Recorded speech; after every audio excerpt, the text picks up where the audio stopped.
Hello, test, test, test.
Hello, folks. I hope you all are having a good evening or afternoon or whatever time it is.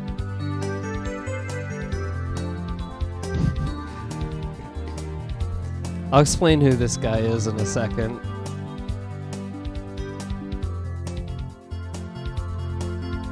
But yeah.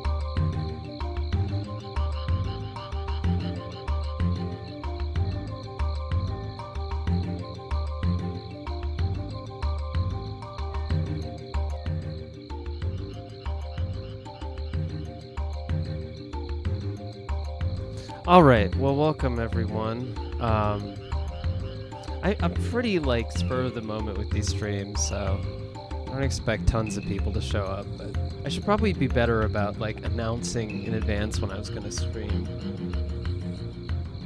I don't know. It's fine. I definitely don't have it within me to stream all the time. Anyway, I was at GDC recently. I got sick, but not COVID. The flu, for some reason. So I'm just getting over that. I should be mostly over that, but I'm probably not going to stream I don't know, 5 hours or however long I usually stream when I do. But anyway, welcome. Yeah. So I just wanted to do something easy. I played Banjo Kazooie a bazillion times. I used to own an N64. I think it's one of those things, I've heard people theorize that the things that you played when you were 12 are the things that you're the most nostalgic for, and N64 lines up perfectly with that in terms of when it was around.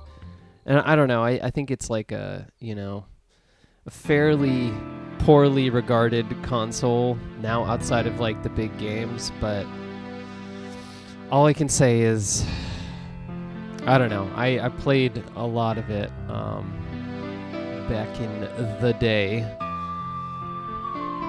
with friends and such. I had a friend who his dad was a doctor, so he his family had a little more money, and they had both an N64 and a PlayStation 1. But they had like the N64 downstairs in the basement area, which was like its own thing, and then the PS1 was upstairs. So like when I stayed over at his house like late at night, we went downstairs and we mostly played N64, and he had just a whole tub of fucking games. So I played a lot of games that I wouldn't have normally otherwise. Hello, Blake Snakes Andrews says, I grew up with Donkey Kong 64 when I played it as a kid. Played it a couple years ago and really hated the scavenger hunt stuff. Graphics and music are great though. Exactly. That game is fucking brutal, man. I don't know. I don't really think Donkey Kong 64 is a good game. Oh yes, Ferric, hello. Yeah. So, I think Ferric, I think that's you that has the theory about Metal Jesus, this YouTuber here. His name is Metal Jesus Rocks. He's very popular, like, game collector YouTuber. I don't know, he has about like 1 million subscribers or something like that. He's popular. But I think it's Ferric, if I'm not wrong. That's you, because I don't know what your Twitch username is. Has a theory about him being sort of like the Greg from the On Cinema universe of games, just kind of like blandly, positively recommending stuff. I don't know. There's something weird about his videos. I think he seems like a nice guy. But yeah, there's just... I went to one of his panels when I went to Portland Retro Gaming Expo when I lived there. Yes, his cartridge stickers are good. That is a good organizational thing. Yeah, that's how you pronounce that. Organizational thing? Whatever. That is like a flaw of the N64, is not having titles on its spines. I know my friend, his parents had like a labeler, and they labeled the tops because of that. But yeah, they were just in a giant freaking tub. Yeah, and but I don't know. There's just something about these like retro game YouTubers is funny to me. It is 5 bags of popcorn, indeed. Indeed.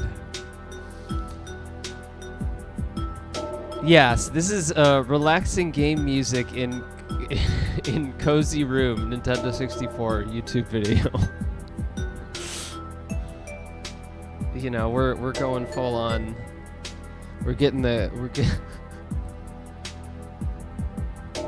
going full on nostalgia, I guess. Yeah, N64, sure, it has less good games than other consoles, but did you really know anyone who owned,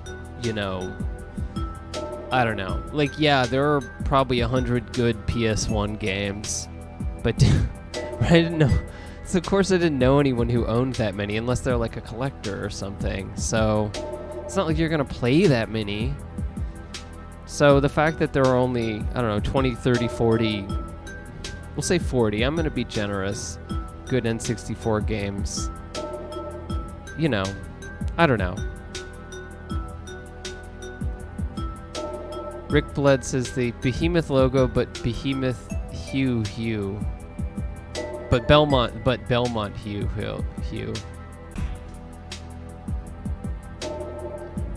Snakes Andrew says you play Knife Edge Nose Gunner. I don't know what that means, but the answer is yes. That's not even a question, but the answer is yes. Alright.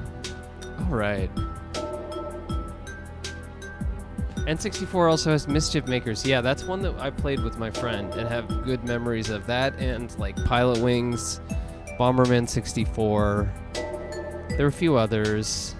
I remember him showing me the Mission Impossible N64 game, and that game was so fucking weird. It's like kind of a weird half-assed Metal Gear Solid, except it came out the same year, so I think they, you know.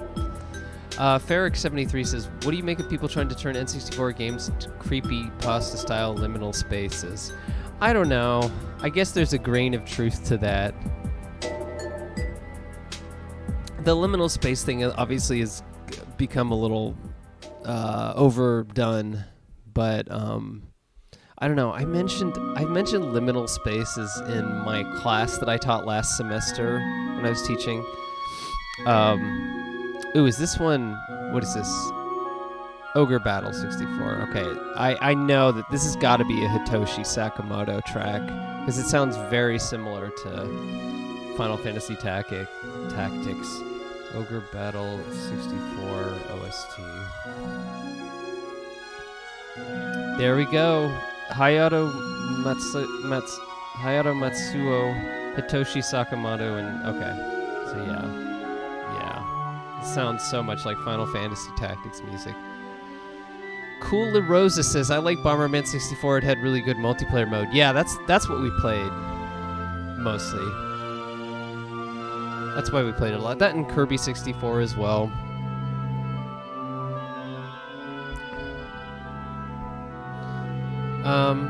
All right. I think we can get started. But yeah, this is I don't actually know what Metal Jesus Rocks' name is. I said I was about to say that I went to a panel at the Portland Retro Gaming Expo when I went there. When I lived in Portland, I went to that a couple of... Oh, speaking of Bomberman 64, nice. Here we go. It's Jason. Okay. His name is Jason. Okay, great. But I went to his panel, and it was so weird. Like the audience of people who went there was like a lot of like older people and their kids, and they were all just kind of shouting out names of games, like, and it was kind of weird and awkward. I don't know. He's just like, yeah, I like that game too. You know, it was so weird. And then like immediately afterwards, everyone's like, oh, Pro Jared is here, the YouTuber Pro Jared, and he's signing autographs. And like there was just this giant line of children in line for just Pro Jared. It was just an enormous line of children. It was like all children. And yeah, this was of course before Jared got canceled or whatever. Which he's still doing YouTube stuff. Jet Force Gemini, I love that game. Played tons of that game. I got that game for Christmas, so the problem with Jet Force Gemini is it's I don't know. I wish I had the Xbox One Rare Replay. It has an option for like modern twin stick controls, and I played it on that, and it's way better. It's like a lot more fun to play, and I can't really do that with emulator, unfortunately. So that's unfortunate because I don't own an Xbox One. Glover, I never played Glover. I know people talked about the Glover sound font. There's a Glover sound font. I saw somebody tweeting about the Glover sound font. Alright, I'm going to open this ROM here. But this was a very appropriate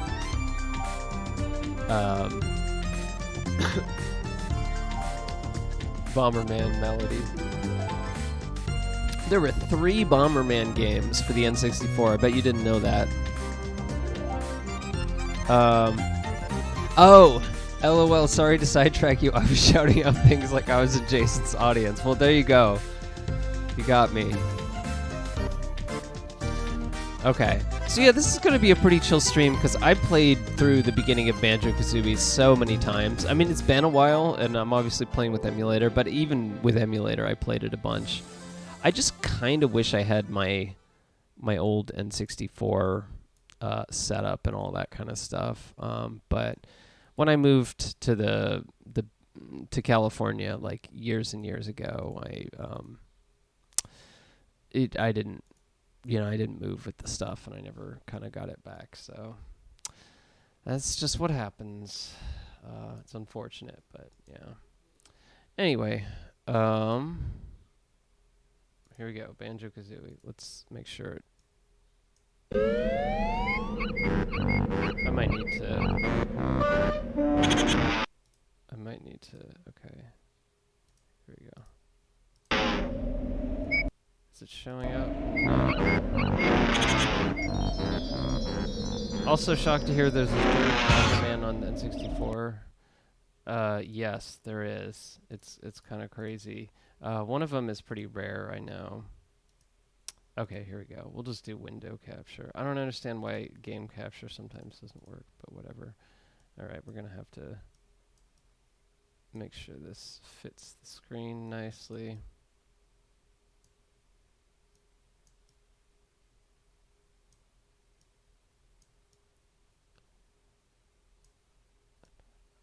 Another N64 game I was all about was Iggy's Wrecking Balls. I don't hear a lot of people talk about that game, but I'm all about Iggy's Wrecking Balls. Okay, this should be good.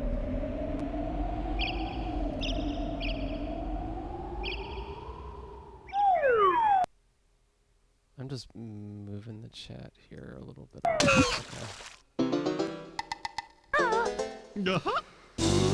This is Banjo Kazooie and the Gooey Kablooey.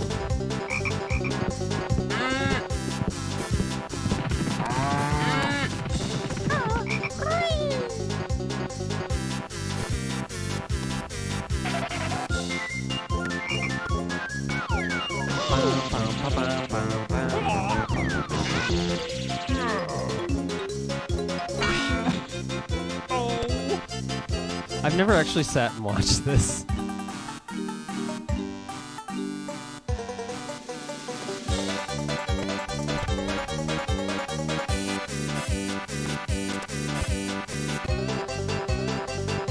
Diet Cherry Vanilla Dr. Mario says, every single sound coming out of this video game so far has made me progressively happier. Well, I'm glad to hear that. I actually have a Grant Kirkhope story. Not a very interesting one, but I do, the composer, have a Grant Kirkhope story.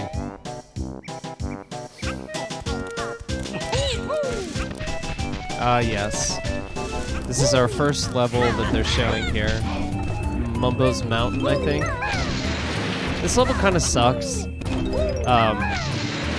I mean, it's okay. It's an okay intro level. It's no Bomb-Omb Battlefield, though. But the second level, Treasure Trove Cove, that's a good level.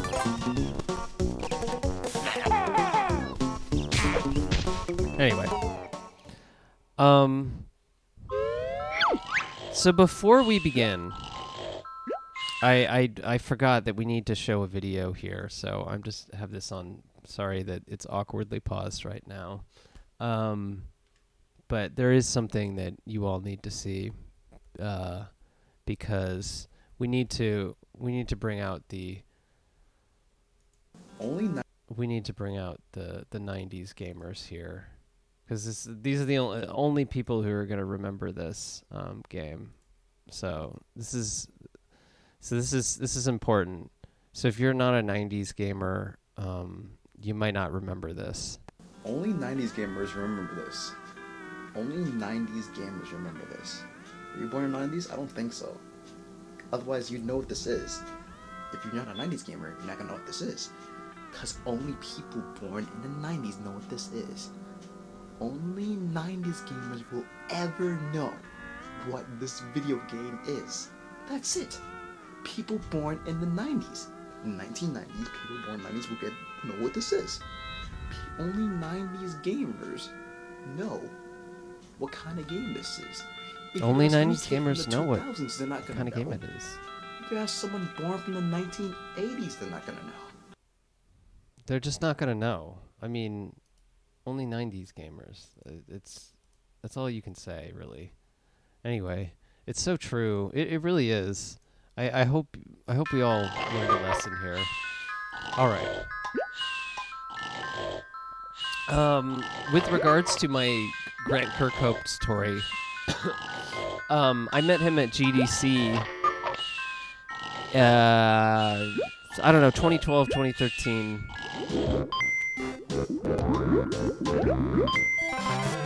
And turn down the volume on my end.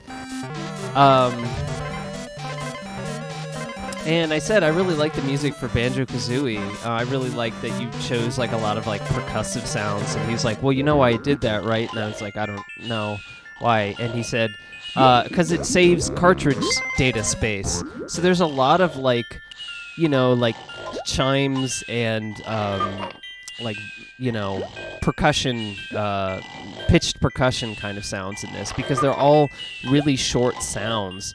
And because of that, they're able to do this. Because you notice these are all like really short sounds. And yeah, that's because of the amount of data space on the N64 was like way less than, the disk-based systems. So apparently that was the reason for the decision. Also, if you notice, like a lot of the music seems to be weirdly based around the Teddy Bears Picnic song. I don't know if you all know that song. It's kind of like a traditional song. It's like the picnic time for teddy bear song, but you can kind of hear that in the main melody, and I'm sure that was intentional as well. Yeah. Anyway, that's why the game sounds like it does, which is interesting. Wow,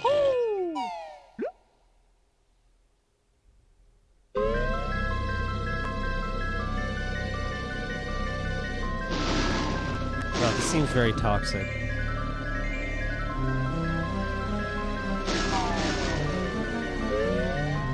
Vasilcania says, hearing the Teddy Bears Picnic song after playing like 950 hours of this game blew my mind. Yeah. I'm sorry if there's any, like, audio weirdness, by the way. It's just emulators are kind of weird. It's kind of unpredictable. I messed around with the settings, but...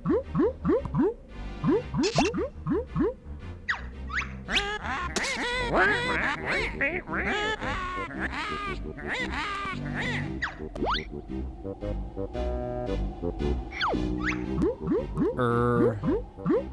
there is this girl. What do you mean? This cannot be. There's no one prettier than me. Why, it's Toothy, young and small. She's the prettiest girl of all. Mad. Nicer beauty can be had. Unfortunately, I think you'll find it's Tootie. She's cute and kind. Is the second Banjo Kazooie game any good? Love the first, but haven't seen any love for the sequel.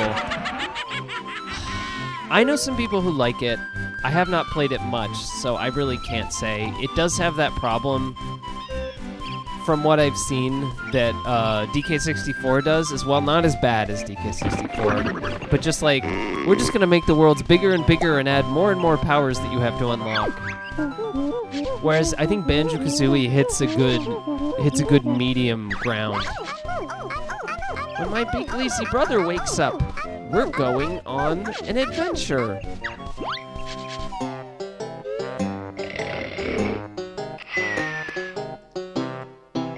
So I don't think Banjo Tooie is as beloved. Wake up, I want to go on an adventure too.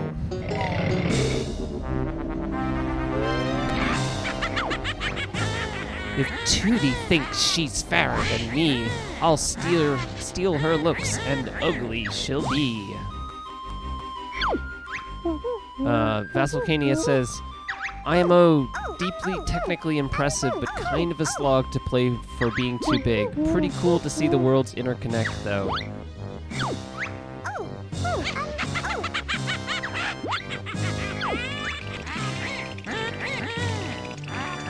Oh no, she's gonna kidnap her. Oh shit. Oh, fuck. Oh. Oh, fuck. Shit. Oh, shit. Fuck. Rick Blood says, I make these kind of noises in the car a lot.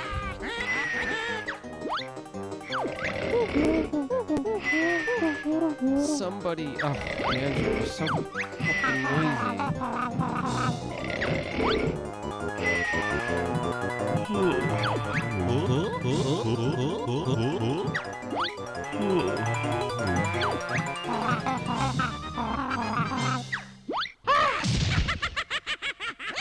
I never actually like sat through this whole intro thing. I'm pretty sure you can skip it. Okay. Well, it's not as long as I thought.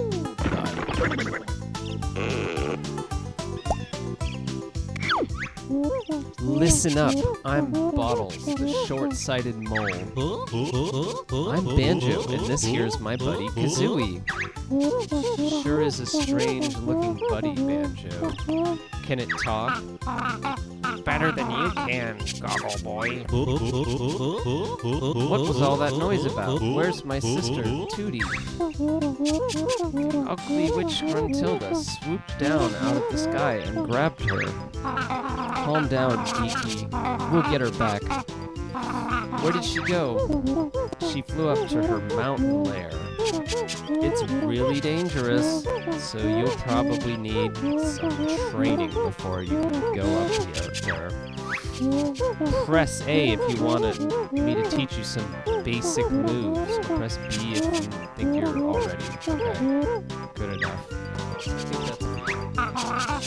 You bet we're good enough, Bottle Brain. Very well.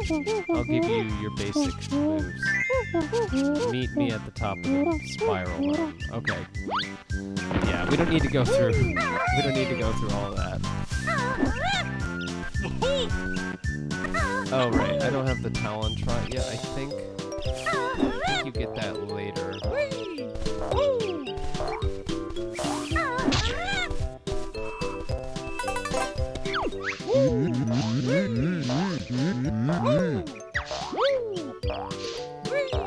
Oh, I don't have the butt stomp either.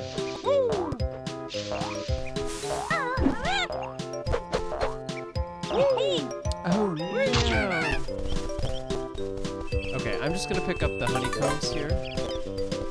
Because there's a bunch of honeycombs, from what I recall. Wait, is this where you learn butt stomp? You learn butt stomp here. Oh, maybe not. I guess not. Why to improve of her methods? Gruntilda being a gross weirdo who just wants to be hot is very relatable. Yeah, a lot of people will do some crazy things. I'm an extra honeycomb piece. Collect 6 of us to increase your energy bar.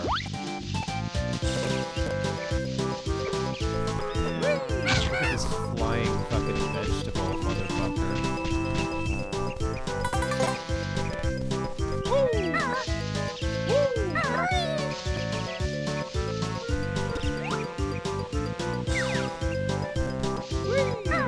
Oh, I saw one up there.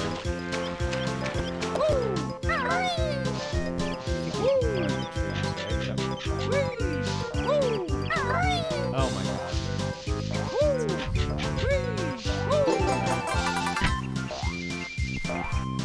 Get out of here, Carrot. We don't need any healthy snacks where we're going.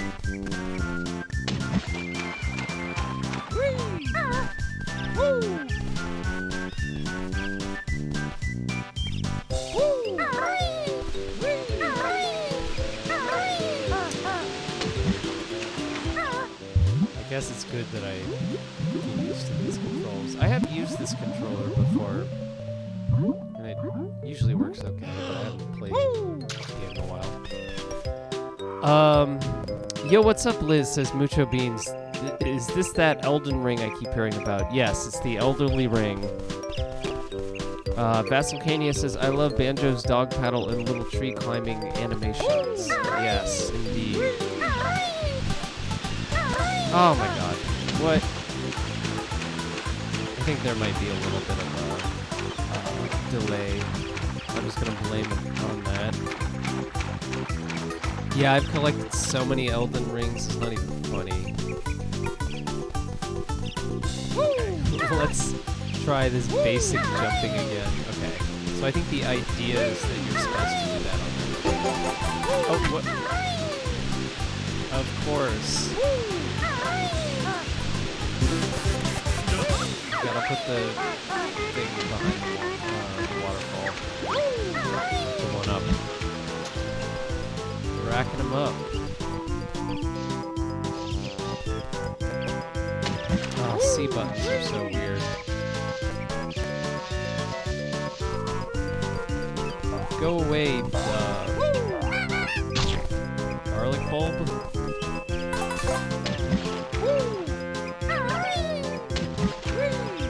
Oh no.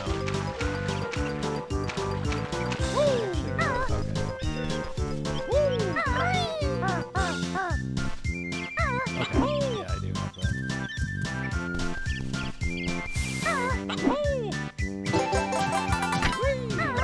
I think there are 6 right here. That thing, that graphic makes it look like there are 7. Rick Blood says everything talks. Yeah, that's the thing with this game. Dr. Nerdbutt MD says, I need a YouTube lore guide to explain how the enemies are vegetables. How about have someone explain why all the enemies have fucking eyes on them? That's always been a comment that people have made about this game. I'm gonna see if I can move this down a little bit so I can see more of the chat here. Okay, that should be better.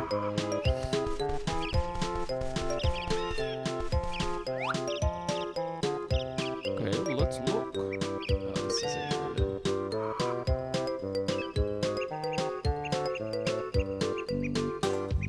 This is the beginning area, so all the enemies are vegetables here. I think there's a. You just gotta get the honeycombs, because you know it ain't a rare game if you're not just relentlessly wanting to collect shit.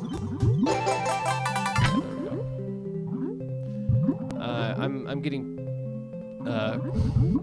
preliminary PTSD thinking about what I need to do for Flanker's Cavern, but we're not there yet. Rick Blood says, collect all 6 to load up the revolver. Yeah, that's when I reach for my revolver.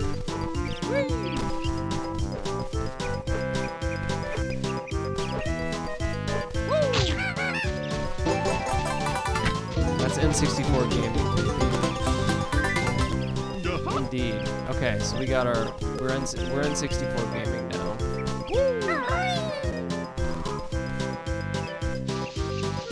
Mind blowing when you're 12. Yes. I remember playing this game quite sick at my friend's house. I don't even know why I was over at his house when I was sick, but I was eating ramen noodles. And yeah, and then I bought this, the video store had this game, and it was kind of a similar situation that I remember at Funkoland back in the late 90s. They had a gazillion copies of Donkey Kong Country 1. They were just everywhere, and they were like $1. So they had so many, like they couldn't get rid of them.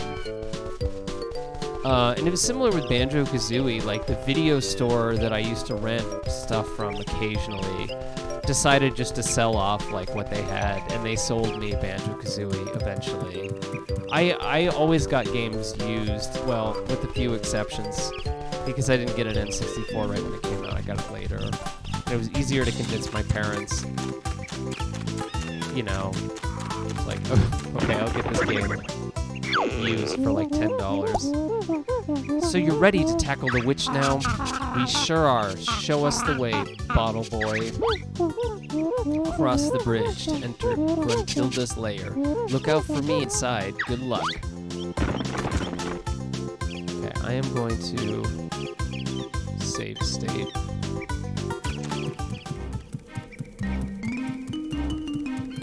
Bought for $1, $15 retail.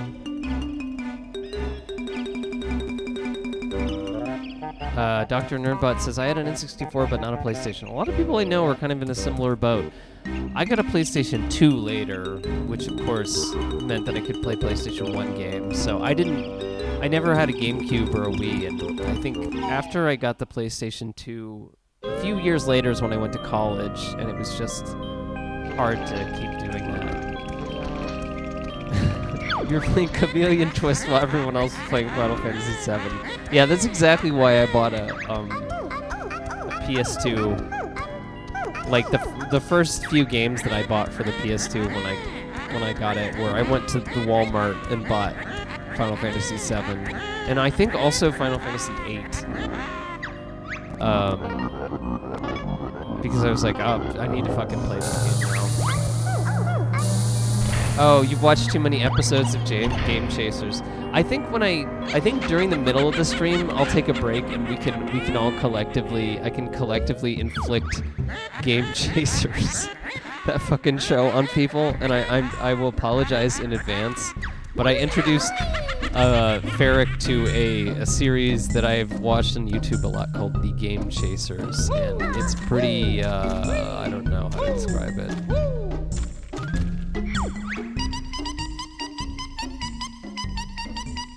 Do I like Final Fantasy 7 or 8 more? I never beat either of them. I played more of 8, but I liked 7 more, definitely. 8's plot didn't really make any sense, and it had these like really long summons too. I don't know. I didn't. Yeah. Even though I played a lot of it for some reason. I played Final Fantasy Tactics quite a bit, and I also liked that one. Yeah, my experience with PS1 games is more limited in general. Oh my god, the audio just can't stop going clippy. Oh well. It annoys me a lot about fucking emulation. N64 emulation in particular, I've always had like... I never got the audio to not have those like kind of issues. I messed around with the settings a lot too, but I'm not sure what makes it not do that.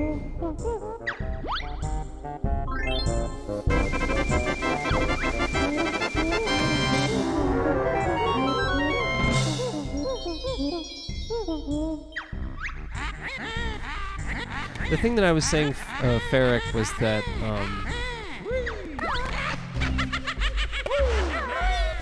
well, I'll mention it actually if we talk about Game Chasers. I'm gonna mention it right now. I was gonna say that there's a Toronto game shop in Game Chasers. She just like talks to no one, grunty. I'm gonna drink this liqueur.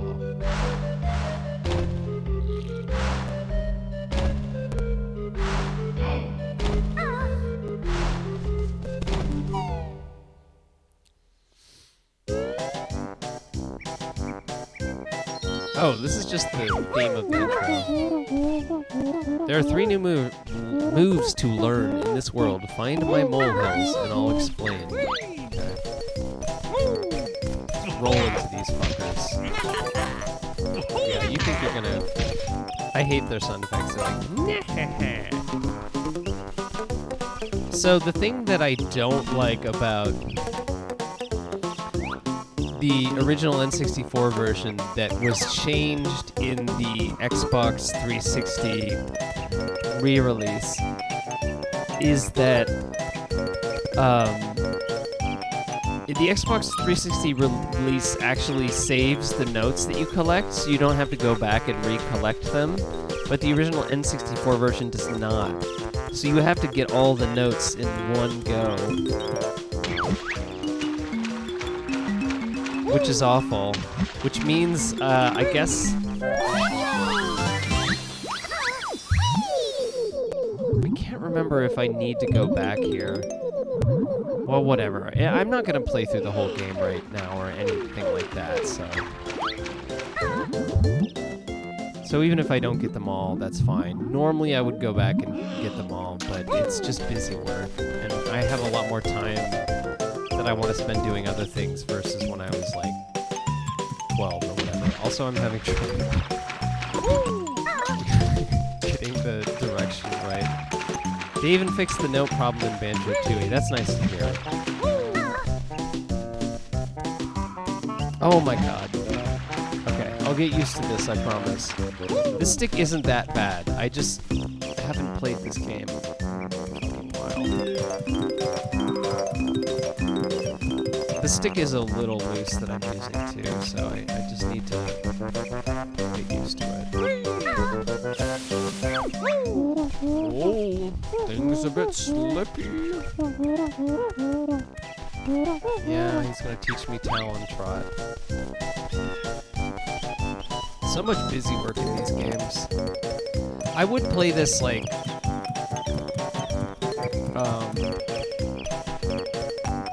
because I didn't always take my N64 with me. I would play this like on emulator sometimes.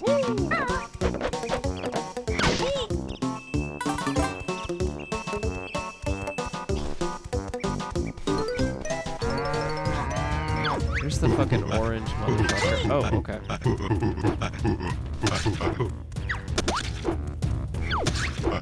This guy seems like he could be from Donkey Kong Country or Donkey Kong 64.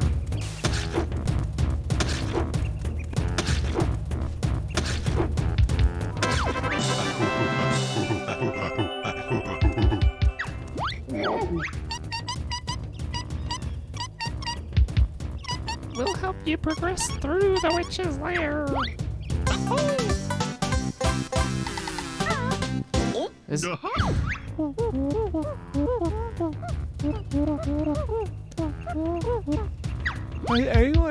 Does anyone find it weird that Kazooie just straight up eat them? Chimpy hungry, wants orange now. Feed Chimpy. Okay, wow.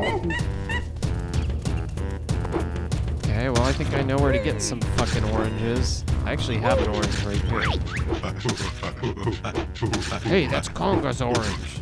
Well, you seem to have unlimited numbers. Oh, Chimpy like Conga's orange. Chimpy help Fat Bear and Bird. That gulp sound effect is forever burned in my brain.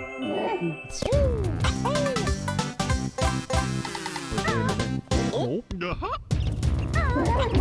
Okay, let's get our first bottles here. Oh, the egg sound effect.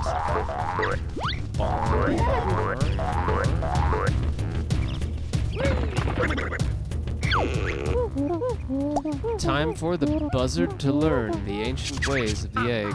I'm listening, beetle breath. Hold Z, then press the top C button to shoot an egg out of your mouth. Hey, sounds cool. Anything else? Sure, press the bottom C button instead and you can poop them out from your behind. Sheesh, sounds painful. I wish I'd never asked. Bird Brain can carry 100 eggs in her backpack. Oh, you can also use the control stick to aim. While you are crouching. Exciting, huh? Now that you've learned how to use the eggs, here's 50 to practice. Oh, holy crap, okay. Okay. Energy was low, apparently.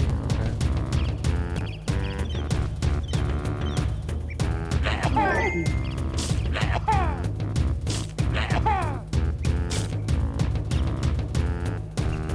I know you can hit this guy, because it made a ding sound.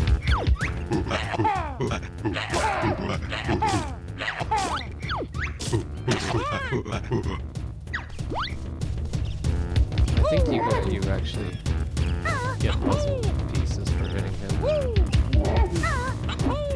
Yeah, the sound effects in this game. This game is a is a masterclass in sound design, I would say. Yeah, you. Oh, okay. You're just gonna keep throwing oranges at me, motherfucker.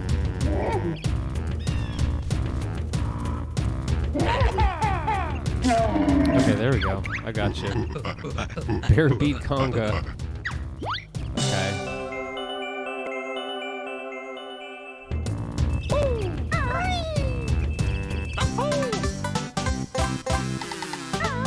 Cool. Oh, he's still throwing oranges at me, even though I beat him. That's not really fair. You know, I beat you fair and square. I'm just saying. Oh, we got Mumbo tokens.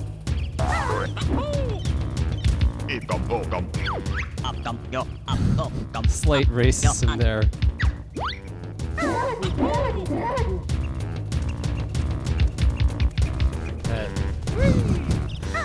N64 racism. Oh boy.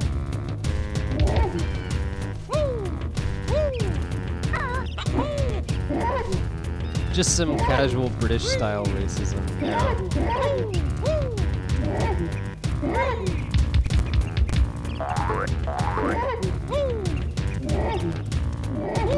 Oh, I don't have butt stomp yet. Okay.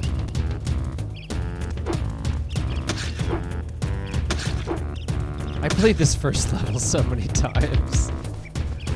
Oh, where do I get talent trot? That's a good question. So I've taken care of this. Oh, here's the giant fucking bull guy. Oh, okay, I can go up these.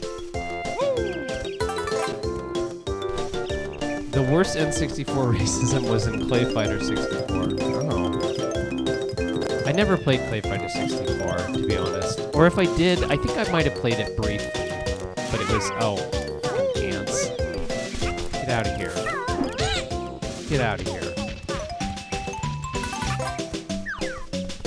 Just their mouths open wider, like when they have higher health. Oh. They're like less excited. I just turned you to bits.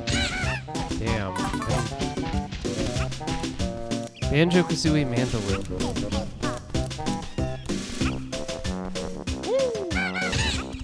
Yeah, the whole thing about the instruments being short is part of it is like because the thing about this game's sound design is that the melody changes depending on like the arrangement changes depending on what part of the world that you're in, which I always thought was really cool. So much like extra effort from the musician, some from Grant Kirkhope. So that's why I think it's like his best work overall. Oh, here we go.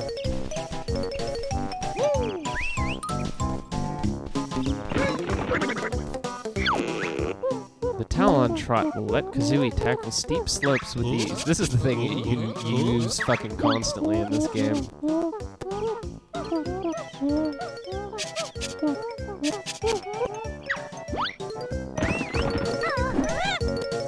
Oh, no.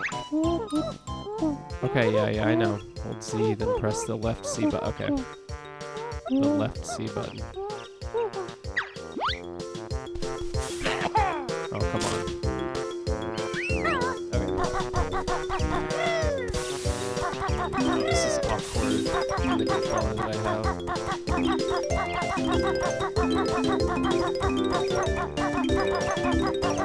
We'll try our best. I might have to change that.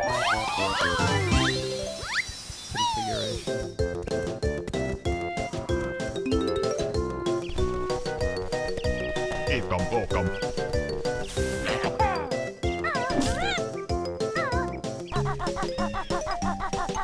Oh yeah, he just stops unless you...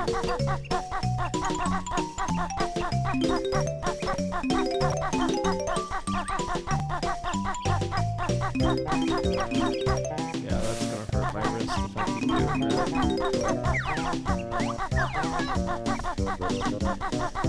Alright. I never understood that they're like being enslaved or something. They're like, yeah, I don't know what's happening with the Jinjos, but it's not good.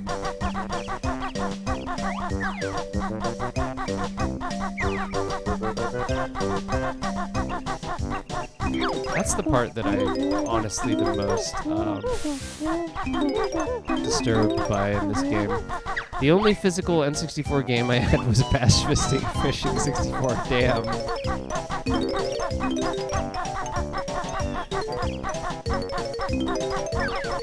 I don't know, N64 is interesting to me because it's like, you know, hated by so many game enthusiasts, and yet loved by so many normies.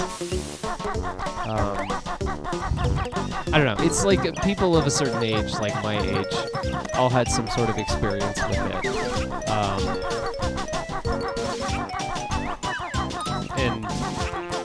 it was formative in that way. Who hates N64? Hello, who hates N64? I love N64. I don't know, like a lot of people do. I've heard a lot of like negative comments about N64.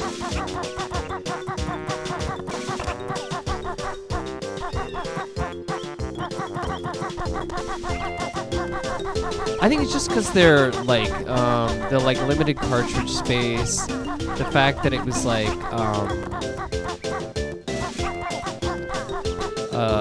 the library wasn't very good, and then yeah, disliked by gamers and allegedly developers alike, where some call the good games made in spite of it. It was the PS3 of Nintendo console, no games. Yeah, that's what people say. I guess like Wii U is kind of viewed less positively, but than N64. But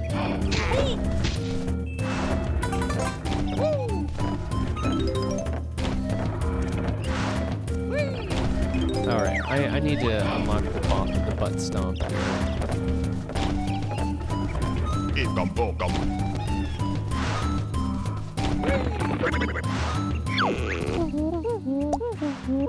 I call this the Beak Buster. Jump into the air and then press Z to send Kazooie slamming hard down the floor. Gulp. I don't like the sound of that, Banjo. Get used to it, Nest Girl. You'll be using it a lot. Damn. Whoa. There's nothing more I can teach you in this world. Alright, here we go. Damn.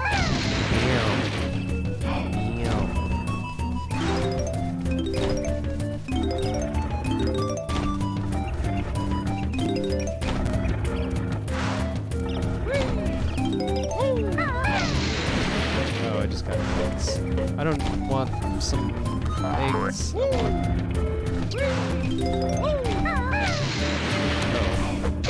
bad guy.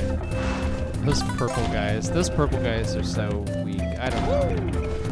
They never show up anything else. They just go. That's just their thing. Just going. Oh. I didn't even see this.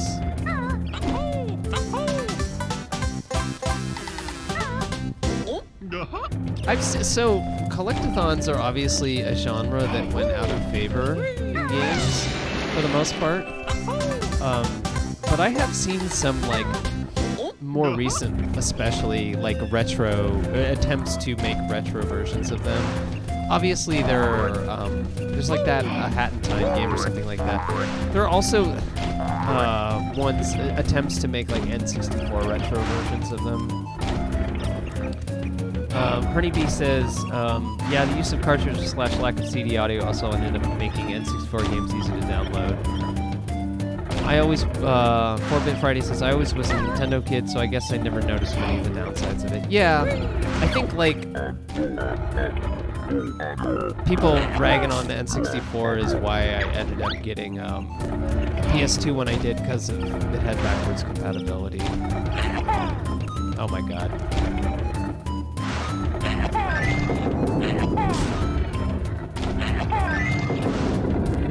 Like, gaming mags at the time would also rag on the N64.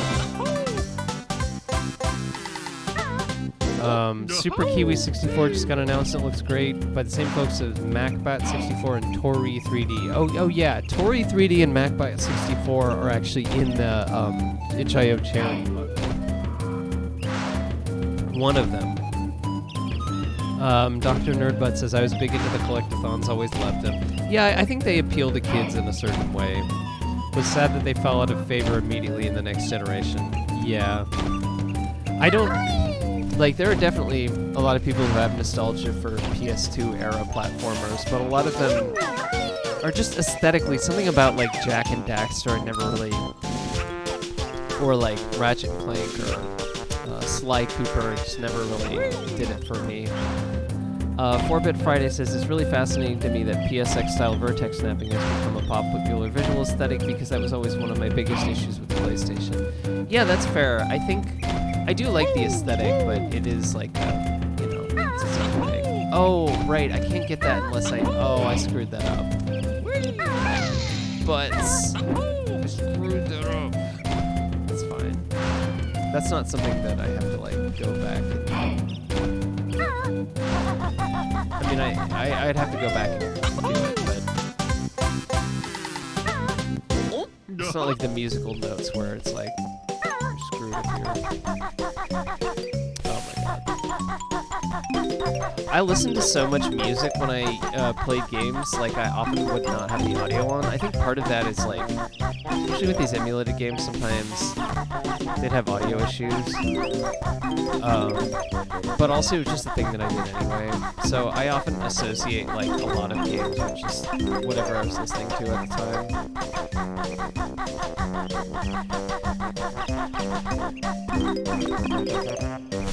So I'll often have like weird associations with this game. Even though this game has great audio, I guess I had heard it enough times that it's just like, oh, it's almost like this guy, this purple guy has the Jinjo captive or something. He's like he's about to eat them or something. I'll save you.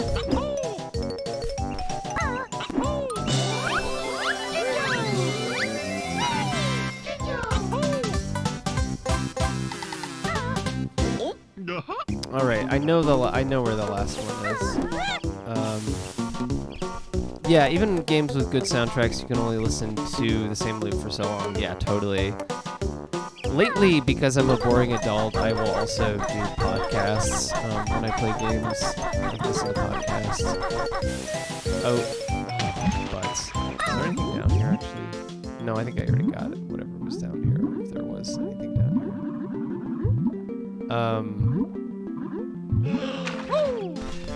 Yeah, I have strong memories of listening to fucking...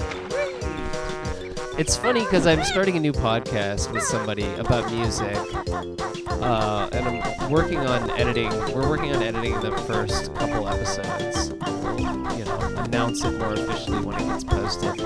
But a lot of it's like indie music, about like indie music of the 2000s. And one of the things that I like really strongly remember is listening to fucking Broken Social Scene while playing the Donkey Kong 64. It's just such a weird combo.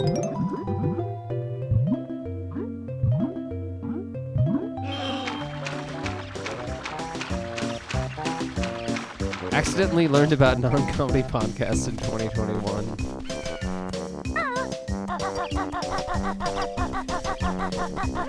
Yeah, I really went far down the like lefty podcast wormhole for a while. I think I only have a couple that I really listen to anymore with regards to that, but I've tried to listen to some other ones. Oh, I am not judging where this thing is very well at all. Just for a frickin' honeycomb. Whatever, this is not intended to be a hardcore stream. Not that any stream that I do is,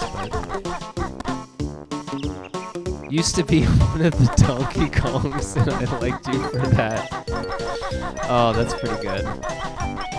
Yeah, just I don't know. Like, that's why music and video games are always, like, blended together in my head, I think, partly. It's like, things that are not supposed to match up together often do. Oh my god. See, alright. I didn't have a good... I need to, like, actually look at it, because the way that the rock lines up makes me think that I need to... I used to be one of the Donkey Kongs, and I like... Oh, that's pretty good. Instead of using Talon Trot, I'll just fly down there, or drift down there, since we don't really have a fly.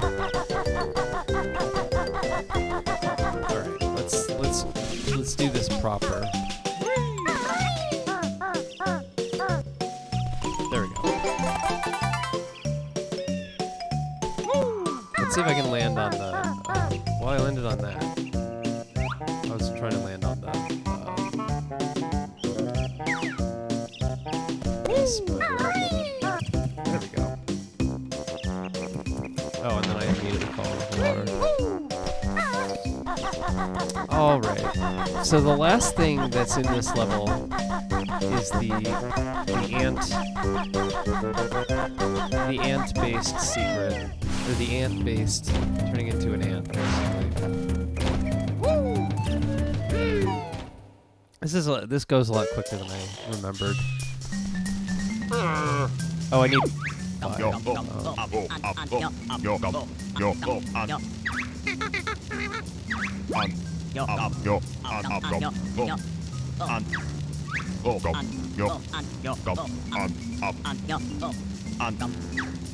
Not a fan of Mumbo. This game in general, I have to say. It's fine though. Some of the transformations are great. So I'm wondering if there's another token like right here somewhere. Like maybe behind him? No. Well, this sucks. For some reason I thought that like that there was one more token somewhere. Does anyone remember if there was? For some reason I thought that there was another one. Oh, maybe there's one behind the... You get one under the stairs outside, right? Yes. I'm pretty sure I did.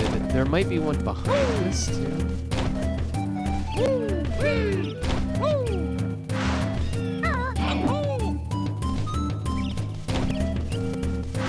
Nope. I would have sworn it was in the rafters. Yeah, that's... Maybe it's I misremembered that. Okay.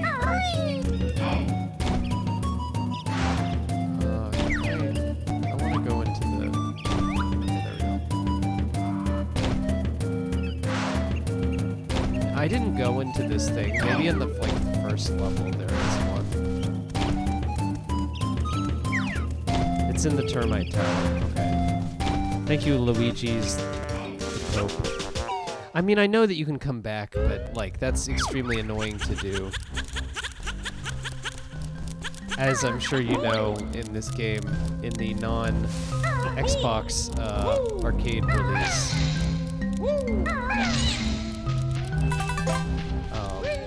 you have to recollect the notes, and it's real freaking annoying. We got it.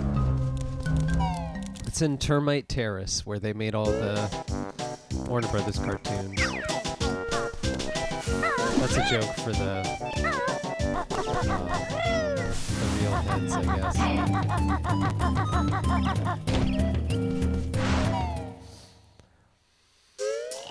See, I played this so many times that I just, like, reflexively beat it right away. This level's so basic that I kind of want to get through it and just get to Treasure Trove Cove, which is way cooler of a level, in my opinion.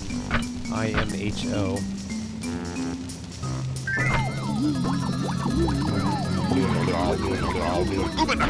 I don't know what you all think. What is your favorite level in Banjo Kazooie? That's actually a good question. I would say I don't actually know. I like the Monster Mansion level. Yeah, what do you all think? What's your favorite level in... It's the second one. Okay, right, okay.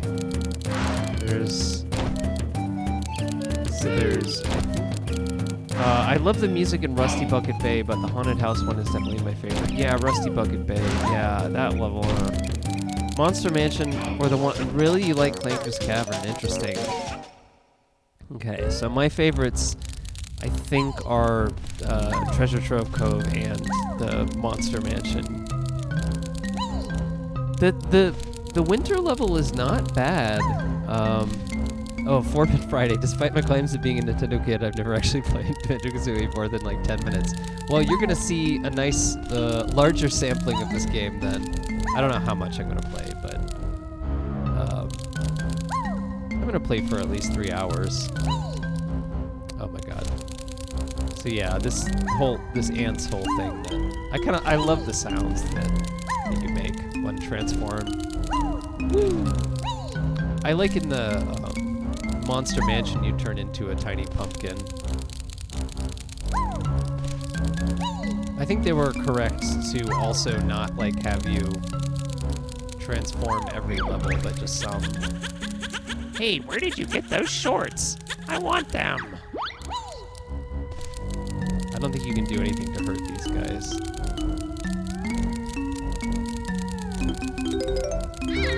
Ow. Okay, I got it. No one can stop me now. I think unless you die, so I just won't. I'll try not to die. You know what? We're not gonna allow for that possibility because we're gonna save state.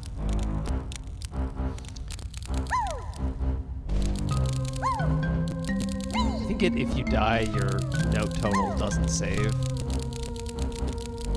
Or it might. I don't actually know. I think it might actually save. Vassalcania says, my favorite Easter egg in this is when you transform into an alligator while using the long neck transformation and Mumbo teases you with it. You found a secret dinosaur transformation. Just turns you into an alligator that looks all fucked up. Honeybee says, my favorite Banjo level is the World War II parody level because I haven't played more than the Xbox demo. Are you thinking of Conker's Bad Fur Day? Is there a World War II parody level? I thought that was Conker's Bad Fur Day. That's the one with all the parodies.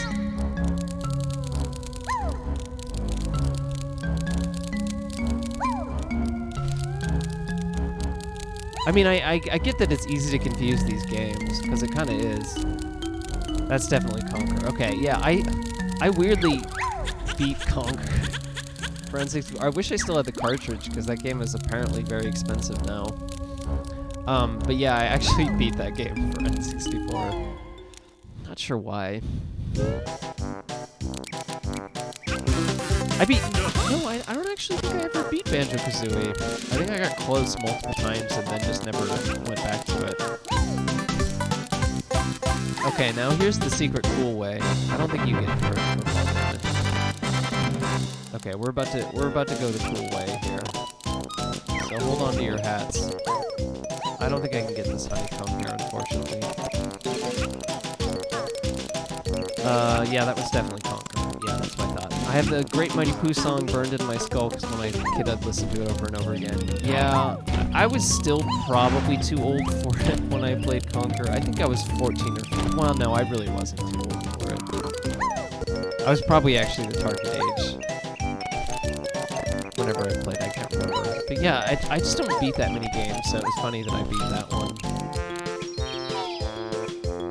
I guess because there's less, like, collectathon stuff in that game.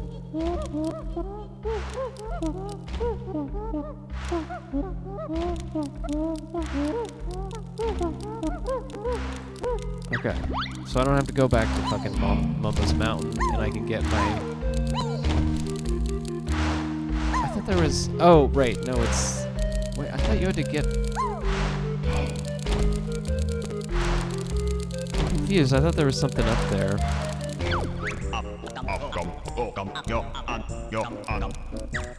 For some reason I thought there was... Oh, no, you have to hit the switch. Oh, god damn it. Alright, we're gonna do it. We're gonna go back and do it. Might as well. Because I forgot to get that honeycomb too.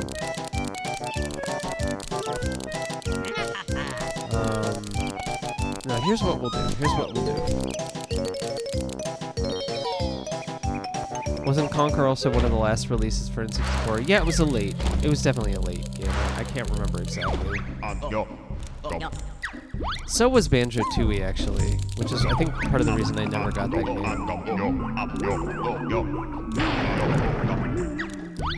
Don't know why I went out of my way to get Conker's Bad Fur Day, though. I guess, like I said, it's not a collectathon like some of their other games were, and you know, that definitely turned me off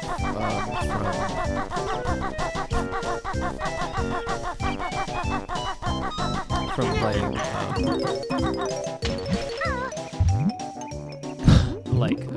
Donkey Kong 64 after a certain point. There's a certain point where you just hit a brick wall with Donkey Kong 64. I feel like anybody who has played that game would probably agree with me. I don't know. It's like you get a certain point in, and it's just like, okay, I'm already exhausted with this game, and how much, and it's just making me do more of this. Oh, you have to do this again? Oh man. Okay, whatever. It's fine.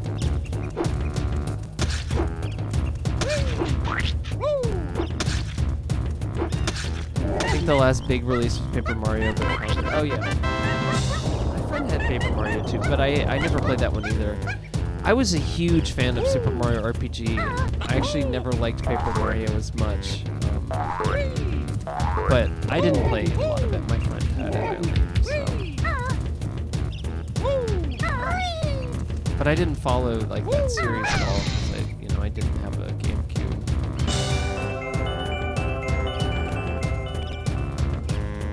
It was the 11th last game. Oh, okay. That's an interesting factoid about Conker. I knew it was pretty.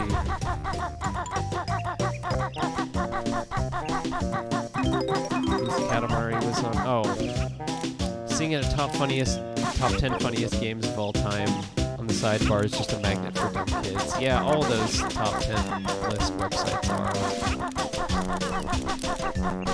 Alright, now we're actually going to do this the proper way.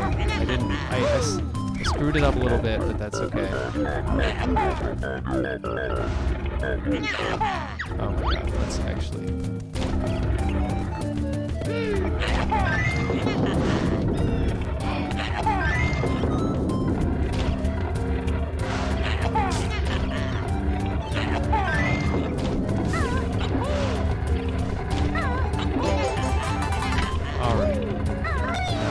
Turn into an ant.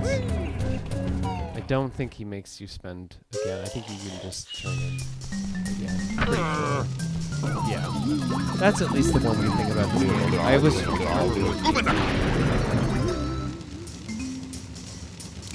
The very last game was Tony Hawk's Pro Skater 3 for N64. Wow, I didn't know that. Somebody was asking me, I think it was Blake, Snake Andrews, was asking me about why there are 3 N64 Bomberman games. I don't really know the answer, but I know that the last one is quite rare. I think it's called the Second Quest or something. I don't know what it's called. Like Bomberman Hero and Bomberman 64 are a lot more common, and then the one that's like the sequel to Bomberman 64 is quite hard to find. And I think was released towards the end of that, like Second Attack. That's right.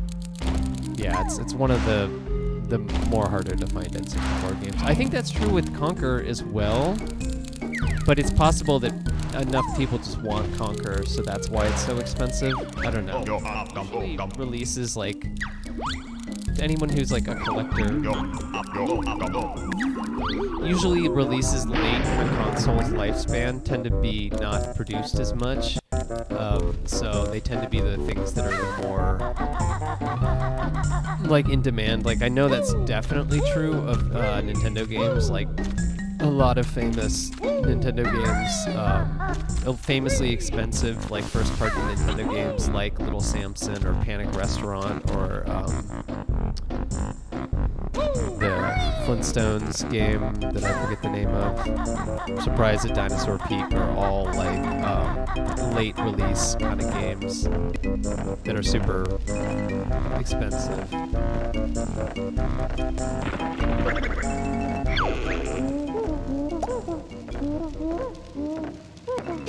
Bomberman Hero is a good game with an incredible soundtrack. I know the soundtrack. I've never actually played the game. Need to check how expensive Geist is. Is that a GameCube game? What is that game for? Let's save.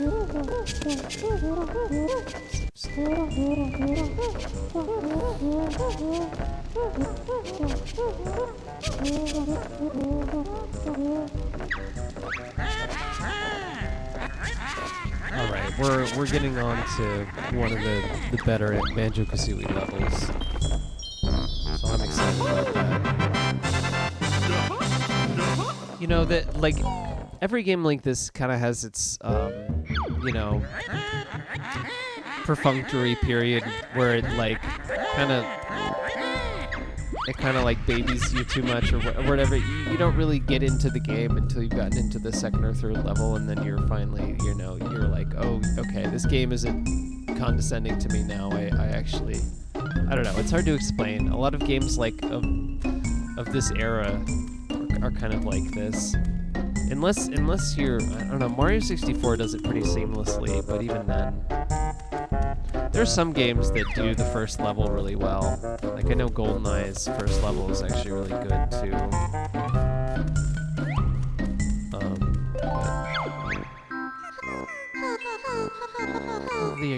I'm Gruntilda's nicer sister.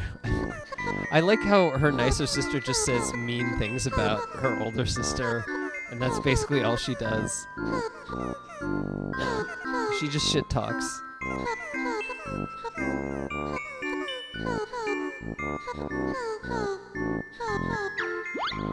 No, I don't need to hear them now. I know that you need them in order to, like, beat the game at the end, but...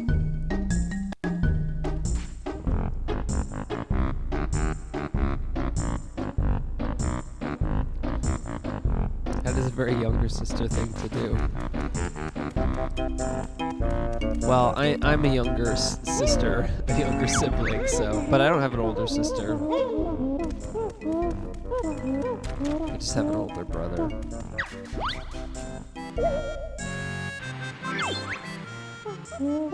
You can remove pieces, which I find interesting. Like, once it's complete, you can't, but it lets you do that, which I always found weird.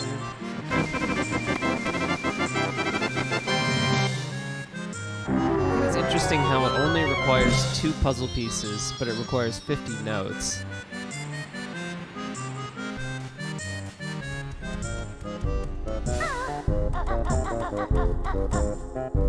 I know there's a thing that makes her eye, like...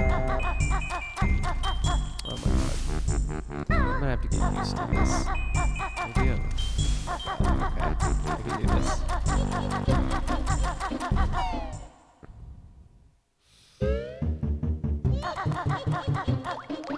Alright. Yeah, this goes to Clinker's Cavern over here, but we're gonna go there.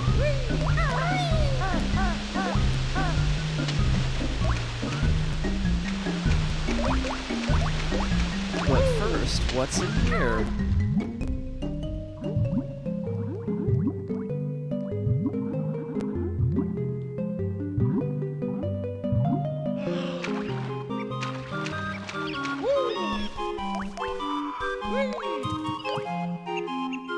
Oh wow, I didn't realize that the puzzle unlock for Click Clock Wood was here.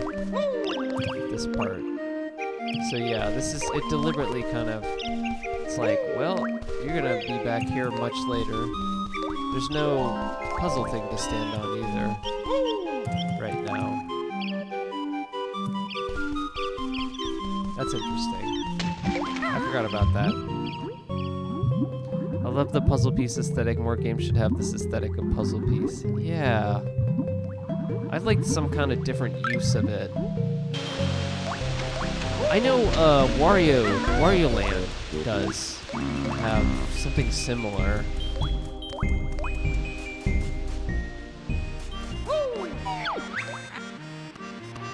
Sorry, Grunty, I cut you off.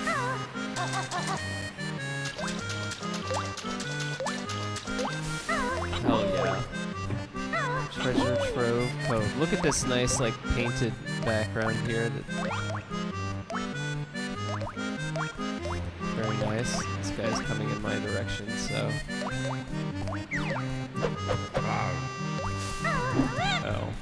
But... I'm not sure. There we go.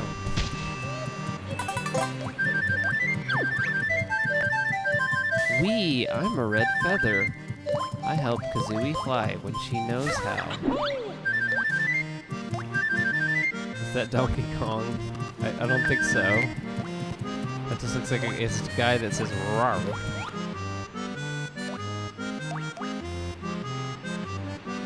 I like the weird faces in the wall too. Like monster faces.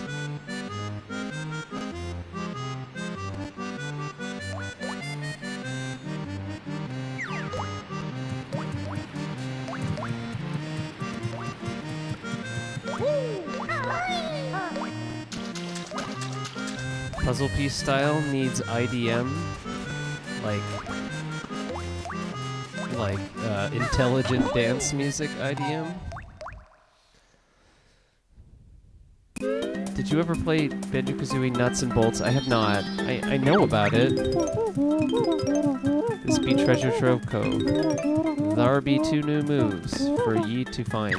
There's already quite a difficulty spike in this because this is the level where if you go out here, it's like, watch out for the fucking ass shark. Watch out for the freaking shark that's gonna get you like at every fucking turn. This shark scared me so much. Damn, I was not even trying to get hit there. I'll get you, Krabby. Insane dance music.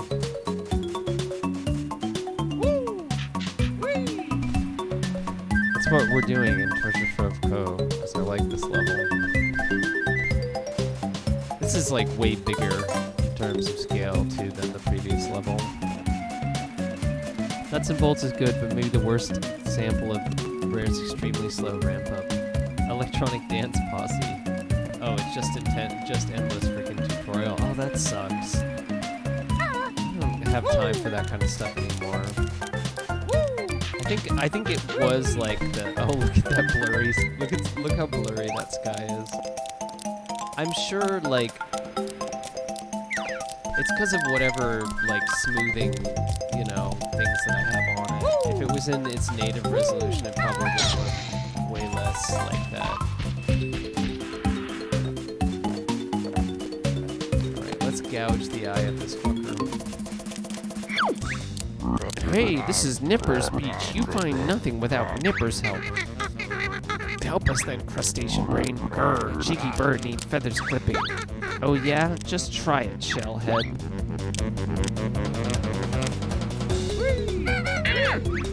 I like the sound it makes. You heard Nipper, makes me mad.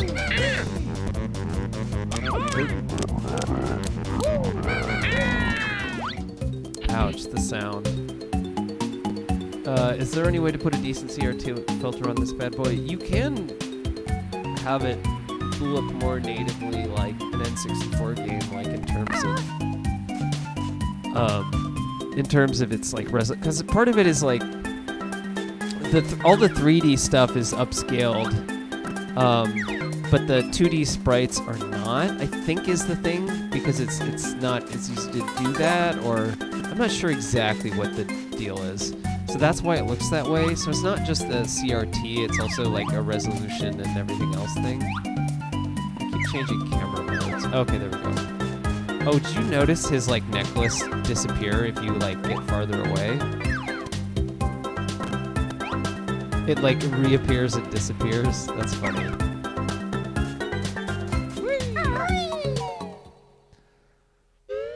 But there are options to make it look more like what it looks like on the N64, but it doesn't look as nice overall, as you might expect.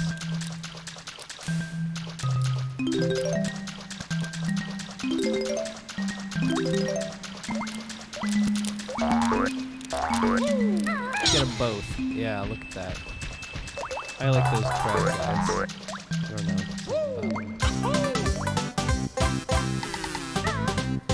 My mind as the brain rapidly expands to fit all the rotating shapes and decimals to PI. It's Harney. Multi-kill. It's 4-Bit Friday. Multi-kill. What is this? I like that. I like in any game that like this that has like Ocarina of Time has this too, where it's like small, just kind of areas that you go into, like with the gravestone areas in Ocarina of Time. This is like just a one-time thing, this shell area, but it has like, you know, lights coming through, like color lighting. Trilinear filtering is one of the cursed elements about the N64 IMO. Says Harney. I don't know exactly what that is, but I know what it is in a like an abstract. Like I know what it is aesthetically referred refers to.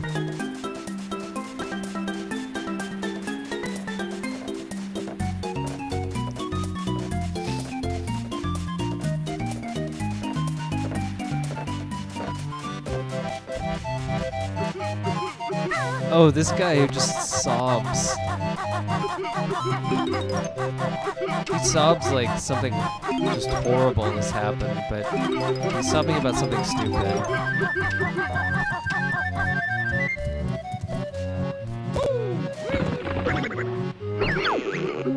This is your big chance, chicken legs. I never like flying in this game, by the way.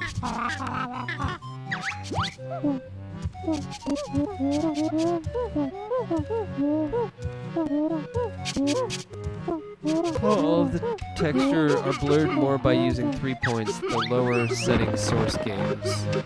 Ah. Oh, right, this is just the...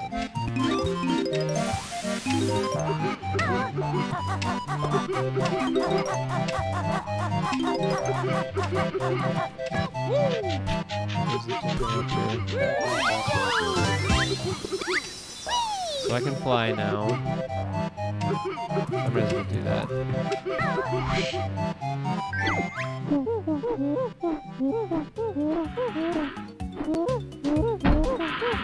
I don't really know why. Okay. Oh, there's a puzzle piece here. That's why.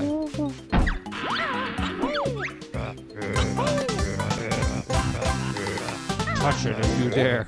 Everything in this game talks. That golden treasure was for me. Now harder still, the games will be. Oh, good. Okay. Well, I got you there, Grunty. Can't get over there. Maybe I can just...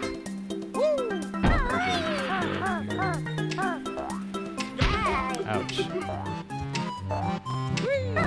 Oh, fudger. Oh, the sounds they make. Oh, this like steals your... I keep changing the camera accidentally.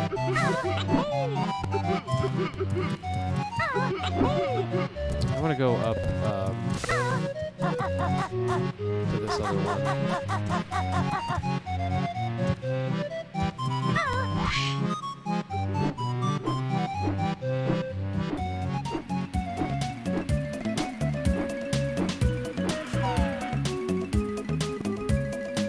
Compared to 1 megabyte.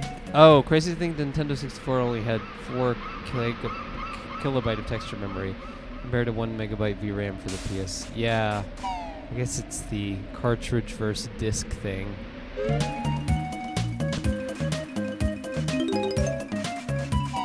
4-Bit Friday says, gotta take off, have fun. Yeah, thank you for coming by.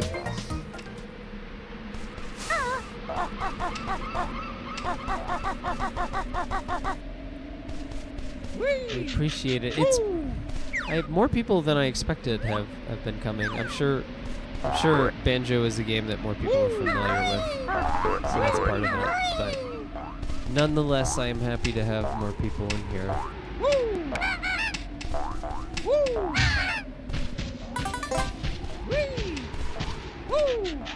I like the this just has the you're high up sound.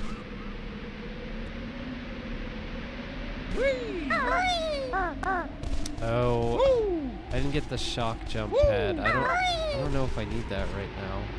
Well, let's get this guy.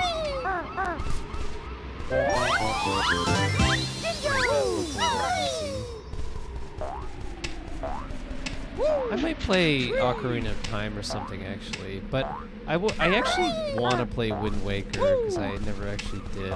But and they don't have I didn't have like Wii U or something because I know the HD version made some improvements, but they don't have that for Switch for some reason, which I don't really understand why you can't just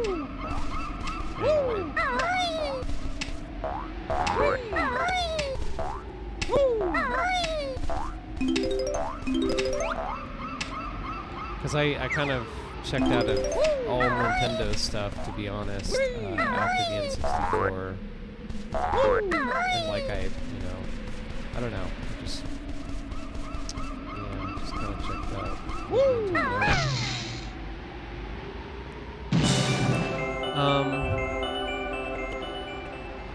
Vasilcania says, same, thanks for the nostalgia trip, no problem.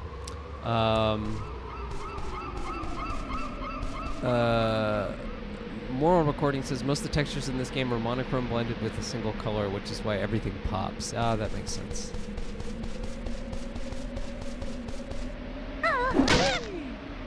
Banjo Token.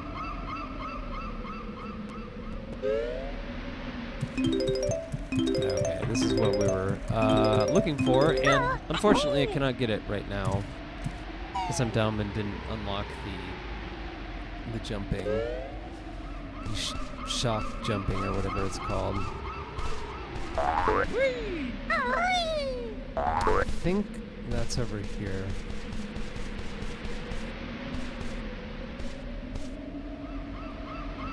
I think it's over here in this game of...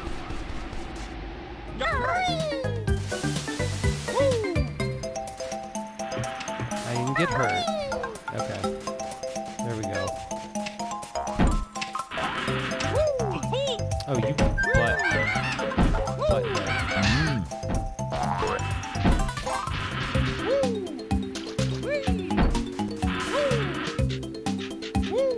Put a ginger around here.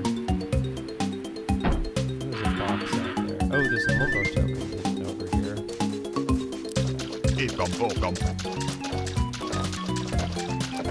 I noticed the shark doesn't come unless you're fully in the water. I think it's... I don't need to collect any more of these right now. Depends on the color. To be honest, it's really easy to make muddy visuals. Yeah, like, I want to make my thing look like crap. That's what they were saying back then.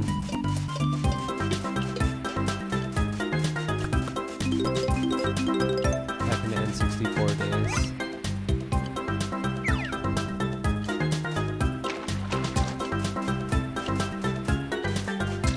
They're like, I want to make it look so bad. This mine thing scared me so much. No, you stay away from me forever. Oh shit, it got me. Oh man, my worst fears. I was so afraid of that thing.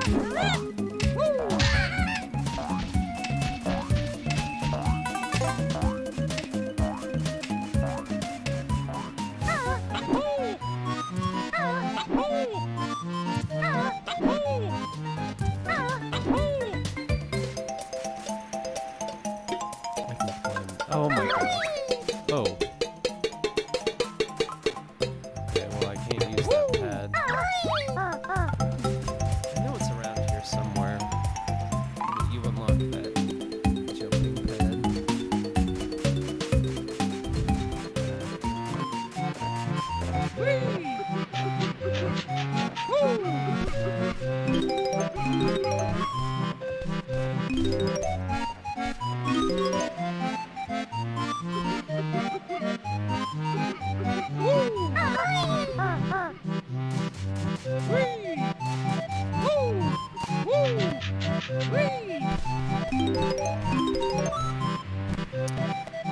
So yeah, while I'm doing that, oh, there it is. I just walked right past it.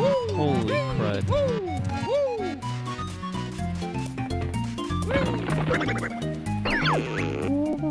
You'll reach new heights with my shock jump spring. Does Kazooie do it? My legs are tired. Don't worry, the turkey does all the work. Simply stand on a shock jump disc, then press and hold A.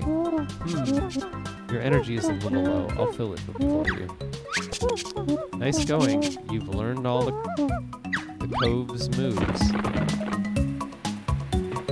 think that was misspelled for a second. Alrighty. Okay, now we can proceed.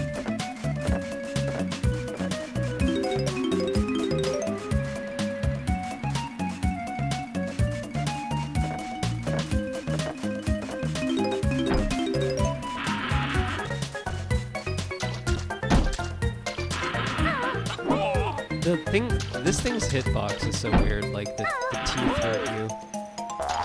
Oh, it's just fucking eggs. I don't need that in my life. I don't need more eggs in my life. Got plenty. Better go find one pebble on the beach cliffside so that I guess sentient enough to put in that bucket.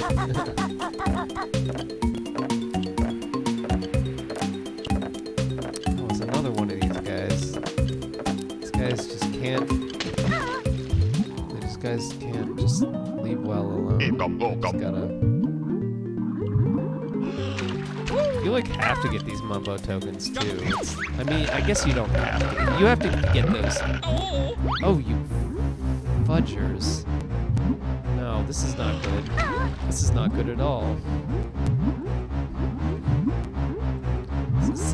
I think I'm going the opposite way, that I just look at the blue expanse. Oh my god, this is not good. Let's just get on top of this fucking box here. Okay. We got it. No, you can't get me. Okay. Oh. That was dangerous. Oh my god, no. This guy is gonna come back.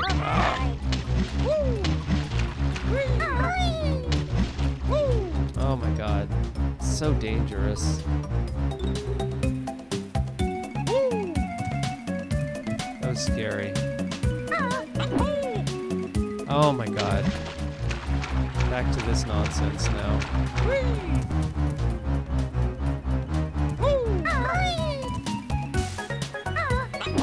Yep, up there. Okay, there we go. Alrighty. Okay. Gosh. As our friend Goofy would say. As I imagine Goofy talking kind of like Banjo. They seem pretty similar. They seem simpatico.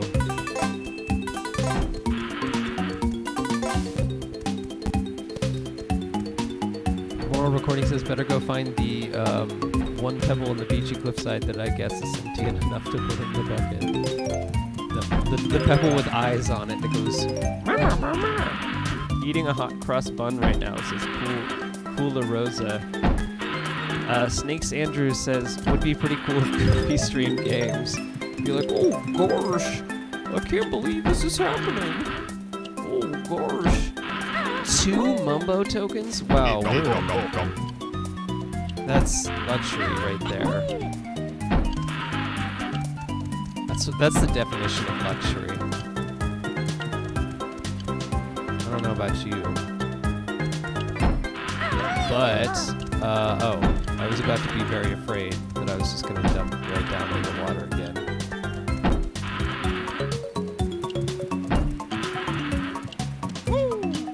Okay, what is down here? I can't even see. Oh, well that's a puzzle piece. Spares you the animation if you're... Give me the... Yes!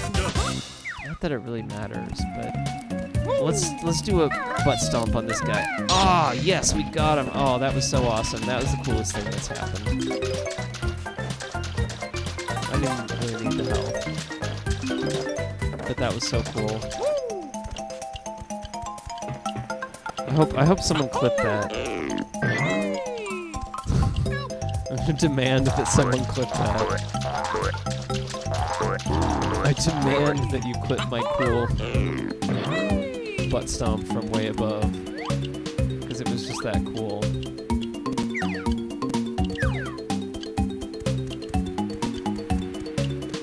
What games would Goofy stream though? There are Goofy themed games. There are like Disney games. Would he play as himself, or would he try and like sell out and play, you know, Among Us or whatever? Gosh, I'm playing Among Us.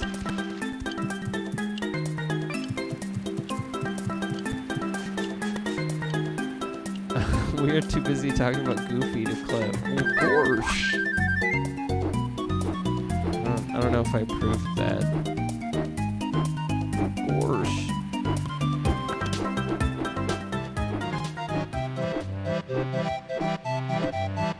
What do those targets mean? Do I have that? I already forget. Okay, well let's get our fucking thing that we missed. Goofy would play King of Fighters 15 and stuff like that. Well, gosh, I'm gonna beat you. Oh, does Goofy hustle? Is he like a you know, like he pretends to be real bad? Well, gosh, I don't know what I'm doing with this King of Fighters. You go to Evo. He'd also think Twine isn't games. Wow, Goofy. I don't agree, Goofy. Come on. Get your head on straight, Goofy. Well, gorge, Twine isn't games. Well, gorge, the feminist conspiracy is trying to ruin video games. Oh, he doesn't talk about it on stream. Okay. I'm sorry. I was just voicing his inner thoughts about the feminist conspiracies.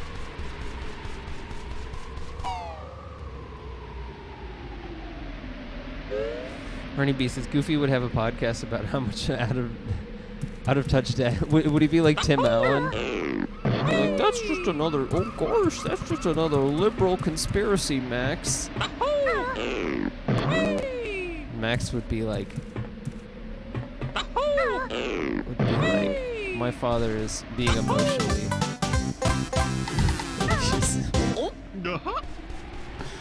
He's like. Max is making Facebook posts or Twitter posts about how he's considering not speaking to his toxic dad. Because all he complains about are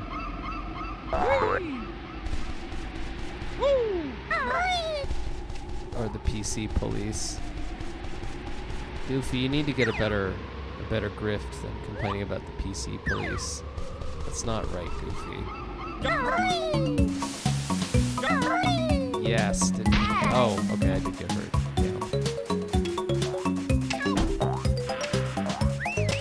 Yeah, I hear you, Jinjo. I don't know what exactly,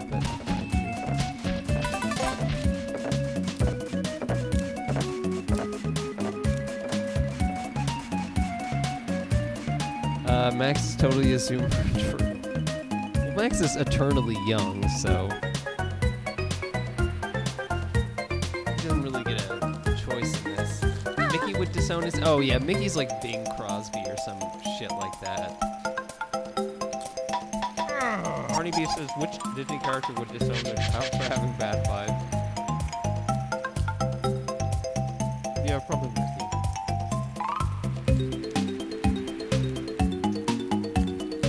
No Jito says, did I miss something, or is the Goofy you're referring to of the Mickey Mouse variety? No, that's the right Goofy.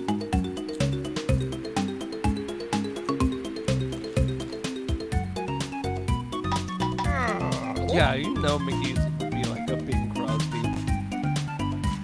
The game audio is louder than yours. Okay, well we'll knock it down a little bit.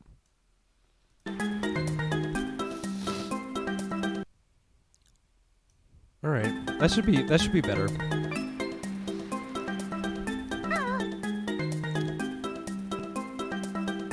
Something like that. We'll do it like that.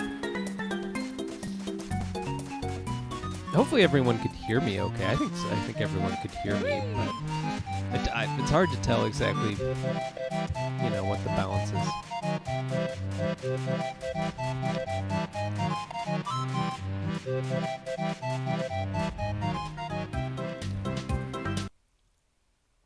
Heard a little better, so I'll knock it down even more. I could hear that Goofy stuff I clipped. Well, good. I expect my chat to let me know if my levels are okay, because it's an easy fix. I'm gonna hold you accountable. Capital A accountable.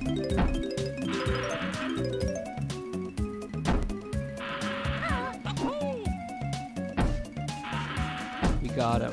Yeah, thank you for clipping that, Moral Recordings. Goofy on games. Thank you for that clip, too. We now know what Goofy thinks about games, or we at least have our guess, which I think is a pretty good one. Well, there's clearly a Jinjo on one of these platforms. Let's just go up here. I'm too unfocused by all this Goofy nonsense. I didn't see the truth.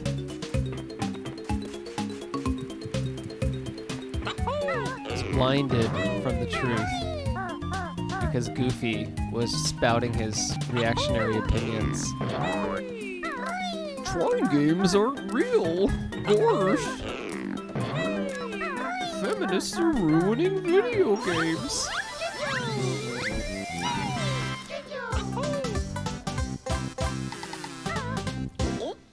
Harney B says, I'm like a live stream fails clipper, but for like when the mic suddenly drops up by 20 decibels. Nojato says, Banjo Kazooie, more like Dumbo Kazoo Dumb. That's a joke I felt compelled to make, as it felt like a joke I'd come up with right. Dumbo, oh, like Dumbo, like the Disney character Dumbo. I'm trying to understand the levels to this joke right now.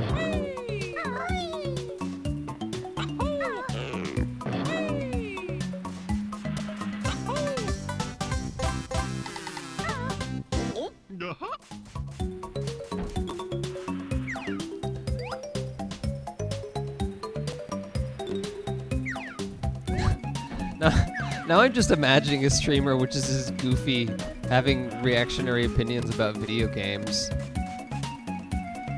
Well, gosh. Feminists are trying to cancel Conquer.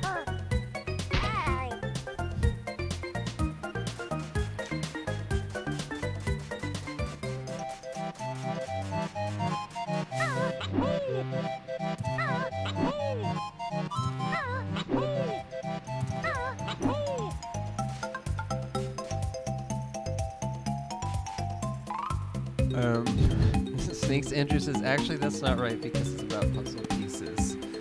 What is not right? Sorry, I missed the context for that. Oh gosh. Let's talk about puzzle pieces.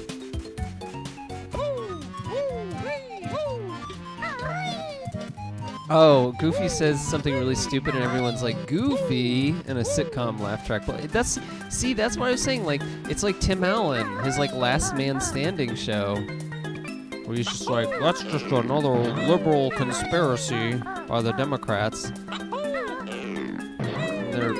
His daughter is probably like decided to join Antifa. And he's soiling himself in fear. Oh gosh, I'm terrified and my daughter has been just like wetting himself in fear. Out of Antifa.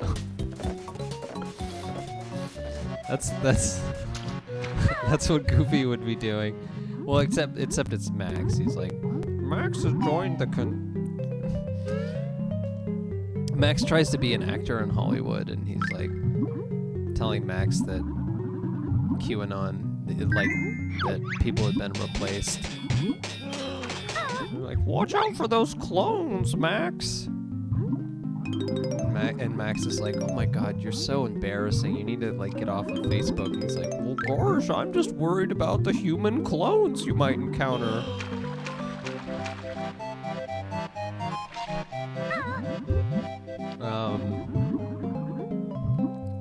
Snakes Andrews says, what if that Otacon scene from Metal Gear Solid 1, but it's Goofy? I haven't played a lot of Metal Gear Solid 1, so you're going to need to explain that, unfortunately.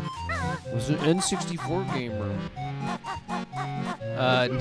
New Goofy movie where Max is acting for a mumblecore. See that?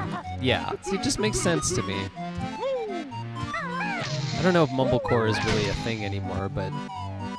Oh, gosh, Max, aren't you keeping up with the news? Yeah, Goofy's too young or too old for Reddit. Goofy would be straight up just Facebook.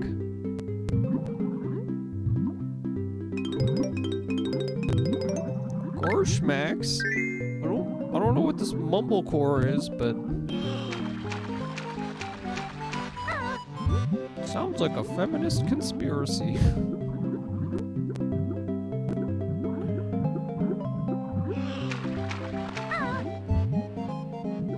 This mumbo token, but it's actually hard to gauge how far away it is. Let's make this easier on myself. Oh.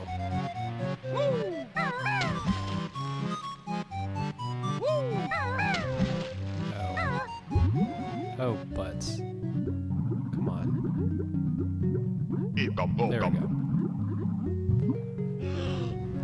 Mumblecore, that sounds like a lot of liberal mumble jumbo to me. Moral Recording says, I always thought Donald had more incel potential than Goofy. And that he seems really unhappy. That's true. But people are never a one-to-one, you know? It's possible that... Okay, I got his gold. Without even saying anything. I'm doing his emotional labor for him.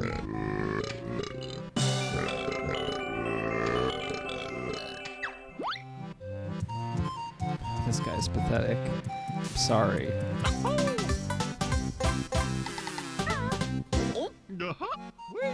Did I already discuss Donald? No. I just think... Yeah. I think there's something about the juxtaposition of Goofy and going down that line, which I think is funny. Whereas you almost expect it a little bit with Donald, but the thing is, like, you never know, like, people don't always match up one-to-one with, you know, what you think they would, or in this case, cartoon characters.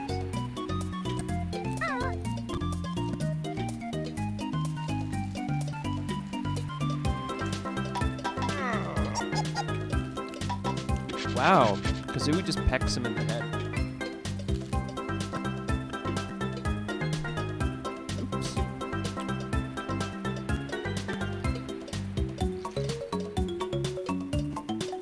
It would be funny if Donald... What if Donald was a stand-up comedian? Arnie B says. It would be funny. The whole joke would be that no one could understand what he was saying. That is actually pretty funny. He gets so mad because, like, literally no one can understand what he's saying.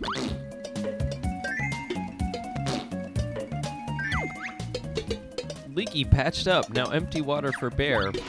I don't know what that has to do with anything. I don't know how eggs patch to leak. I just know that thing, you can poop into it.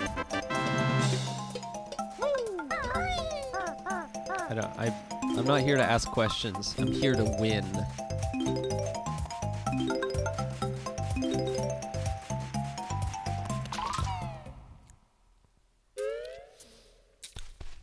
And this is the infamous thing, because there's a bunch of different codes that you can enter into here. But obviously,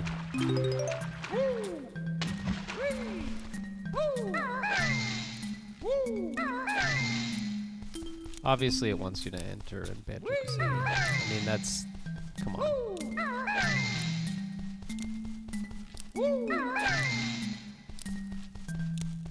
Even as a child, I figured this one out.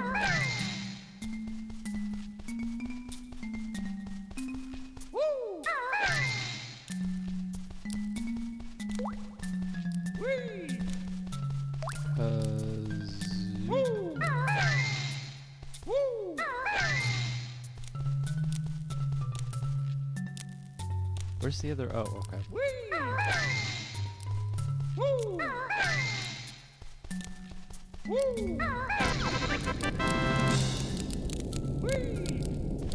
But first, I'll cut you down to size.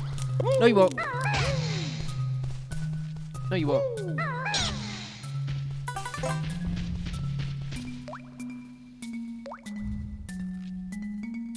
if you talk about 420 and Banjo Kazooie, he gets. Is that Donald's stand up?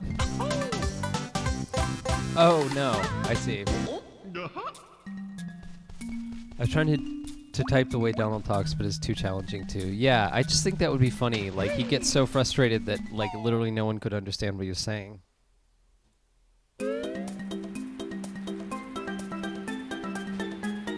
He's, like, it would be funny if he was trying to be like a, what's his name? Andrew Dice Clay style, like, insult comedian.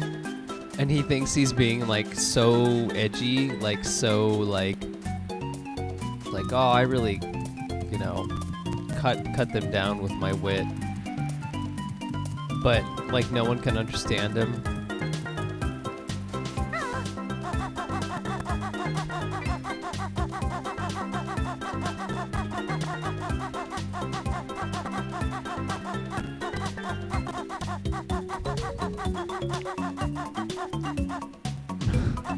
People start laughing before he starts telling a joke, and he says, "That's not funny."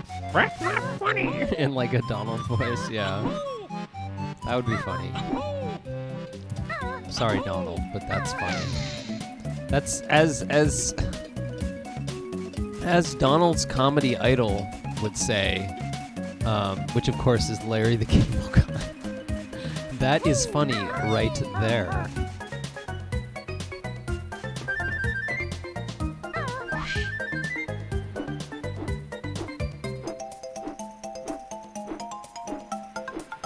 I don't have the beak bomb thing yet. Oh, but I think I can. I think I'll be taken down here.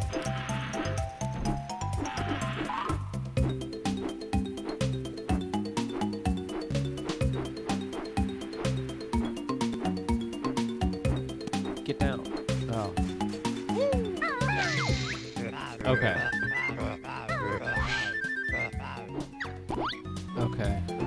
Need to look for the clues. Okay, there's no timer on this.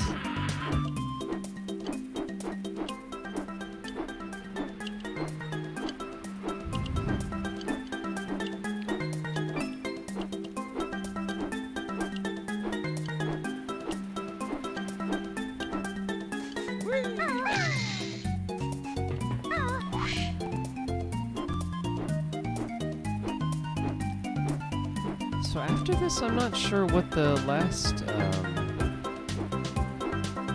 puzzle piece actually is here. I guess we'll find out.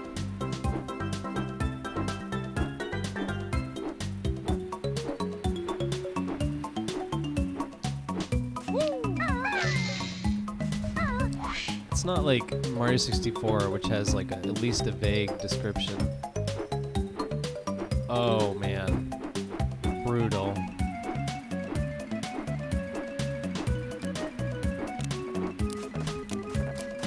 Let's get him. Yeah, we got him. You'll never find me now. Well, yeah, I will, because you're right over there. You jerk. Oh no! Oh, god damn it. Whatever, I don't care.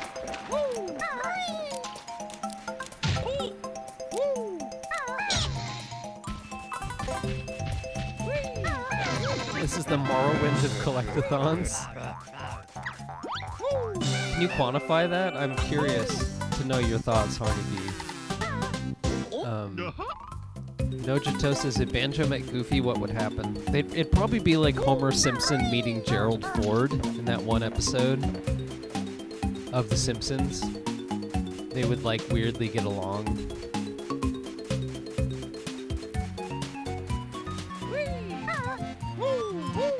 I have no thoughts. Okay. Because there's a lot. I have a lot of questions with regards to the Morrowind and Banjo Kazooie comparison. I straight up murdered that sentient chest. Yeah, I sure did. Let's right my wrongs here. And I didn't right my wrongs at all. So that's the end of the world.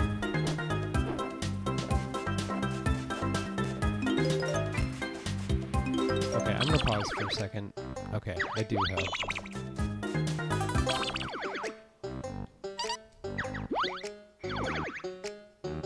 No honeycombs. Okay. Missing 4 notes, 1 thing, and some honeycombs.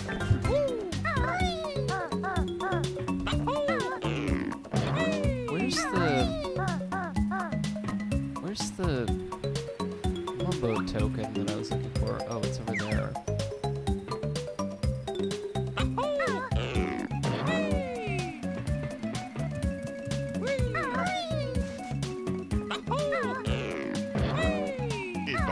Didn't think to do that. Okay.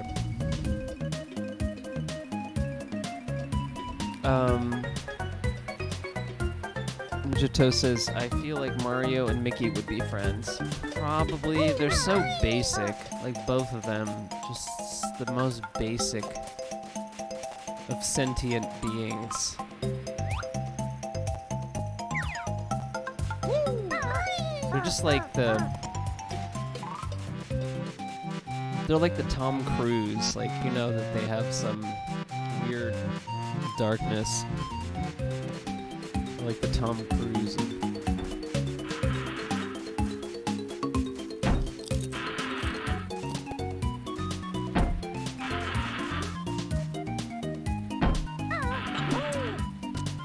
Okay, I got this one. Does anyone remember where the last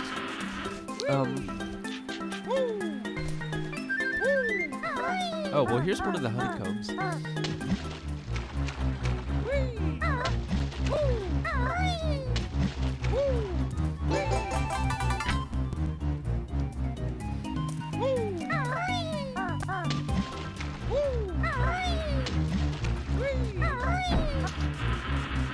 More recording says, I feel Mickey would be one of those conservatives that tells anyone who listens about how centrist they are.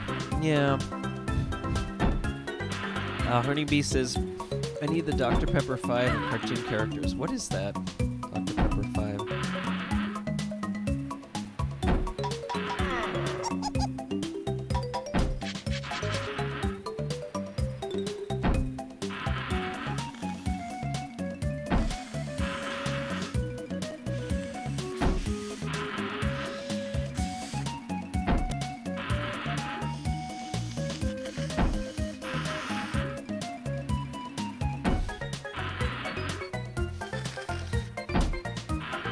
Have like weird phlegm lingering around from getting over an illness.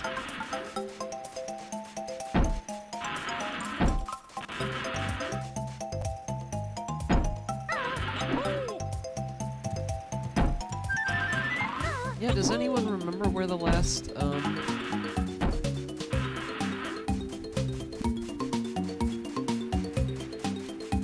jigsaw piece is in this world?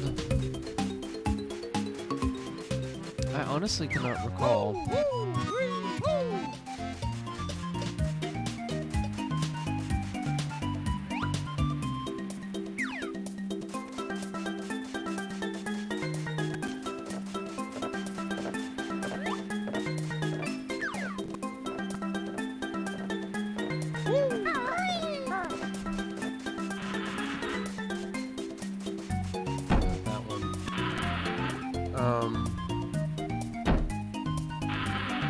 Dr. Pepper with 5 calories, which was very necessary in the 2000s. Ah, yeah. I had, like, when I was in California, a friend that I was staying with, they had a bunch of, like, you know, like the contemporary versions of diet soda, like the zero kind of variety. And including like a root beer and cream soda one, and they taste exactly like the... I mean, I'm sure if I were a kid and drank a lot of it, I would know the difference, but like, to me, they tasted exactly like the real thing. It was kind of eerie to me. I mean, I wouldn't feel comfortable drinking one of those all the time, but in the short term, it was great, because it's like, well, this doesn't, you know, rot my teeth. I'm sure there's weird chemicals in there or whatever, but like I said, I'm not drinking tons of it or anything, so I'm not buying it all the time.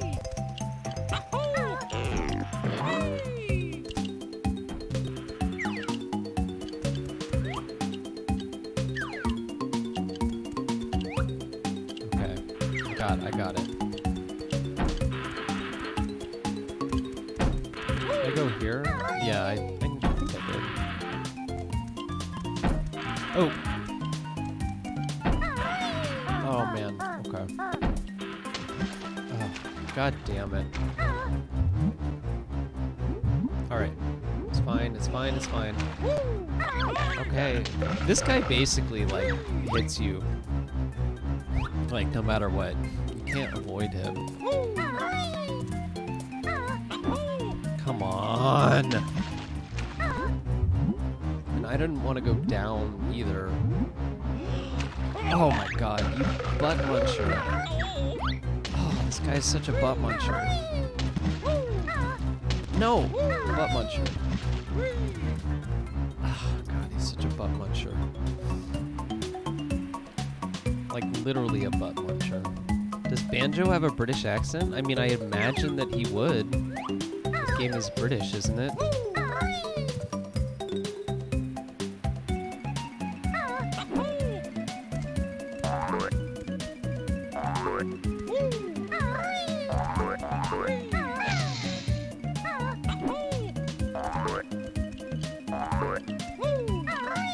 Yeah, Grant Kirkhope is British.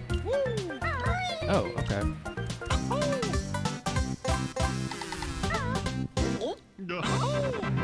I do wonder where the last honeycomb is.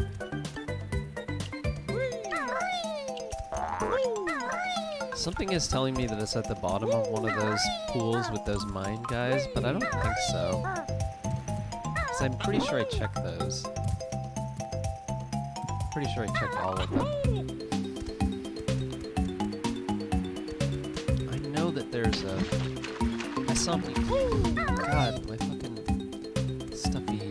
I saw musical notes on one of these.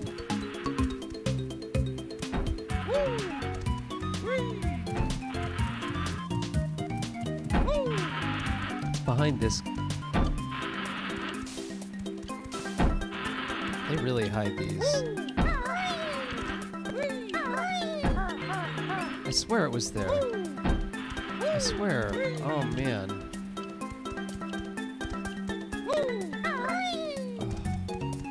I swear I saw fucking music notes there. I'm being gaslit by this game. I don't appreciate it. Collectathon, more like slogs on and on. Yeah. You've always imagined Banjo with a Cockney accent? That's interesting. Okay, there's definitely nothing there.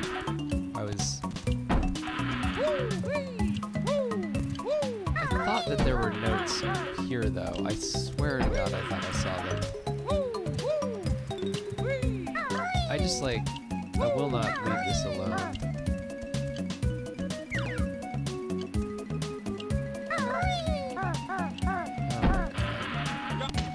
Here we go, back in the turd pits. To tank a hit from this fudger. Okay, I didn't have to tank a hit. Let's see.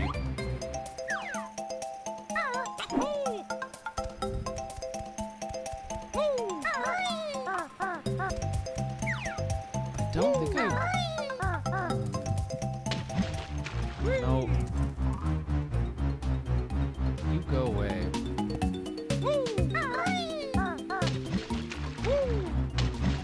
I honestly don't know if I climbed this thing.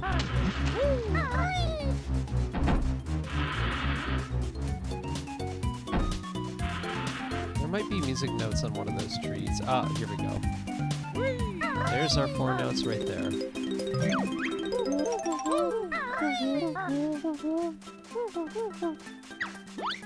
This is where the thingy was. No.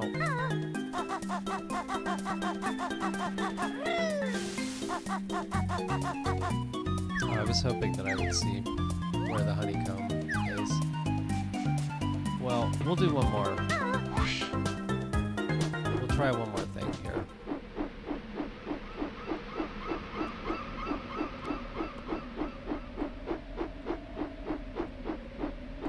Oh, I was hoping maybe it was like way, way up.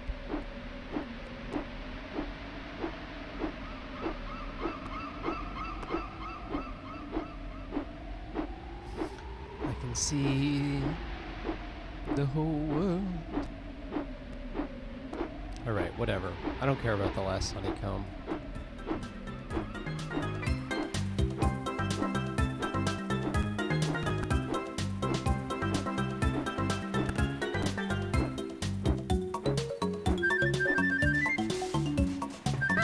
No. You butt munchers.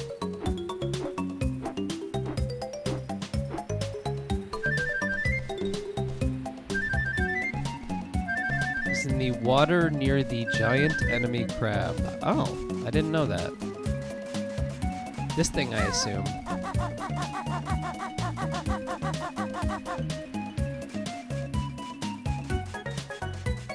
Oh, there's also a Mumbo token here. Like further in the water? Oh my god, stop changing camera angle, please.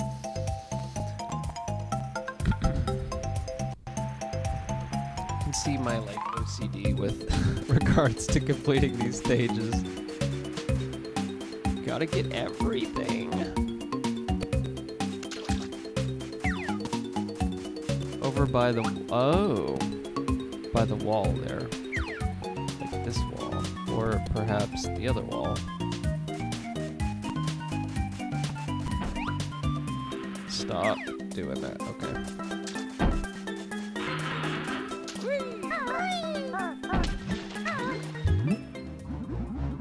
Oh, eat me, fucking! Literally eat me. Literally eat me.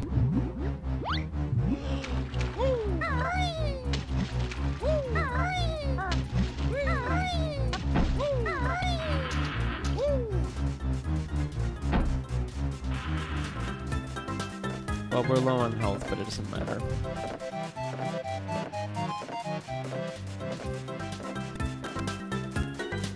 Alright, thank you, Luigi is the Pope. I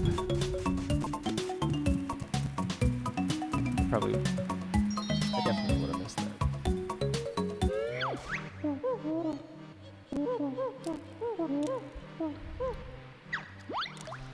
Okay, don't have to go back to Treasure Trove Cove. This is what we want. Given the way this game is, it kind of encourages you to not have to go back.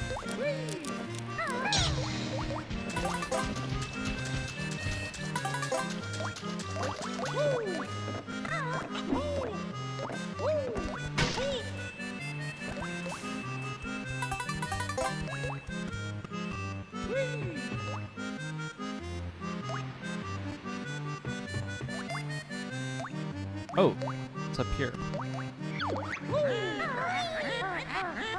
When I'm nice and slim once and more, burgers, fries, and chips galore.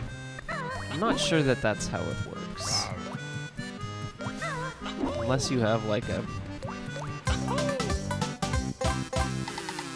Luigi is the Pope. Says, you're welcome, backseat gaming is my passion.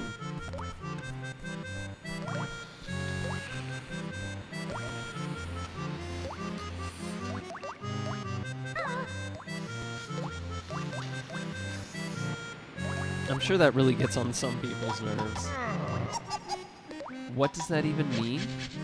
I mean, I assume it means that Luigi is the Pope likes offering suggestions to people playing video games on how to complete them.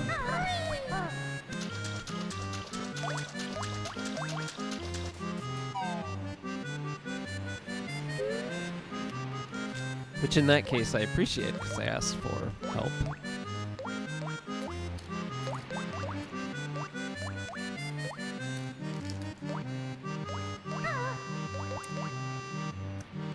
Chips.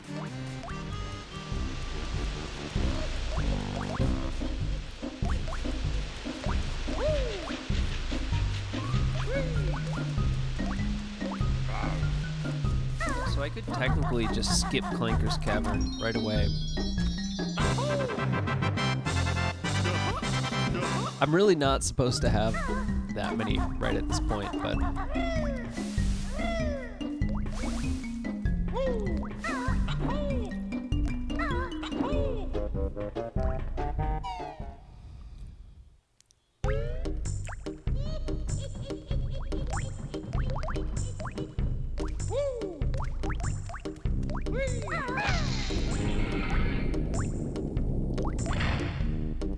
It's one of those silly timed things. I don't think so.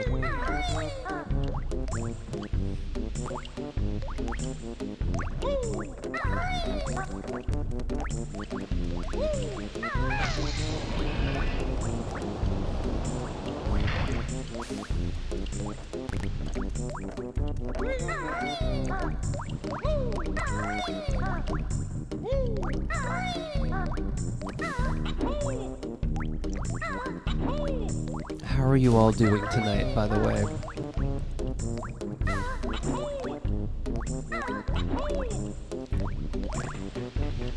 Do any of you...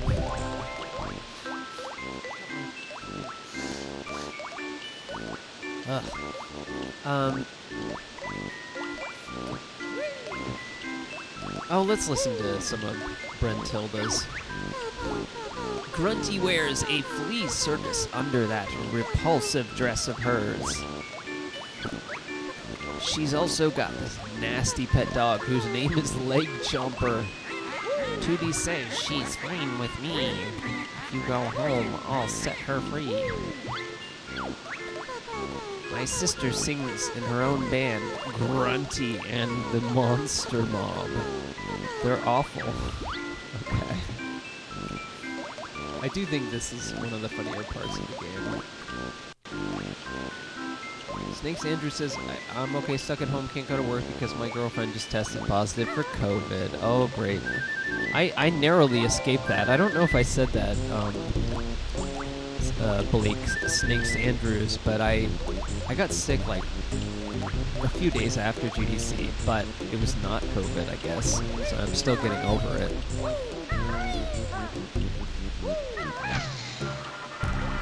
Happy to be here working on games / watching the stream. Thank you. It was fun to hang out. It was fun to hang out with. Sorry, give me 1 second. Oh yeah, okay. Sorry, I forgot that Tyreek, who was in here earlier, that his handle was 4-Bit Friday. It was fun to hang out with you at GDC. It was fun to hang out with Tyreek as well. It was in here earlier. And it was cool to see people come into the stream. I am worried about another COVID wave. I think there's a lot of like weird lax attitudes about it. But then, of course, there were people who were extremely upset at one person in particular at GDC who apparently was like had tested positive but went to GDC but was like outside and masked. And like, while I personally don't think that that was a good thing to do, I also, some of the responses that people had to them was way over the top, because it's like, being masked and outside is not like, is not the same thing. Okay, thank you. According to Yankee Candle Reviews, it's already happening, LOL.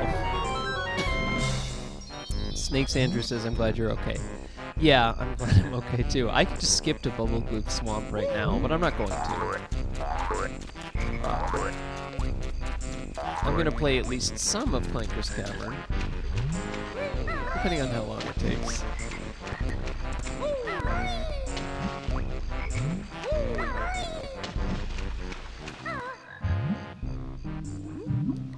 But yeah, there was one person who, there's like a viral tweet about this that, oh, a person who got infected was knowingly infected and was wandering around the GDC grounds, and it was like, oh no. And the way that it made it sound like someone was walking around unmasked, like almost trying to infect other people. And what it was somebody who later came out and was like, well, I talked to some people in the park after testing positive, which again, like, maybe not the greatest thing to do, but it's probably not going to infect people, like, outside, masked.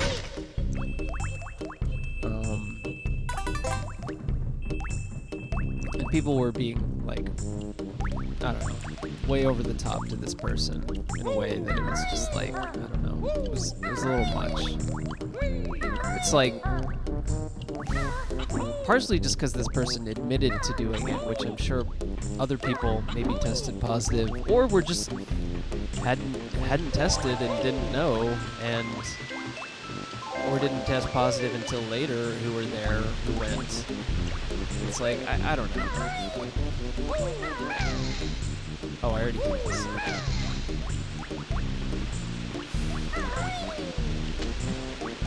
I don't know. That whole thing is weird. But yeah, I am worried about another wave.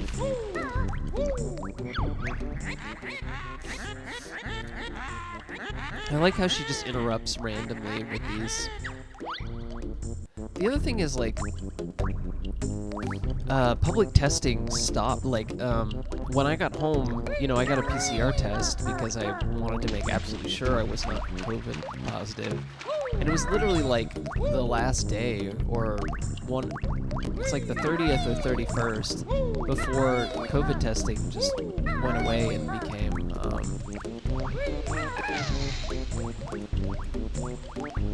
not free anymore, which is awful. They also stopped the COVID hotels, which sucks. Yeah. Snakes Andrews, GDC was silly. Yeah, it was.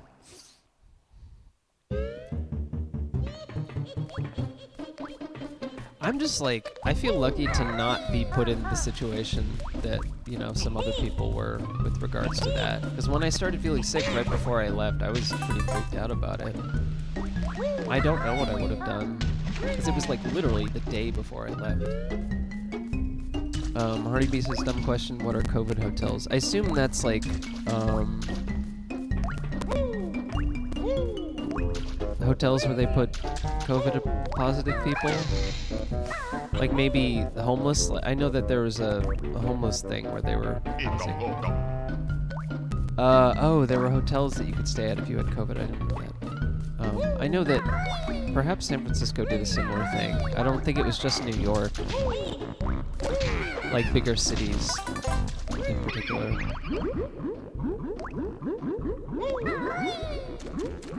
Okay, this is just activates a magic cauldron, which is cool, I guess. They give you a coach purse? Oh. They give you food and stuff when you check out. Oh, I didn't know that.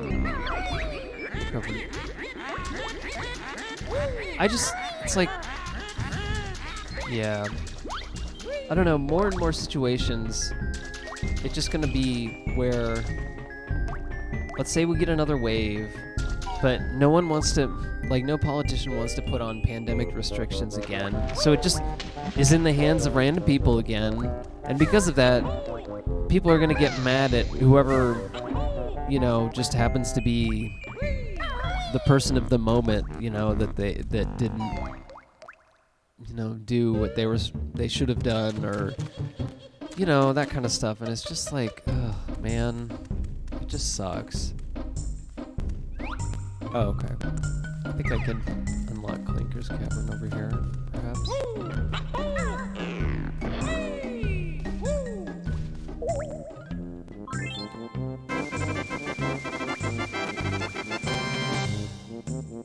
My friend got a Minnie Mouse purse or something, and she gave it to her mom. Oh, that's cool. Like a mini purse with a mouse, not Minnie Mouse, like as in Disney, like we were just talking about. Minnie, like Minnie Mouse is she's like a trad wife, like Mormon influencers on Instagram.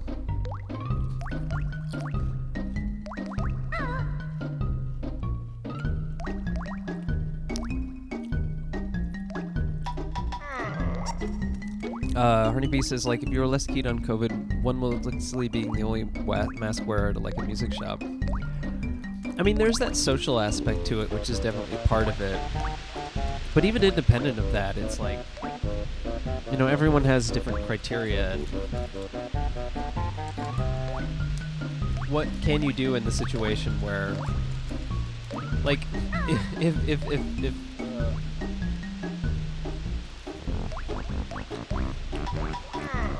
cities and states are not going to enforce those restrictions,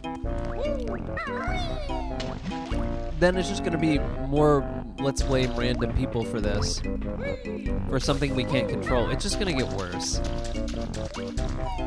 And, like, I totally understand why it's unfair and it sucks, because it does, but I just feel like it's just going to be more and more of that, like, how dare you do this, how dare you do that, because no one's going to put down restrictions again. I still put masks, I'm still going to wear the mask on public transit, and if I'm going to stores, like, definitely, regardless of anything. I don't care, you know, what is socially seen as good or whatever. I'm going to do that because it's easy to do. But there is stuff like, I don't know, shows and stuff like that. Going to bars, going to restaurants, that's more difficult. Because if you want to go out with some, you know, somebody, they less like outdoor dining options.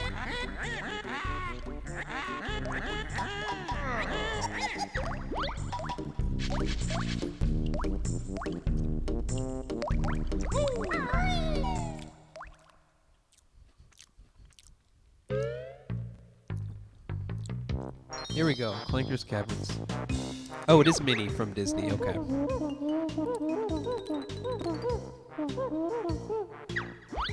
Oh, it's hidden well. Yep, I know exactly where Bottles is in this level. He's in the middle of the stomach of the great whale, or whatever the fuck it is, shark. What am I eating? Chips. Not anything remotely healthy.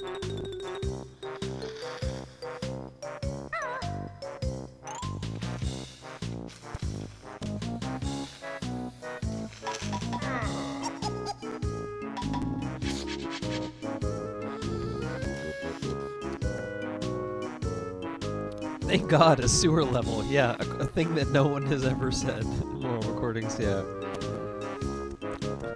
I need to buy healthier snacks, which I usually go to Trader Joe's, but I didn't. I have to take the subway to get there, so I didn't do that.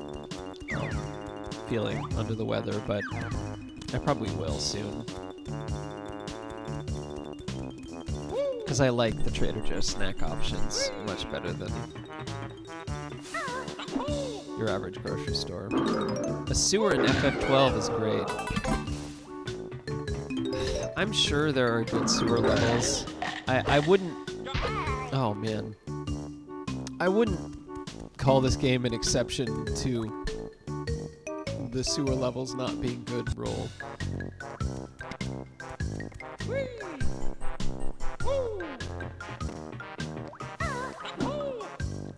Oh, isn't there a... that Turtles in Time game? I remember there's a sewer level where you, like, surf. I remember that being kind of cool.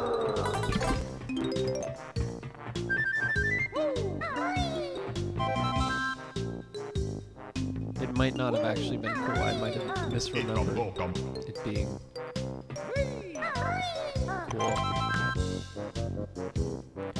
Rick Blitz says, I've been thinking about getting wavy Fuego chips all day. I don't know what those are. What are those? They sound good. I just have the Utz, or whatever the fuck they're called. That's like the brand du jour in New York. Sour cream and onion with ridges. They're very good, but I don't get them very often because they're not good for you, and I will eat them a lot. They're Takis, but wavy. Ah, okay. Snakes Andrew says, I started to make a whole game in a sewer, but never finished it. I wonder if there's gotta be like Tumblr accounts or people who are like, I love sewers in games. That really is unfair, the way it like triply damages you there for getting hit and then falling. really not. It's not cool. Oh, I said we were gonna take a break to watch a Game Chasers episode, so we might do that. Especially if like I die or something. We might play a little bit of this and then I'll do that. Sewer walking simulator. I know that there was a Quake 1. I sort of started following the Quake mapping community, and I know they had like a sewer jam for one of them. I'm sure I played. Oh yeah, there's a few good sewer levels in like Doom 2 WADs, like community WADs, like Memento Mori 2. Has a sewer level that I like. It's called Sabbath Sewer.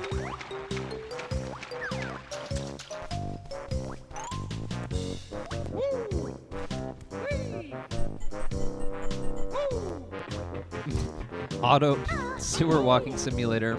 Not get rid of the walking part. The walking has an auto walk toggle button. Mojotosa's sewer management simulator where you just watch all the flow by and do nothing to actually manage it. Yeah. Moral Recording says that's not fair. Pretty much every Quake WAD is a sewer level. That's true. I don't know. I never fully got on board with like the whole Quake aesthetic in spite of what some people say about it.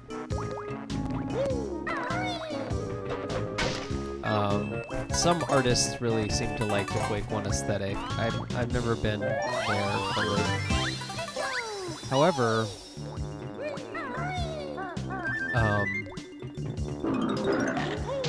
oh my god. Motherfucker.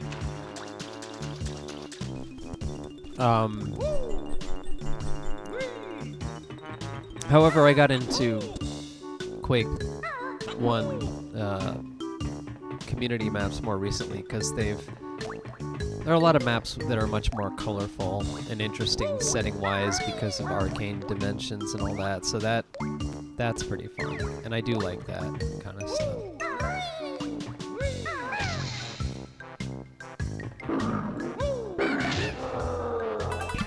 The way that there's like a billion of these, and they like, I don't know. We're just gonna leave that be and move on now, shall we?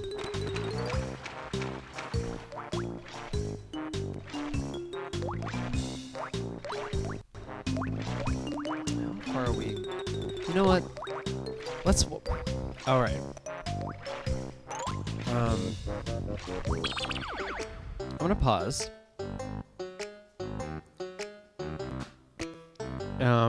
And we're gonna watch an episode of the thing that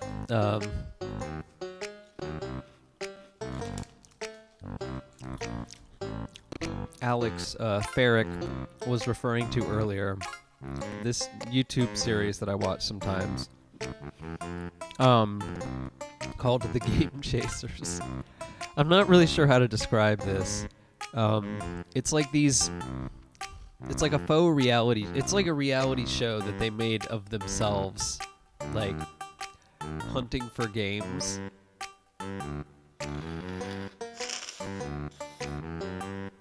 But at no point is there like a discussion of the the actual game. It's like purely collector focused.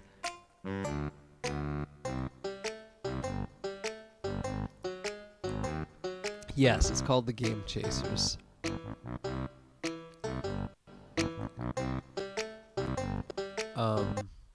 So I'll come back to the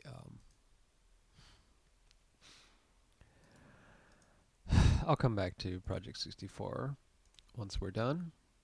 But here's just a random episode that I picked. I just had it open. All right. Here we got The Game Chasers, episode 38. The guys take digging for new games to an all-new level. Buried deep within a room full of used clothes and junk lies a box of gaming history. Will they sniff out the games, or will they smell mothballs? Will the smell of mothballs be too much? Yeah, Nochoto says, now imagining a video game version of House Hunters. Tarny B says, toggle buttons start making sense once you discover the frontier of hard strain. Interesting. Okay, so here's episode 38, Buried Treasure. I have watched this series multiple times. So, without any further ado, oh, here, I see. Okay, let's move this over here.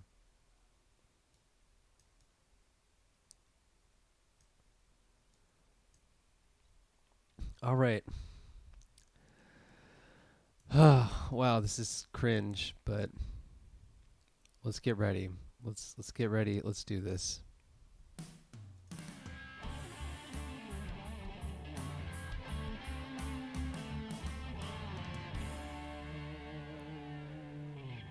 On this episode of The Game Chasers.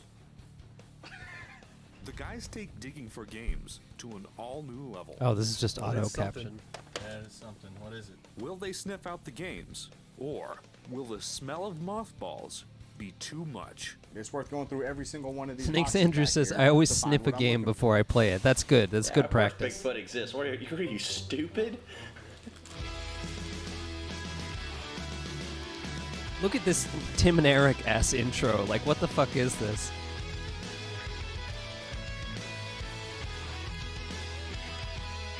I mean, I guess it's kind of supposed to be a joke. It does baffle me a little bit.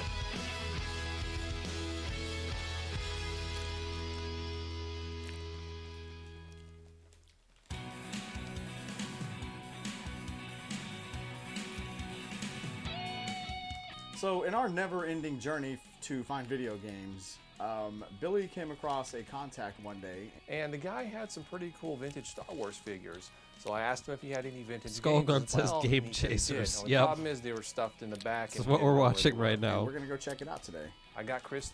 I wonder cousin, how our often that guy cameraman. cleans I his take hat. beer with me everywhere I go. Obviously, you know, gotta have your beer. The government. This sounds like a job for the Game Chasers. Well, Surprised they called it Buried Treasure and not Hidden Gem. Like Well, I said, an NES they don't really talk about the games themselves, which I think is the funniest part about it. It's just purely about collecting. We are constantly on the lookout. The Hidden for Gems other thing places is to stop along the way. Now on our way to the something first that store, we see an antique store.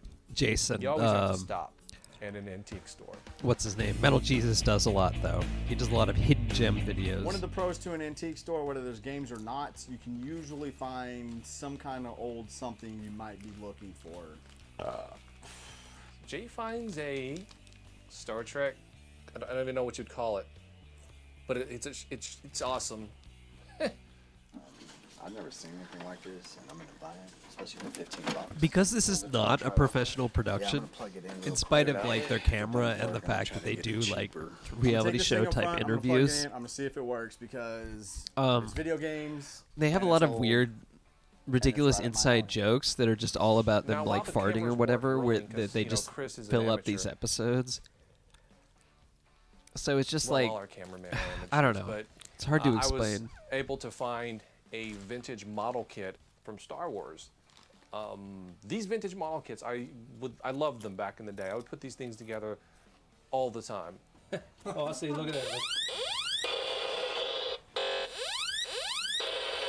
There you go. You gotta get the right angle. You see the little. Honey Bee says Lights come incredible. on, thing Skull Gun fires says up, the Game boom, we Game have a Chasers are working not video interested game in the here. complexity of each Well, unique video game. Video game? Would you even call it a video game? You got a working game. Snakes Andrew So, says, I like that it has hey, the Tim and I Eric think it's a opening, great but deal. they're both Greg Turketing from On Cinema. Well, they're very competitive with each other. They're kind of jerks to each other, but it's not. But they don't talk about the actual games. don't like Star Trek. You like Star Wars. Very rarely do they. I got Anyway, the Star Wars model. You got the Star Trek game. So where does the beer drinking guy fit in? Is he the camera operator? I guess for this particular episode, he is. He's Billy's cousin. Billy's the guy on the left. And they call him Redneck Chris, and he starts appearing. I think this is his first appearance. But yeah, they make fun of him for being a redneck, I guess, even though they're from Texas. You're right, and I spend as much time as possible with him. Harney I don't Beast need says, a is there an stupid epic model fat to guy? spend time with him. Well, sort of. There's a guy named 8-Bit Eric who sort of fits that description. More recording says, oh right, he's looking in the back of the car. Yeah, that's because said, you don't mess he's with them, their they don't mess camera with you, right? operator. I'm not afraid of a. What are they gonna do? Shake us down for our lunch money? Come on, dude. Don't film. Don't film. What? I'm not filming. Nojo Toast says they all look redneck enough that I kind of assumed they all were. Well, they live in Dallas, which is, you know, it's like a city. I ain't scared of those stupid bikers. I ain't here. Let's go. Now they live in the DFW area, I guess, the blob of Dallas-Fort Worth. So I called the guy beforehand. He knows we're coming. He says that he has an Atari in the back room. Well, I know there's that game. The Atari. Got joy. I haven't had anything come in. Okay. But what's back there? Don't know. Billy's an idiot. There's not going to be any video games in here. That's how I found him. I was just moving stuff around trying to find stuff. I mean, he said that we have free reign to. Yeah, look this for. is the David Foster Wallace metro area, Harney B. Indeed.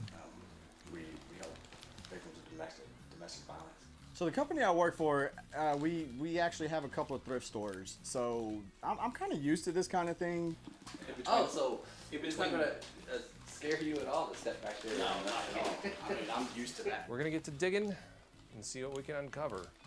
This may take a while. I'm not going to be a negative Nancy here. I'm just going to dig Spectral in. Boy says this is just reminding me of American Pickers. Yeah, I think this show was explicitly made to be in that mold. Spectral Boy says, also, hello, everyone. Nojo Toast says, wait, did he just start talking about domestic violence for no reason? No, he said he works for a company that works all with kinds of survivors crap here. of I'm digging domestic through violence, that like that's his day and job. That's what he penny said. loafers. He was saying that to the guy.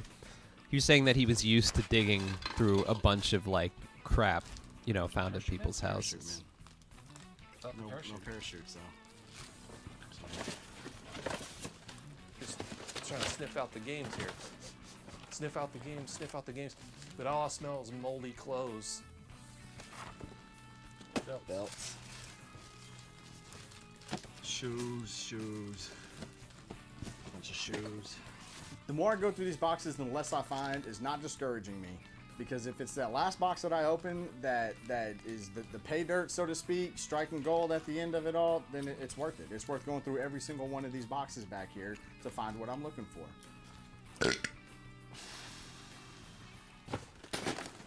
We need to find something today. You know, it's not a I'm all professional for production digging because for buried they treasure. I think every that single stuff is burp fun. and I've like said it fart before.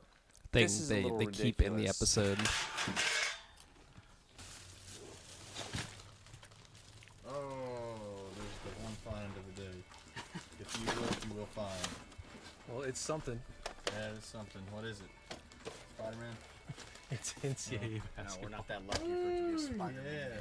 Random Super Nintendo sports game. It's actually encouraging. They are more and more to incredibly keep going. Not persistent that I was on this getting too show, discouraged which I'll to give them start that. with, but this just makes me think that there has to be more stuff here. What? Hey, chick. Find something? Right on that shelf, that metal shelf. Well, lo and behold, we've got something here. It's not an Atari 2600. Someone was selling this for $5. Super Nintendo. Yeah, it's a little ugly. It's a little yellow, but hey, if it plays, it plays. That's all. Mortal that matters. Recording says, I assume these guys live in the Victorville video archive, except it's all stained, unboxed copies of Super Mario Bros. 3. I'm not really interested because I man. want the video games. We're finding little bits here The and there. Victorville Film Archive. You know, we're looking That's for a that classic. big jackpot now. The top find of the dig is Nolan Ryan baseball for the SNES. We've Indeed. been here at least an hour. Ken Griffey Jr. baseball. We still haven't stumbled across the jackpot at this point. It's getting hot. I'm getting dirty. You know, if we were the clothes chaser, we'd be set right now. We kind of skimmed over it, but we didn't really dig into it. We didn't I want to be. think that's where we are. I don't remember some. I'm pretty sure. Look at that guy's, the back of that guy's, like the women Thinks they're being, somewhere in that area. like, powering women through faith. Look at that, the blue back of that shelf, guy's Okay. Well, let's dig shirt. The women on the cross You know what? there. As long as there's still boxes to go through, let's do it.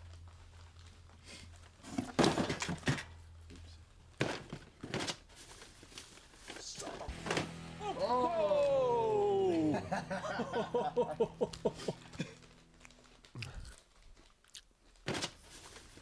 They're so weirdly competitive with each other. Oh! 2,600 games. Did everyone see that at the same time? Oh, Okay, let's be civil Civil about this. Yeah. Empowering women through crucifying women. Yeah. This one's mine. Pretty much what has happened here is I have stumbled across a tub full of Atari games. 'Cause I'm a winner. How is that one yours? Wait, they do the thing like there's an ad break, but there's no ad. Yeah. Well, probably there Oh my God, he's is, a little but help I here. don't have My leg ads is holding enabled this on up. YouTube. I have an ad blocker. So. Taz is mine. This one's mine. You got that one ready. Did you just see how much y'all can funnel the whole damn pot? Really? Really? Thank you. Thank you for your expertise. This one's mine. That's mine. Now, unlike a lot of people probably watching, I was old enough The whole to thing really get into and appreciate the With them 2600. doing this, presumably, that's is when I they're started trying to get gaming, a bunch of 2600 and games it's for very, television. very My earliest cheap. memories of Atari were Empire Strikes Back. Obviously Pong. I mean, my first video game memory was boxing on the Intellivision, and shortly after that, it was Pac-Man and Space Invaders, all the classics on the 2600. Atari's part of video gaming history for me, and just in general. This is mine. I called it. I just called it. Hey, for real. My leg. Hey, will you help this crybaby? For F's sake, man. It feels like we're at a dump. It's just massive trash bags everywhere. Just complete chaos. I agree with Redneck Chris for Yeah, once. no kidding, right? Son of a... Now I'm stuck. Oh, good God, man. It's like Tweedledee Tweedledum. Hang on a second. One of the ones sticking out right now is Smurf. Now, yeah, it's from ColecoVision. Yeah, back in the day, ColecoVision would make games for the 2600. I don't think they'd get away with that nowadays. PlayStation saying that they're going to make an Xbox game or something like that. But back in the day, man, that stuff was going on all the time. One of the games in this lot that we found, a lot of people may or may not know about it. There's a Mario Brothers on the 2600. Obviously, the graphics aren't as good, but the graphics, for what it was, not too bad, actually. And personally, that's one of my favorite games on the NES is Mario Brothers. Not Super Mario Brothers, Mario Brothers. Yeah, but at least we succeeded. That is true. We found I'm gonna eat this orange now. I'm not done, though. Cool as it is that we found the 2600 games, it's kind of just whetted our appetite. I'm not done because I don't know what else is in here. I'm going to keep looking. I'm going to exhaust all possibilities before I walk away from here. So we're not done here yet. Oh, I don't know. I don't know about this because remember, Sketchy. Is that a bad idea? Dude, don't do it. although it would make for a good video. What if I die? Yeah, go viral. No, dude, don't do it. No, that's good. That's safe. You know what? Billy might be taller than me. Spectral but I'm Boy more says agile and athletic than him. Snakes Andrews says I'm the going arcade up, like version of Spider Gorf Monkey, is I'm one of the going first up. games Yes, I with am. the speech Yes, I chip. am. Speech Yes, chip. I am, dude. I'm way Funny. more athletic than you. Whatever. You know how I can prove that? You broke your freaking ankle on the Rocky Steps. Hey, I'll make sure you don't fall. Yeah, support me by my There was an butt. old series of commercials We're destroying this bad place. That's from the Intellivision featuring George Plimpton. They're kind of entertaining. I will note that. More recording says, imagine going up to this guy and saying, so I hear you really like Mario Brothers. Yeah, I just love grabbing the little flag at the end too. Watching him combust with rage. Hey, we can look through it a little bit later. I'm looking through it now. I know you are. We have another box of 2600 goodies.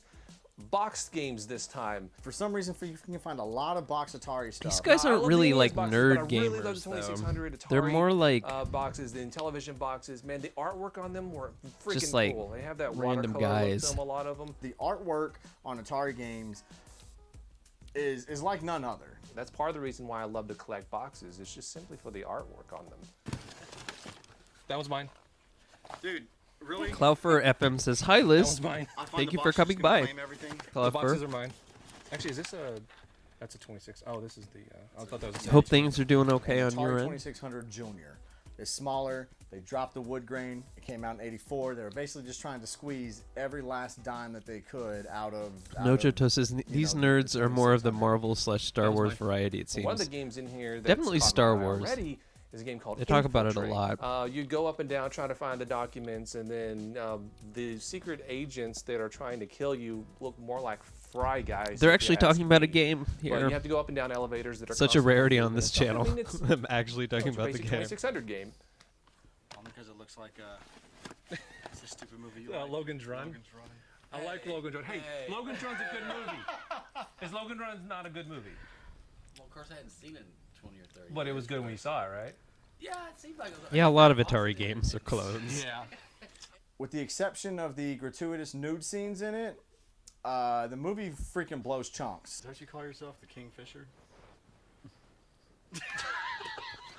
It is. Look at the dumb look on his face. He had it like on his license plate or something. Now they're making fun of their cameraman, who's not getting paid for this.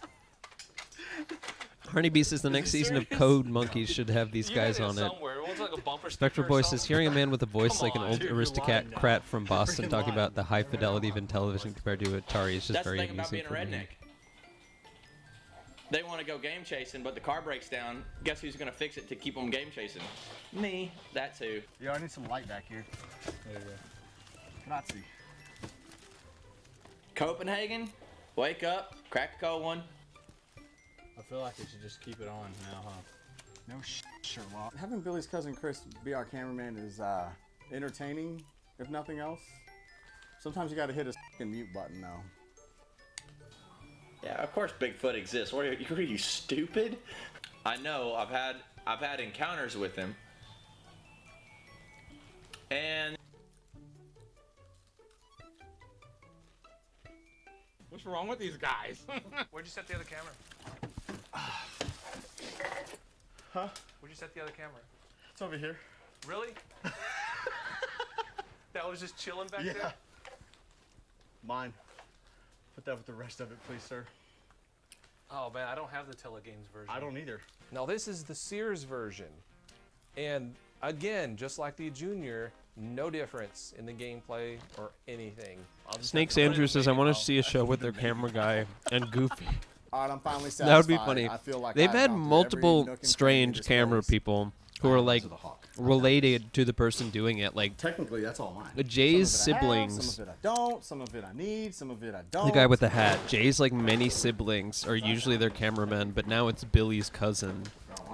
And You know, we can hit this guy with an offer one of for Jay's everything and brothers see if he is bites. they call him Dodongo, Sure, yeah. and he's a very bizarre person. I The don't only know games how to there describe in that him. entire thrift store, and boom, it took them like a good hour and a half, 2 hours to uncover them, but they found them. Pretty amazing, if you ask me. So, well, what are you thinking on all of it? One thing to consider if you're going to make an offer on a bulk like this is how much of it do you have? Y'all count them? No. Now, if neither of us had a 2600 in games, we'd be willing to pay a lot more for this lot.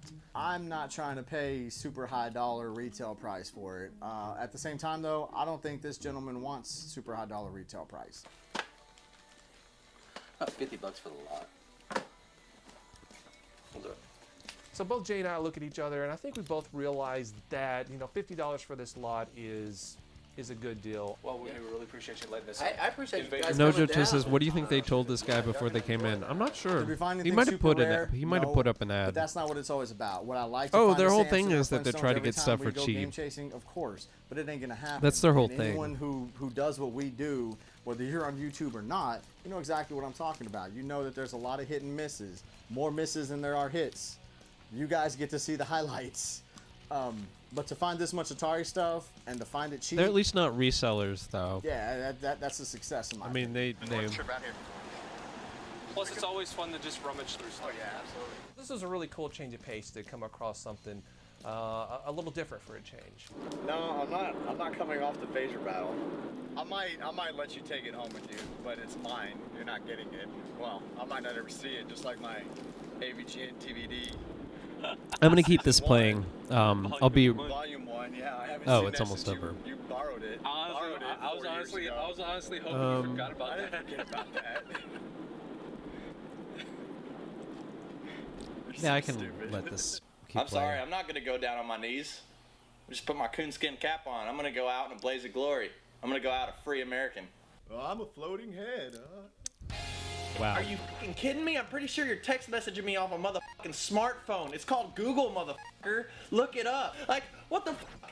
Man, it's real. I've seen you, Jay, I've fucking seen you do it. You fucking hit the button, Siri says, woo-hoo, what can I help you with? And you say, fucking Taco Casa near me, because you're a fat ass. And you think that I fucking have the latitude and longitude of where it's fucking at. Okay, I'm just gonna let the Game Chasers take MagFest 2014 play while I get some more water. I'll be right back. And I apologize. We were, what, 1,500 miles away from Eric at that point. Everything we got, Eric slipped on. It's just the way it is. I'm a dirtbag. You're using that, aren't you? Yeah. Damn it. Tell him Large Marge sent you.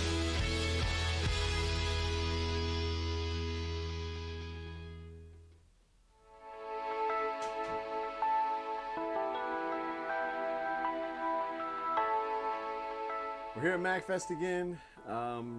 Hopefully it's going to be a little bit bigger, a little bit better, and a lot of bit fun.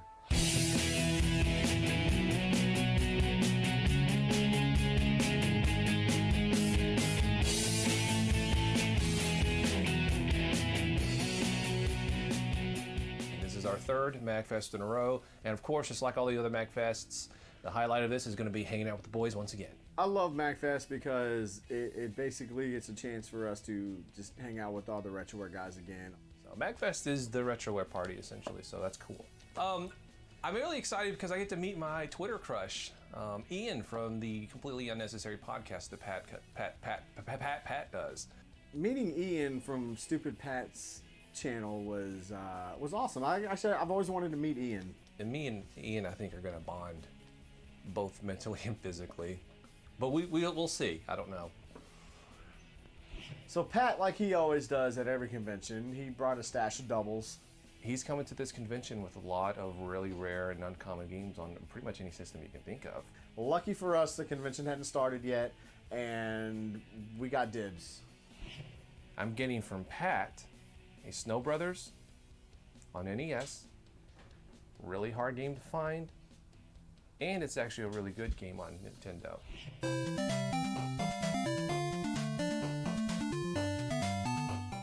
I got some wacky races from him. It wasn't bro prices, but he was still hooking it up pretty good because he could have taken those games down on the floor and made way more money than he made off of us. For whatever reason, Pat just has rare and uncommon games rain into his panties, you know, whenever he walks through the flea market. And I don't know how that is or why that is.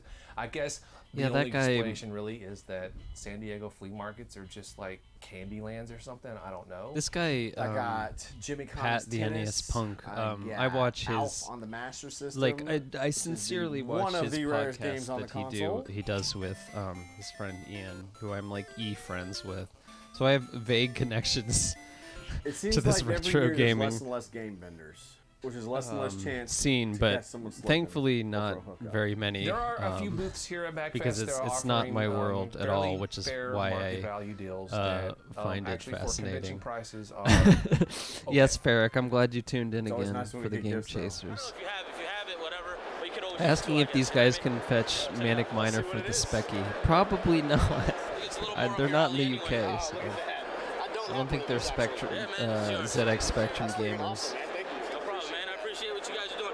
I watch the Game Chasers. That's what keeps me collecting, dog. Otherwise, I'd have quit. It's awesome. That's It's what one of keeps those him awesome things collecting. to have that I never Otherwise, did. he would've It was quit. way too expensive at the time when it came out. I could not afford it. I don't like that. Jay's undeserving. I like Tekken. If anybody should get free stuff around His here, shirt that it should says be "I'll me, hit that" 'cause is I'm a handsome terrible. one. It's terrible.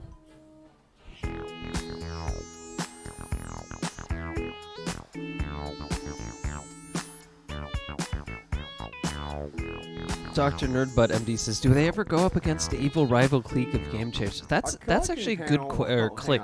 That's a good question. The collecting panel Trying to that think I of- was on with Rue and Pat went really well.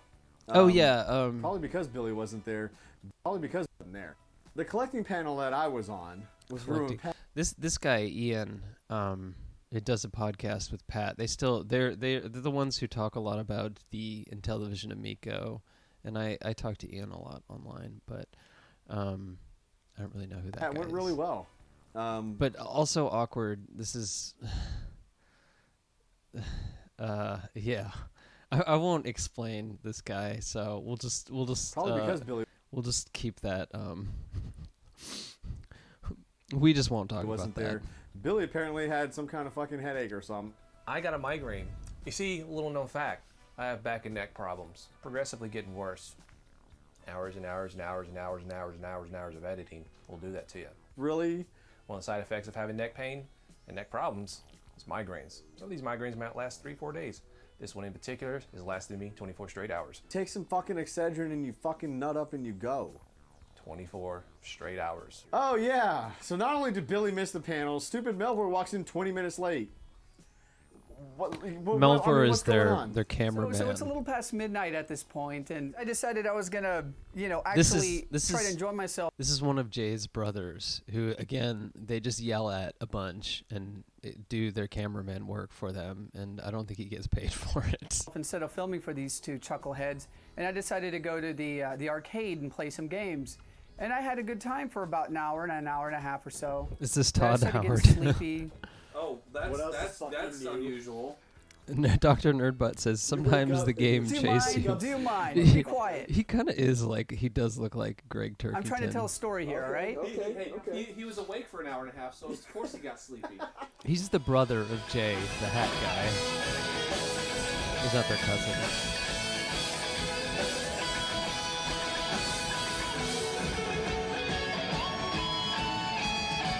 God, I remember a lot of this when I went to MagFest, and it's like, I'm glad that you can play these tunes from retro games well, but I also like, oh, there's more Wario. It's also like not my scene though. Played on the main stage. I think they were actually the like highlight band. Dr. Nerdbutt Empty says I'm cringing at most of this. Not gonna lie. Playing and you see Well, the girls in the front and going, oh, that's I guess that. I felt like a groupie. I wanted to go up there and do the robot. And Oh, I guess that was sort of the point. I should, considering there was like security on both sides of the stage, just waiting to tackle me if I tried something. I don't know. Like I ended up. Badass. The energy of this is so 2013. Yeah, this is early 2014, but next year.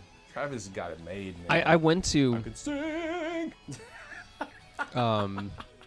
The concert was great. I loved the concert. I went to MagFest in Man, 2010/2011. Yeah, I'm jealous of their handsomeness and their talent. But I didn't go after that. It's always nice. Nerdbutts MB says, well, yeah, your name is Nerdbutt, so I've been to Bad Trash Nerd Cons. Don't get me wrong. Yeah, I think it's more it's like always really cool. this when is somebody too walks close up to for you, comfort, big bag kind of. goodies and it's their way of just showing their appreciation, for the videos and stuff. And anything at all that people decide to give us is always appreciated. Barrick says this is such a time capsule. Ryan gave us a painting. There was us double dragging, and we were kicking the shit out of. They have newer episodes, but not as many, especially with the pandemic. And even then, they were doing episodes less frequently. That is freaking awesome. Look at the Dongo and Melbourne up here. Who did that? Did you do that? Yeah, I grew up being vanilla. I still got some paint in my fingers. I can't wait to go to MagFest 2014 in my "The Cake is a Lie" T-shirt. Oh, no, baby, we should do that. What was the joke of the time in 20? Because that probably would have been pretty old by that point. But I'm trying to think of what would have been in the zeitgeist in terms of cringy jokes in 2014. Snakes Andrew says, I've gone to MagFest 2018, 2022, and I've always had a really good time, but maybe it's just a good excuse to hang out with friends. Yeah, I have a complicated history with MagFest because it's actually the first con that I went to, and I met a lot of people from OC Remix, which I was part of in high school in person, so it was the first time that I met online people in person. But a lot of those people don't go anymore, and I'm also don't talk to them so much anymore, so I'm like disconnected from that community. We have some great fans. So if I went, I would go again, but I would have to go like with he gave us an a group that I felt good with. 2014 was the first season of Rick and Morty. There you go. Don't happen often. I get handed a cart, and I'm thinking, oh well, dude, if he got Action 52, what did I get? Open the thing up. Do you want to? Yes. This guy just gave him both Action 52 cards. Where did you get these? Buddy in Cambridge, Ontario. Wow, that is. I don't freaking awesome. Dude, that's insane, man. I don't know how much Action 52 is worth, but Speechless, honestly.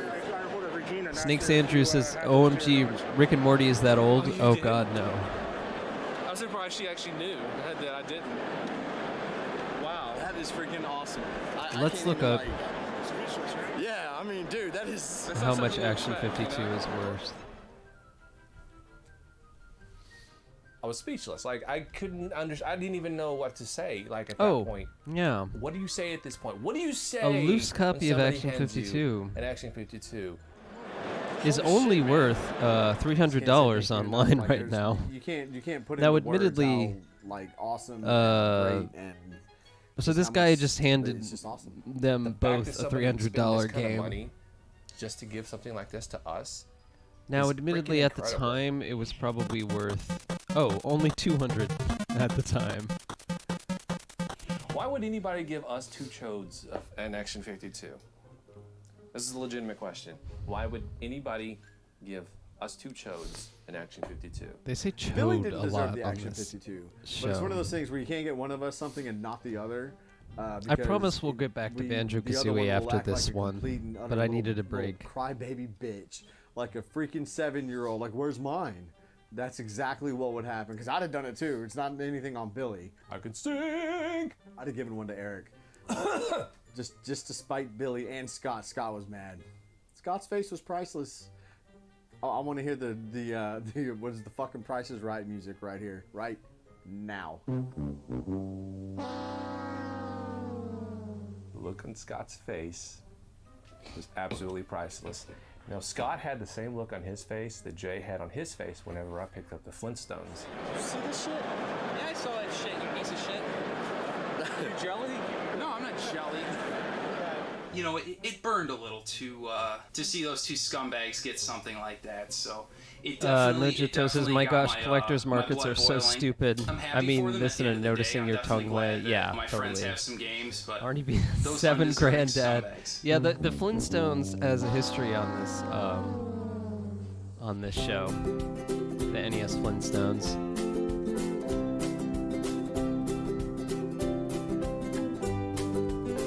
Oh God. You know, usually when we shoot these interviews, we're shooting them in the perspective of things happening at the same time. I think it's important now to kind of go back and look into the past and kind of break the fourth wall and say that this MagFest in particular was bittersweet. Oh, now I they're was talking about fortunate to actually spend Jew-Wario. a little bit more time, God, final uncomfortable. time with Jew-Wario, Justin Carmichael. It was Okay, we're gonna skip this part. It was especially nice to see Justin. With the chaos going on at MagFest and everybody running. The thing with Oh. Hey everybody, I'm Jew-Wario, and they like me. I don't know if I want to explain this whole saga to people, but yeah, he is no longer with us.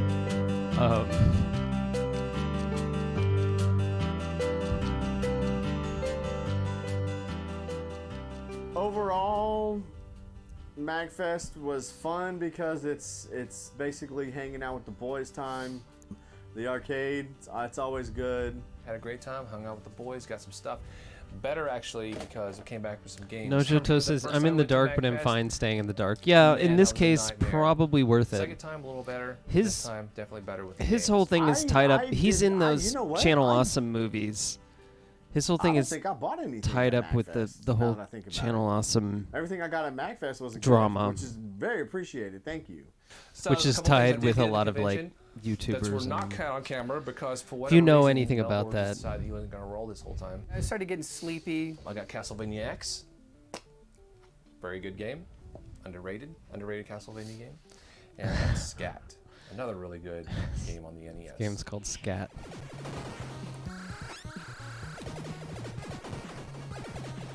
He hooked me up on this. Like there was like somebody Hanging out who with the was, like, a boys. fan, Snakes and, Andrew says, "Hang out with the boys. everybody Hang else out was with the selling this for, like, Jew-Wario." $80. Tom Howard And he started had getting one. sleepy. Yeah, he goes, "Hey, I got a Ferric says their Scat camera from guys are so weird. Yeah, it's because they're the sibling of or relatives of. Yeah, I don't know. Like, I don't know, man. It's a lot of people around us. We're kind of out in the open. He was like, it'll be okay. Just look in. He opened it up. I see Scat just sitting there, and I pull it out and go, how much for this?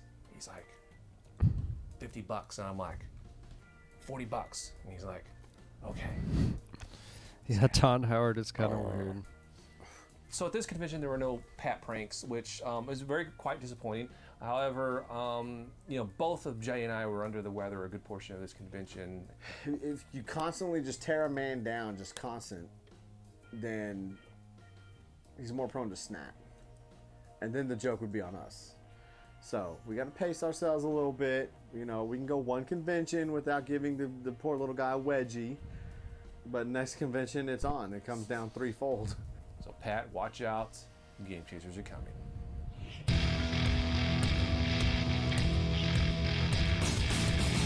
There was no happenings, no goings-ons, no shenanigans. Not on my part anyways.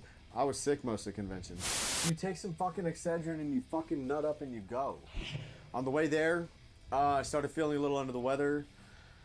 And as the days in convention progressed, I progressively got worse and worse and worse. Yeah, This is the a Game weird-ass Chasers are convention. coming. Just all around. Like us being sick, things happening. Bernie B that I says can't the talk two about flavors on of gamer camera. were I go basically back Halo, upstairs Xbox, or to go to Pitfall, sleep. Atari. I knock on the Yeah. door, and mind you, there's like 5 other dudes in this room at this point. Nobody will get off their lazy butt and wake up to open the door for me. And I'm sitting there knocking, and I'm knocking. So for about 15 minutes, I'm doing this until I give up.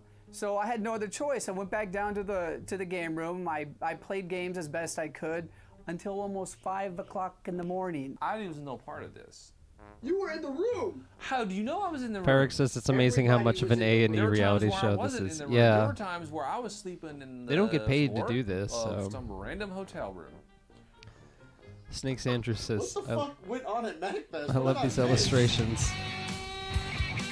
Just because they go on YouTube and they go, hey y'all, I knew I had to have it, and I don't want to insult you, but here's $1. Can I have that rare game, or whatever redneck nonsense they do, or Billy stinks up a car, or Jay has a PMS fit.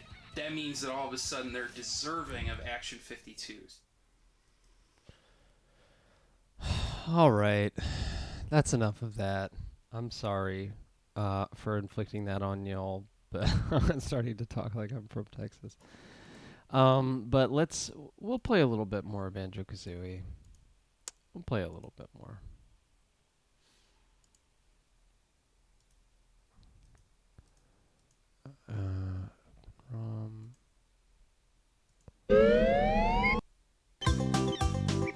Oh no. Okay. Whoa. Banjo Kazooie looks a little strange. Let's see if I can capture this on the thing. Oh yes, look at this. Oh man. What the fuck is this? Oh yeah, that's what I'm talking about.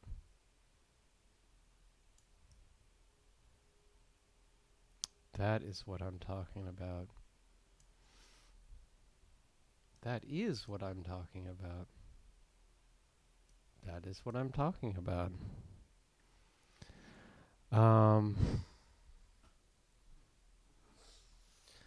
All right. Oh hell yeah, this is a vaporwave cover now. Yeah. Okay. Sorry. Went back to normal. Let's turn this down a little bit more.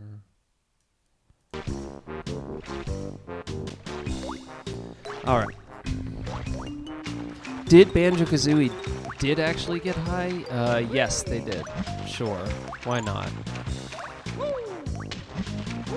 So what did we think about the Game Chasers? What is our report? I want to see your reports on my desk.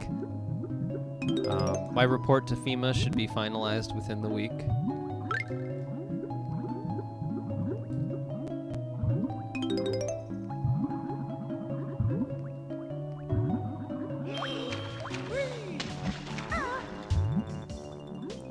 Snakes Andrew says those guys are cool. Well, we have one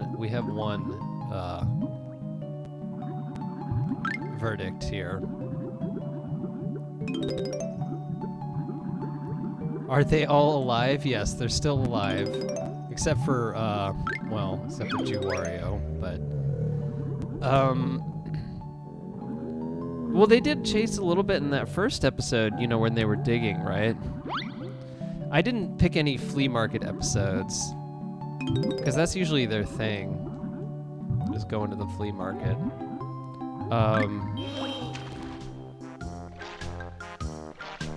Yeah, it did seem like they didn't have to chase very hard. Outside of the digging, though.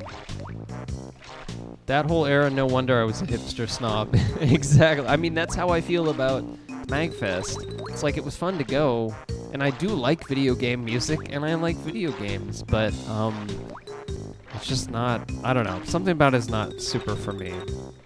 Maybe in a different situation, I would go again, though. Because I did have a good time when I went. Nojoto says, the Game Chasers people I would hide in the bathroom from, they're probably not actually that bad, but sort of that bad. That's just how game chasing go.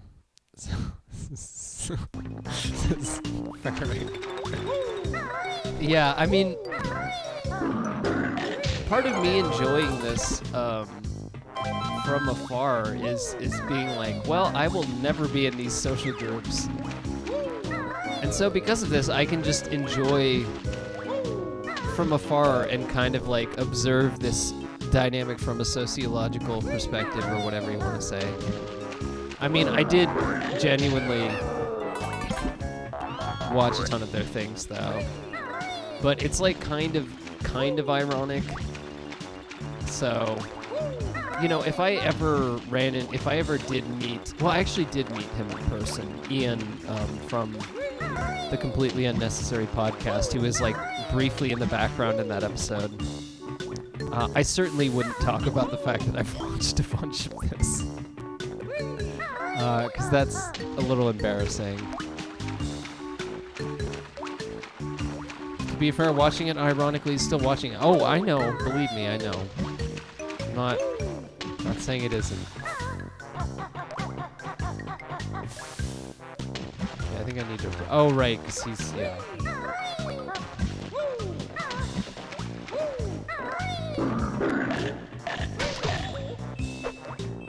Come on.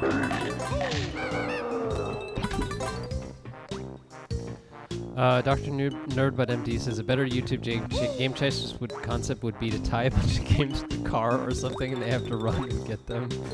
Oh man.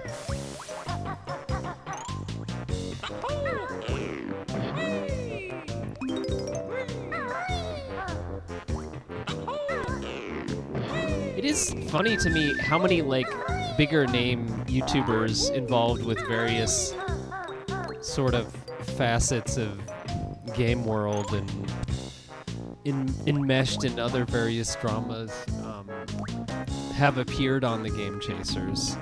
Like Pro Jared is on a few episodes, for example. Obviously Jew Wario. I'm trying to think of who else. I think Spoonie appears on an episode or two.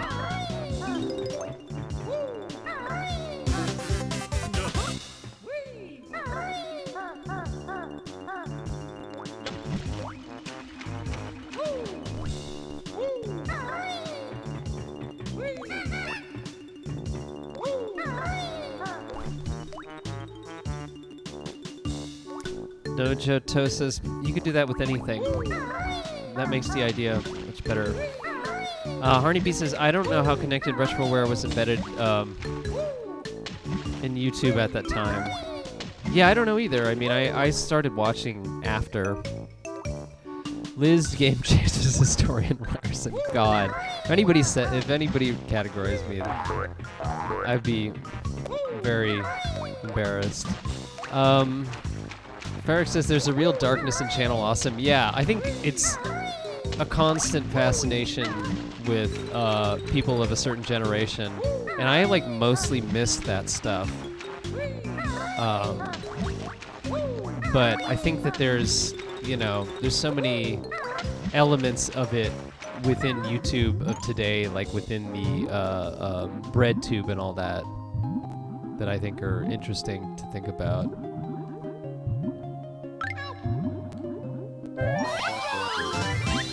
Which is partly why there's been so many, like, you know, video content mine about Channel Awesome, the Channel Awesome movies, the Nostalgia Critic, and all that kind of stuff. It's like the internet trying to, like,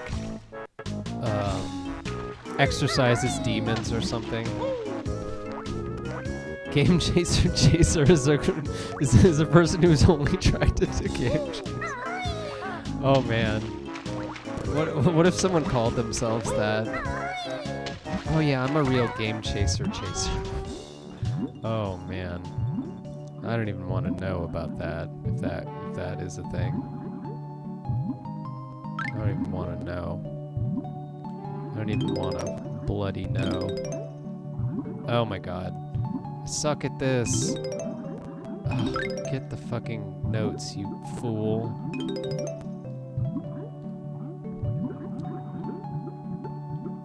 Let's get some... Okay, I think I got it. I think I can get out of here in enough time. Yeah, I got time.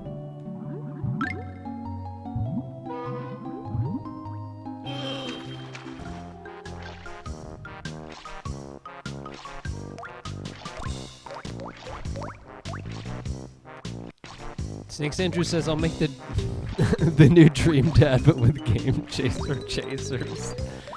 No Chateau says, I think, honestly, I think the time is right for a Dream Daddy parody. I think the time is right. I guess there's been parody, but a parody like specifically of Dream Daddy, I mean, not like just a parody of dating games in general. A show called Game Chaser where they do the exact same thing as Game Chasers, but slightly worse and with the Game Chasers themselves instead of games. I don't even know how that would work. They do like refer to themselves as chasers sometimes, though. Oh no, that's where I came out of.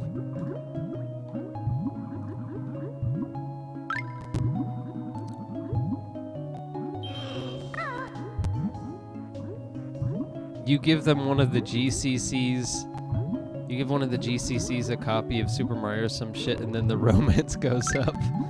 It's like plus 5 romance level.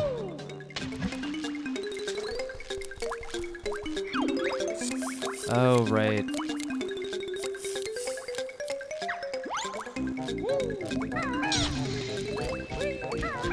Good thing these guys are easy to butt stomp.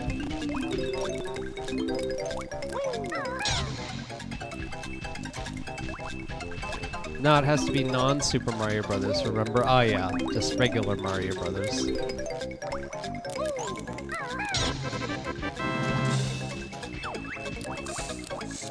They don't have any, like, particular taste for something that is, like, not, you know, what you'd expect. Like, they're not, like, really, because like, anybody that I know, not anybody, but a lot of people I know have, like, very hyper-specific, like, oh yeah, I'm into that, like, one weird thing with regards to games or other media, oftentimes. But they don't really have a thing like that. They're just like, I guess like Atari games. I guess they're more into those, but not like specific type of game.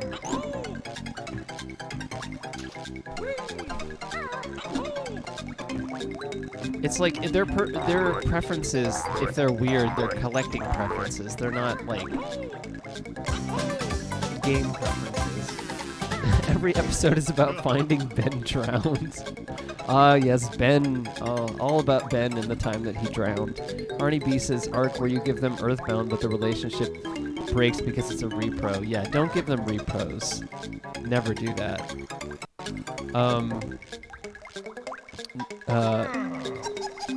Snakes Andrew says, no Johto, I wasn't paying attention to what you're saying because they were so hot.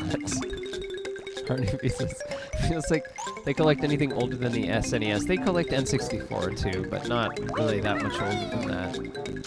They probably think that Galaxian is obscure. Well, I don't think they do, because they really seem to look at like the collector things and keep track of like what is obscure or not. Maybe not from like a you know, from like a game enjoyer perspective, maybe not, but from a collector perspective, I imagine they're pretty informed because that's what they do, you know. But that's what I find funny about it. I mean, everyone has their own speciality. It's just something about the collector mindset, you know. It's just kind of weird to me.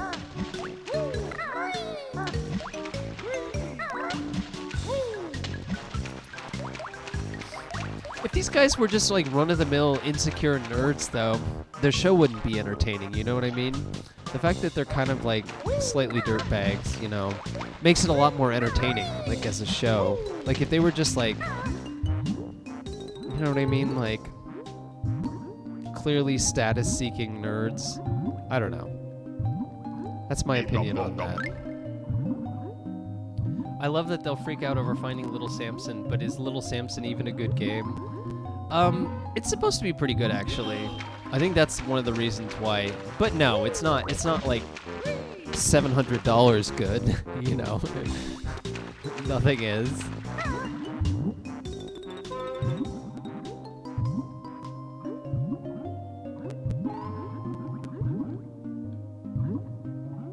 Oh, this is where, okay. Having played Little Samson, it's not that good, actually. Okay, fair enough. It seems okay, you know, for an NES platformer. It looks nice.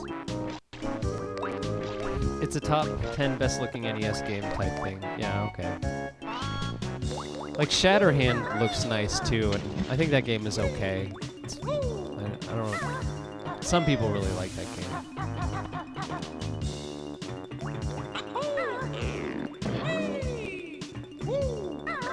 Alright, well, I'm just putting off the inevitable here. We need to free the fucking... We need to fucking free Clanker. I'm not happy about this.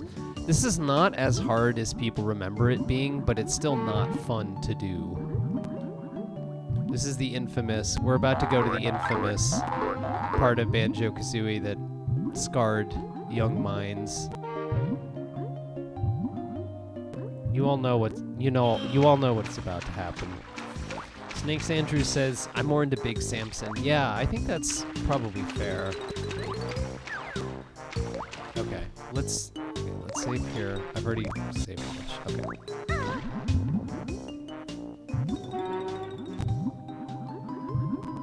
Oh, I'm not looking forward to this. I think we have saved states to save us from embarrassment.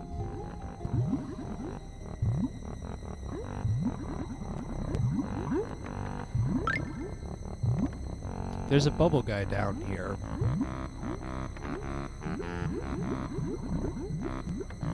Oh, okay. Fuck the notes.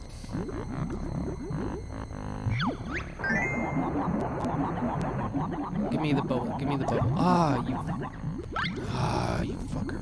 Okay, see, this is why people don't like this. This is why people don't. Okay, just get the bubble. Just get the fucking bubble. I can't see it, and it popped. Just get the goddamn bubble. Okay. No, I don't care about you, Jinjo. Just get the fucking bubble. Oh, come on. Get the fucking bubble. Come on. Yeah, we're dead. Unfortunately. I figured this might happen. This is why I saved right here. Yeah. They knew what the fuck they were doing. This scarred many children, and for good reason. I think we should just do the key first, and then worry about everything else later. Not try and get too fancy. Don't go all fancy free. You know.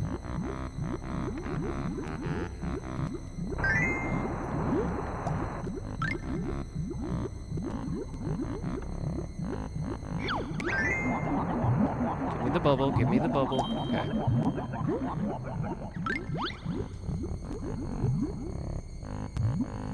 Oh, come on. Come on.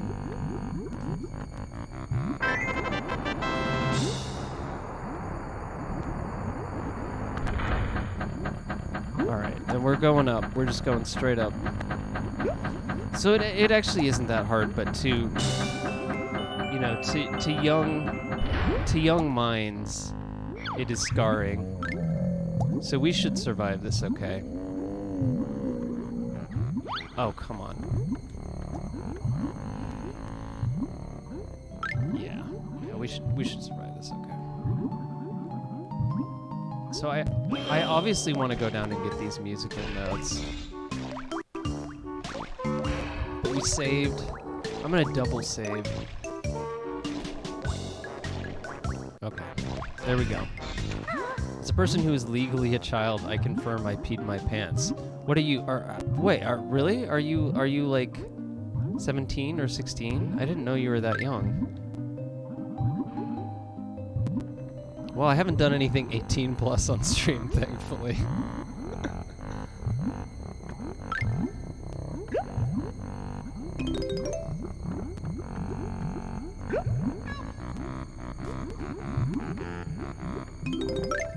Yeah, I am that young. Okay, fair enough. I won't, you know, be an age cop or anything.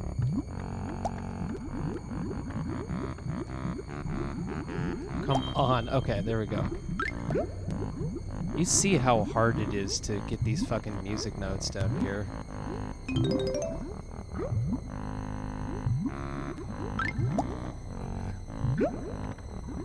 I'm also just like not good at controlling this.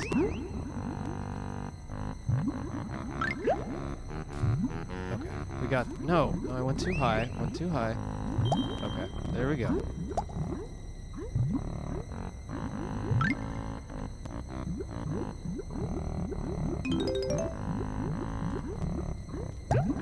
H-cops send you to the beach, and that makes you old.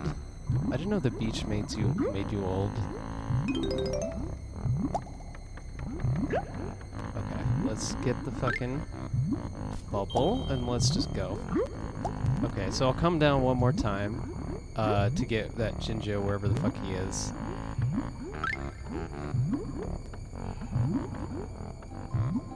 So even with the not great controls, no Johto, you're too young to be watching Banjo Kazooie. Get out of here. Oh man.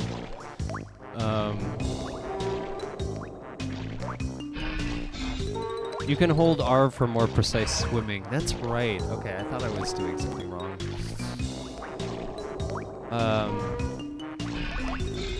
I meant the bad M. Night movie about the beach that makes you old. Ah, okay. Only 90s kids will remember that. It's true. Snakes Andrews. Hero Phantosaurus says, my doctors keep trying to send me to the beach by low-dosing my HRT and making me menopausal. Oh, that's unfortunate.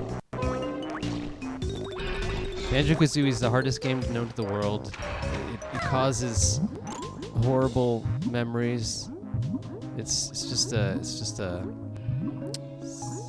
time bomb of a game, whatever that means. It's a ticking time bomb within you. Now, where is this fucking Jinjo guy?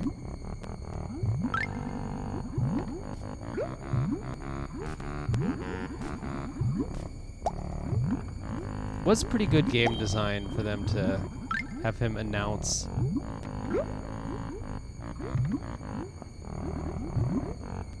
Where's this fucking Jinjo? I hear him. Oh my god. Oh, here's the more precise swimming. Okay. Oh, I think I see him. But okay, let's get you. We'll get you. We'll get the last. Can't get that bubble. It's fine. We'll just let that go, and then we'll go up. Okay. I have to like talk myself through this, because I don't like going down there. I don't think anyone does. I don't think anyone has ever liked this part. People have traumatic associations with that very specific part of this game. Okay. So we're done with that. We did it on stream. No one can take that away from us. I only died once.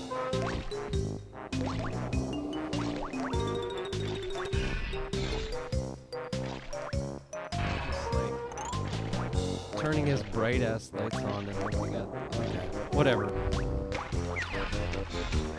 Some dude was like across the way from my apartment.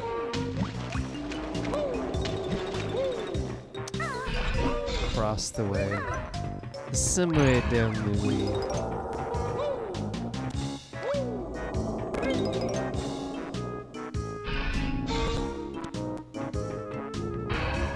Oh, you're trying to use italics in chat? Well, it seems like Harneybee has it figured out.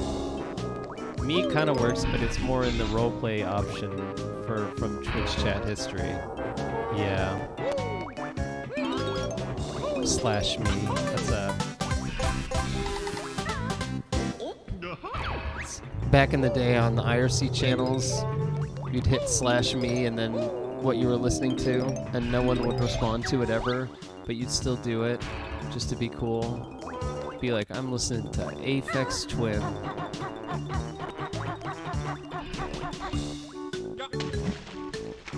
I didn't listen to Aphex Twin back then. I did listen to Radiohead though. So I definitely put Radiohead in some of my statuses. Or like the Flaming Lips. Because I wanted to meet that like one person on the IRC who's going to be like, oh, you're cool because you like these bands. And then my life would be forever solved. I wouldn't have to deal with any real problems because someone else liked my taste in music. I'd never have any real problems again.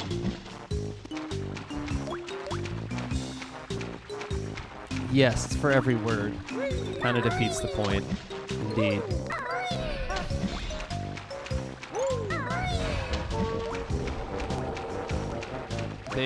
They want to keep the anti-italics lobby is trying to keep us from using italics, and frankly, I don't abide by that.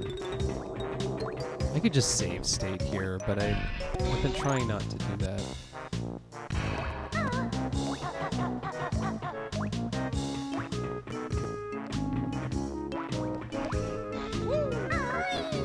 Okay.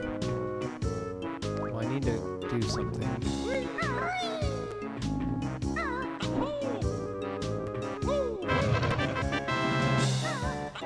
Oh, well, I'm glad I jumped there. Play Centipede Hurts by Animal Collective. Yeah, that was too late. If I was listening to Animal Collective, it would have been Sung Tongs. I never really listened to Centipede Hurts.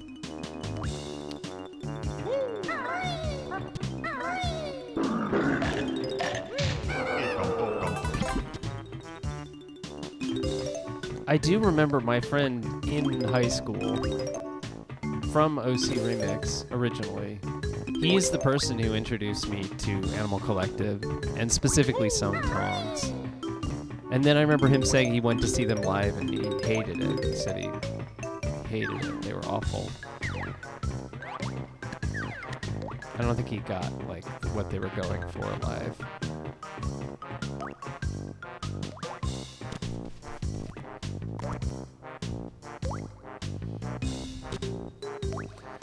This works for XMPP/Jabber, but literally every provider closed their gate in like 2011. Wow. Much longer ago than you would think.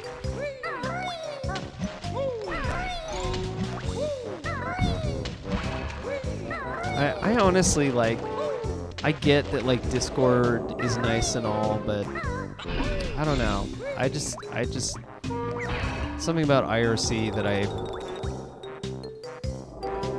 that the experience of Discord just doesn't capture. Perhaps that's just, you know, I don't know. I mean, similar to IRC, I have a billion Discord channels that I'm in that I never really talk on, but I don't know. There's just more going on Discord. That's a lot.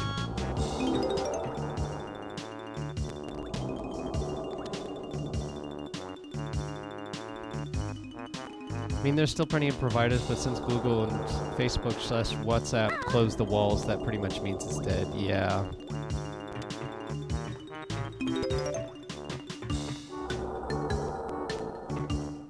You're talking about XMPP/Jabber, I assume.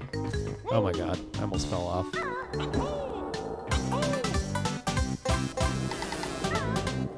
Oh, great. I didn't get to see the animation that time.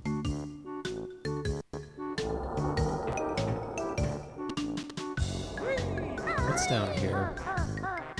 Probably just water. Yep.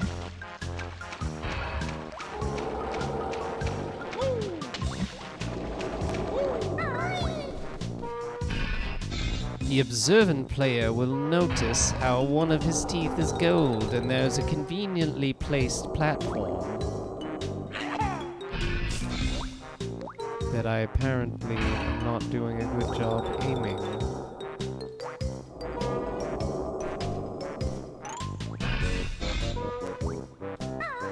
Oops, wrong button. Yeah, I know, Banjo.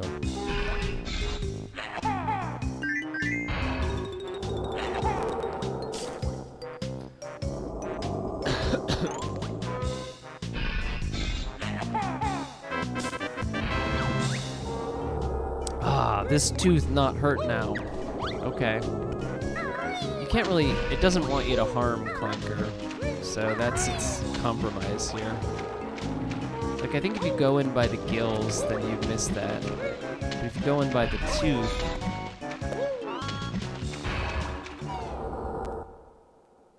Rick Blood says, I only just discovered folders. Are you serious? I don't want to ask your age, but if that's true. But I do wonder if there's an age thing going on there with that. Because I've heard that. Heard that from people.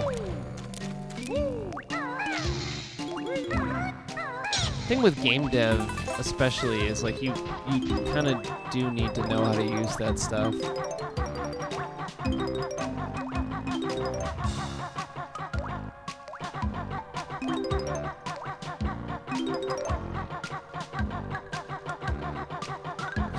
I'm not here to... Oh, you mean folders on Discord? Or you just mean folders on... I was thinking you just meant folders on the computer in general.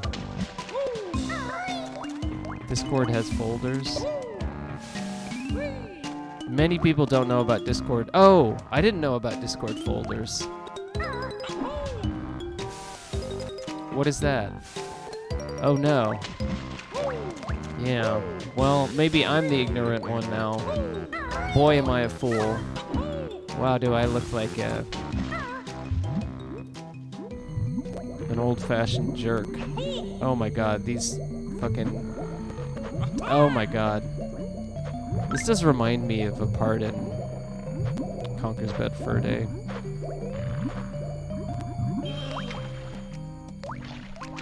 Oh, those Discord folders? What does that mean, those Discord folders?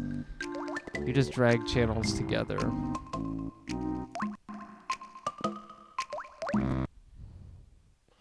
I'm looking at Discord right now.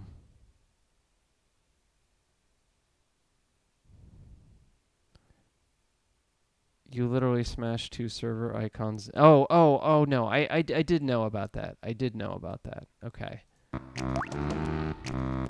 I didn't know that they were called folders, but yes, I did know about that.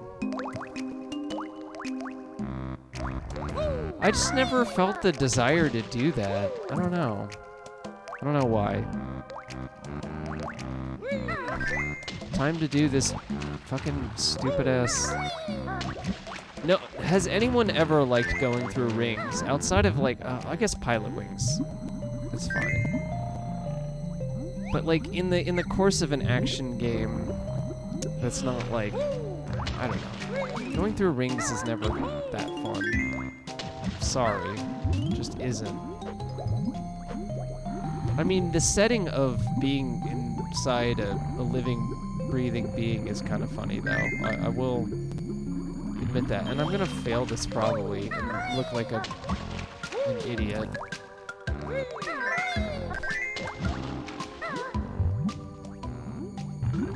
Watch me fail this and look like an idiot. Yeah. Wow. Wow. Wow.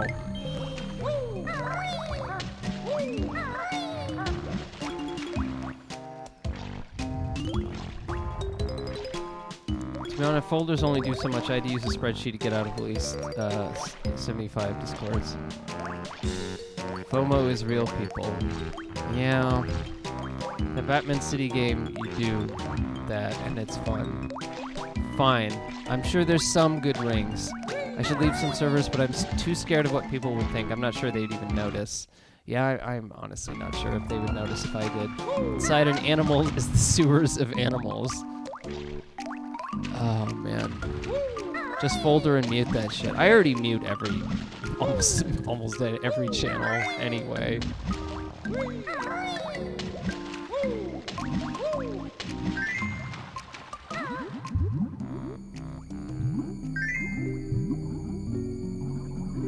Come on, get off of there. Get off of there, son. Oh my god, I'm gonna fail this again. I'm not even gonna try. I'm just gonna embarrass myself. I'm just gonna freaking embarrass myself. Oh, so unfortunate. Watch me embarrass myself.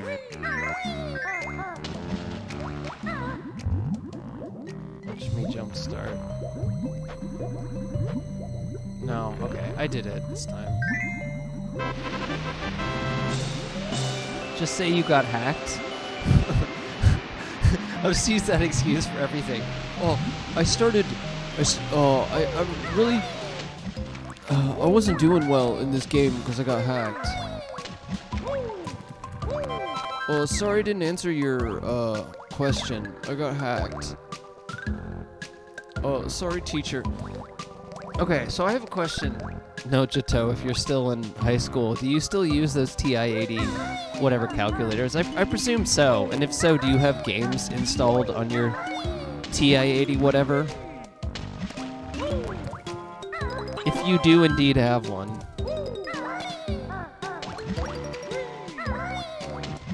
What games do you have installed on your TI-80 whatever?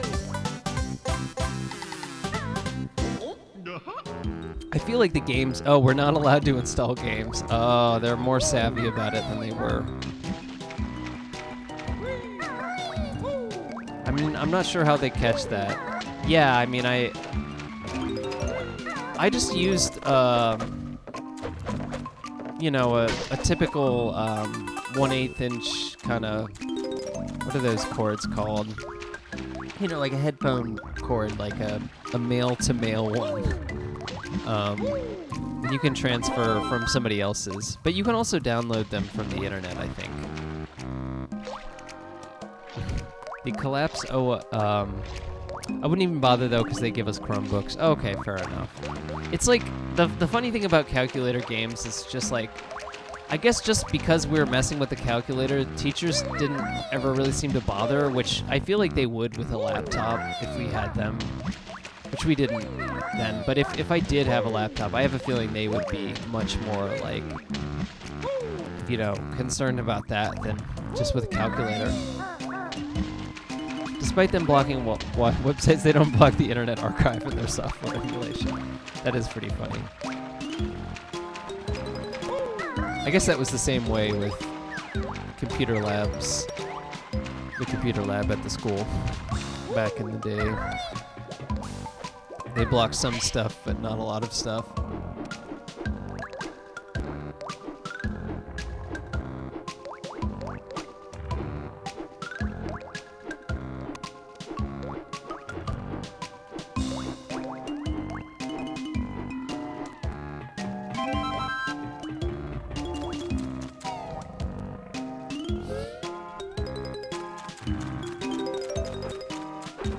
never know how old anyone is, so it's interesting to me whenever I have significantly younger people who.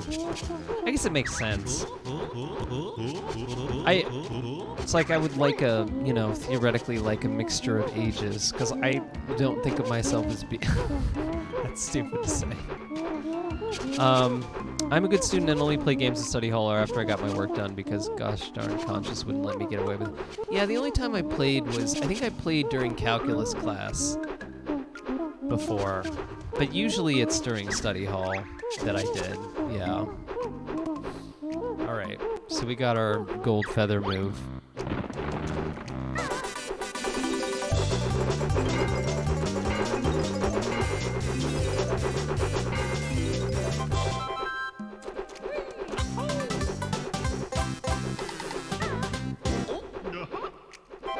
I did get to messing with my calculator and technically put a game on it.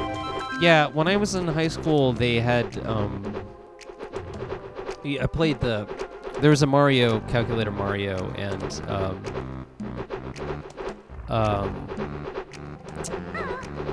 they had an editor, so I made some levels, and me and my friend would, like,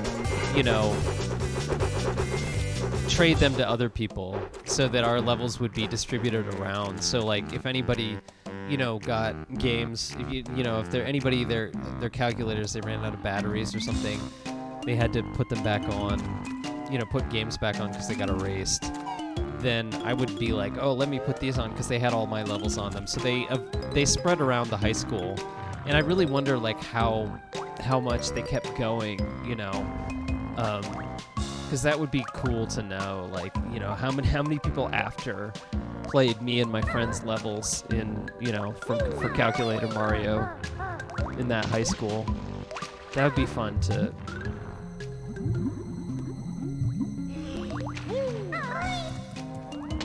We're trying to spread it like a virus, but a good kind of virus, I guess, not a bad kind.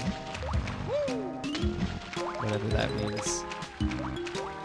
Good choice. Don't be a fool that spend hundreds of hours on Spiral Nights. What's Spiral Nights? I don't know that. Oh, I think this is. Oh, you can't. Oh, this is funny. It won't let you. I think I know. So I thought that there was another way. Oh, another place you could go here.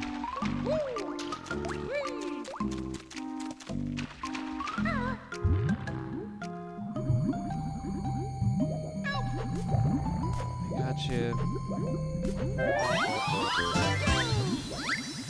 To this day, those Calculator Mario levels still circulate the school. See, that would be really funny, like, years and years later,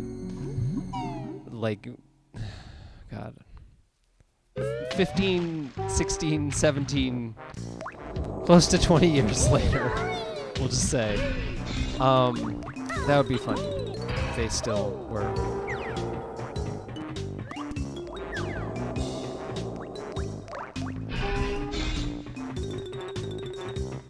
Oh, it's amazing you can't get hurt by that. I think I think I know where this goes. I just want to. Yeah. Oh no. Okay. Goes to a different area. The second game ever put on Steam was an already free-to-play MMO. Oh, I didn't know that. Originally a Java browser game turned to standalone thing. Great visuals and music ruined by an awful grinding system game. What game was this? Spiral Nights. Okay. I remember that fucking game that came with a lot of like Valve stuff. What is that game called? It's one of the first games that I have on Steam because it was in some sort of oh,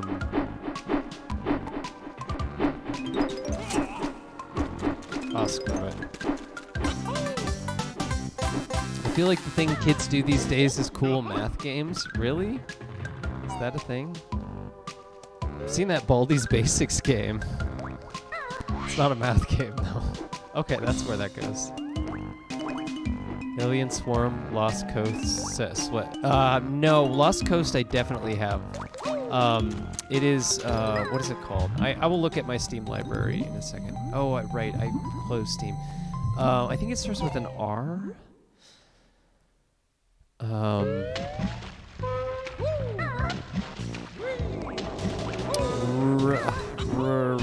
What is it? What is that game name?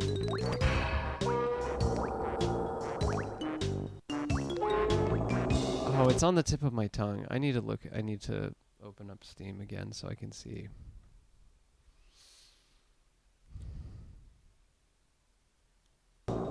I'm back. You're still at it. Yes, I am.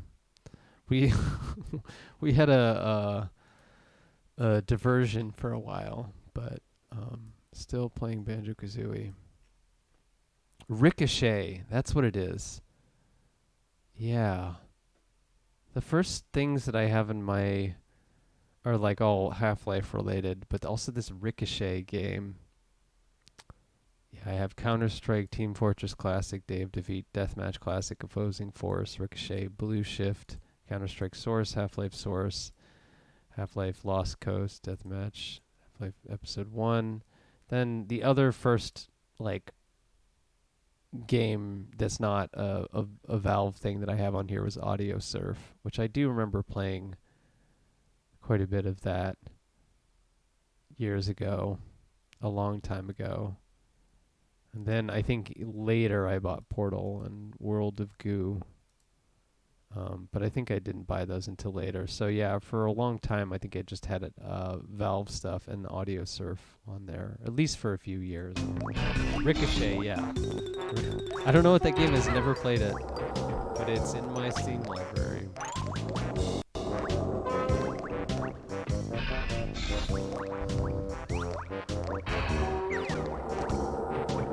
Oh, the disappearing. Look at that disappearing. That's funny. Alright, let's... There's probably somewhere I can go from here.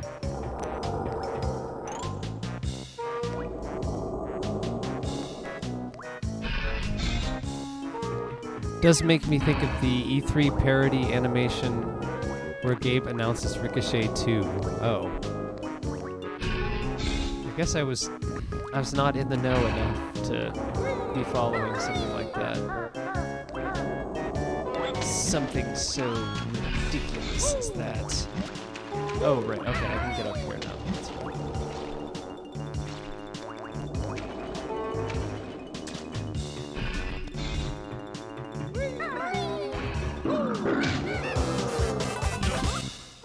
That's right. The meanie. Those guys are so creepy for being so ever-present in a child video game. What were they thinking?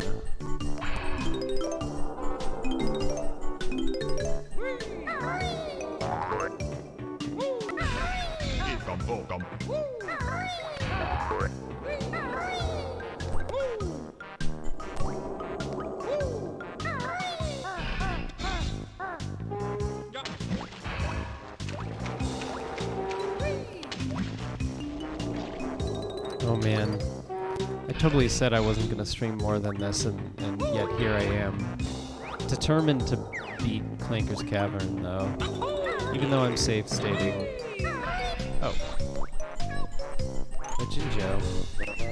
Okay, yeah, I hear you. I hear you, sir. Sir or madam, or however you would like to be identified. Okay. Oop! I didn't mean to do that. My gosh, I've been in on the stream for at least an hour and a half. Yep. That's what Banjo Kazooie will do to you. It's a devil's it's the devil's game. That's what they call Banjo Kazooie. Oh my god, I just ate it right on this fucking metal platform. It's awful. My life is just like got a horrible head injury now. Was just trying to think of what would be the non-binary version of Sir, Madam. Yeah, would somebody please make up a version so that people on the phone don't like misgender all the time.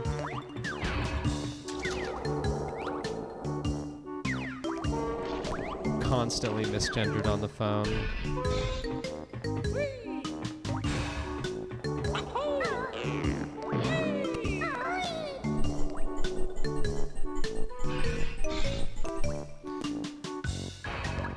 All I came up with is Mare? Is that how you pronounce it?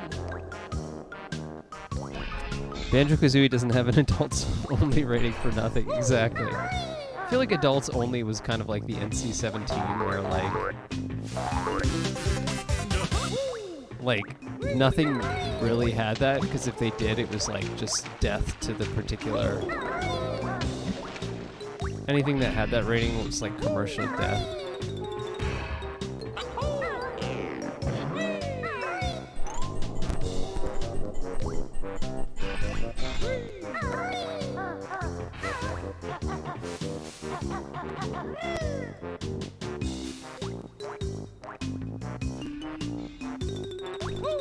This probably is a puzzle piece. Oh, no, it's honeycomb. Okay. Well, I kind of wanted that too, so. They just make you go back to, I don't know. This level, it's okay. Outside of the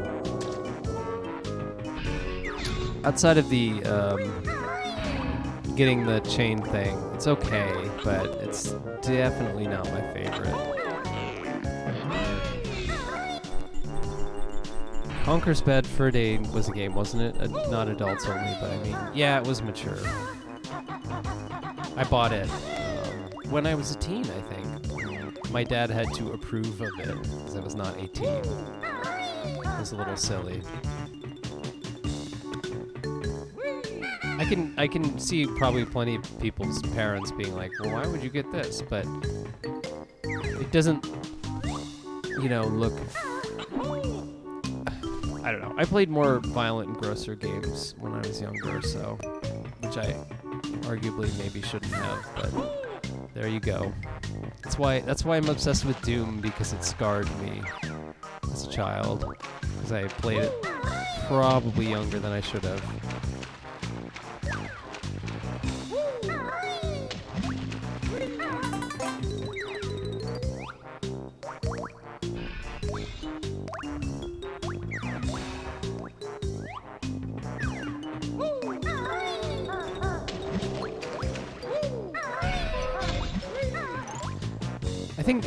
I think my parents didn't really know what to make of game stuff in comparison with movies, because they didn't like just straight up start showing me our movies until I was a little bit older. But it seemed like they were not as cautious about games, maybe. I know some people whose parents were the opposite, who were way overly cautious about.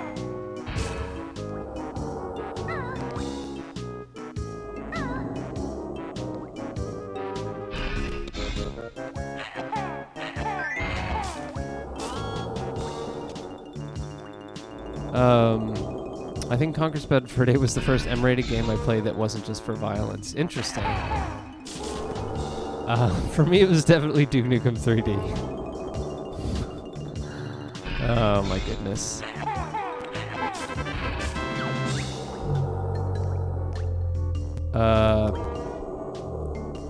Well, now you can.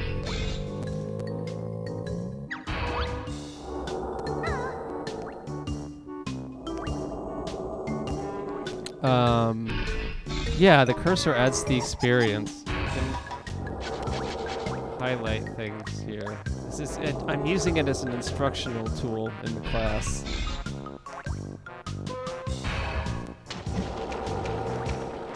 I don't think that this makes any difference going in on this side, but we'll just see. Oh! Sure does. Oh, there's a Banjo Kazooie emoji. I didn't even know that. Or emote, Twitch emote. Alright, well, we're almost there. I have a feeling there's like something down here that I'm missing. So we got that tube over there. That's my emote. Oh, interesting.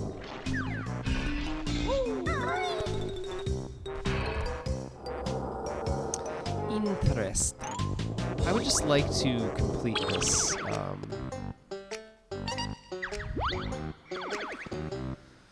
Oh, we're so close too. I mean, we don't have to get everything, but I want to. This goes to that one room. No, okay, this doesn't go to anywhere. I think that was a Mumbo token or something. Who needs that in their life?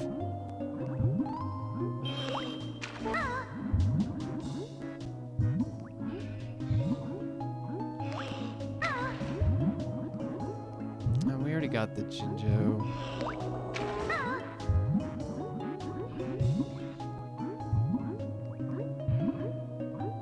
Which I think is what this was.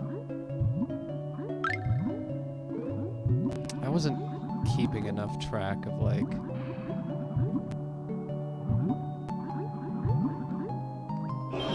which tubes we went down. Okay, so that's where we entered.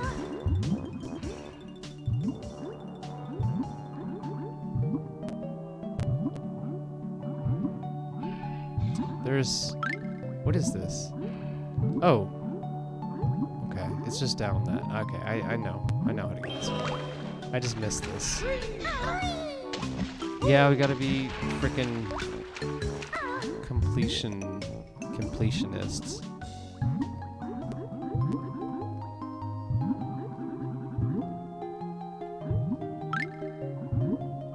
Gotta complete our incompletions. As a dude who's... I went to some meditation program one time, and that's what the guy said. You have to complete your incompletions.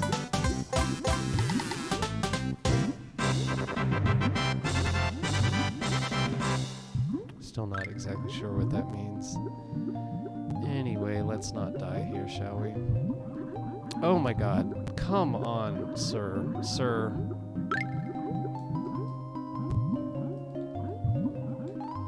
Why do you do this? Why do you do this? Why do you do this? I'm gonna die, and it's gonna be stupid as fuck, because I can't fucking steer this motherfucker.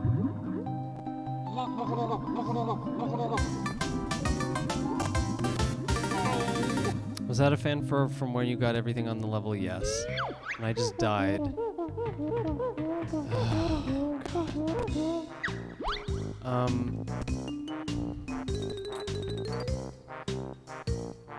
Alright. We're gonna move to this save slot and save there. And then move back. Because I don't know where I last saved.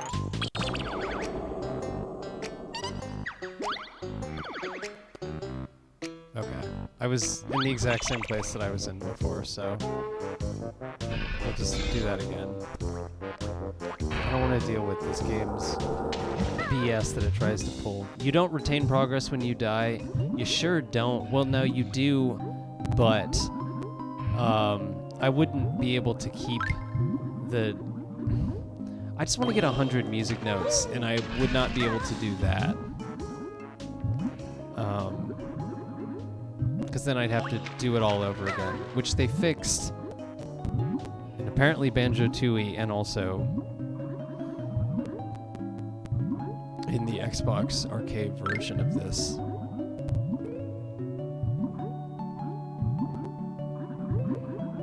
But not in the original.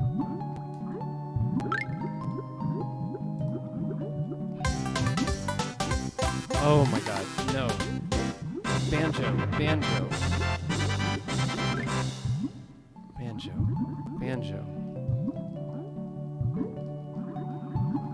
Stay on the straight and narrow. Stay on the straight and narrow. Swimming backwards is awful. Okay, I'm never doing that again. Probably do have to do that in Rusty Bucket Bay or some shit.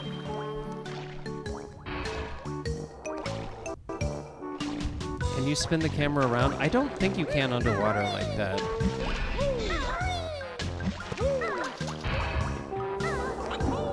So I'm missing a few music notes, and I don't know where they are.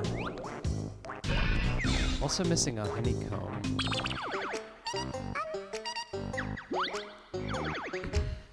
God. I don't know. Do I really care to figure this out? That is the question on my mind. I'm pretty sure I already went that way. I got all the ones at the bottom, I'm pretty sure. This is the fun part of this. By fun part, the fun is in heavy quotations.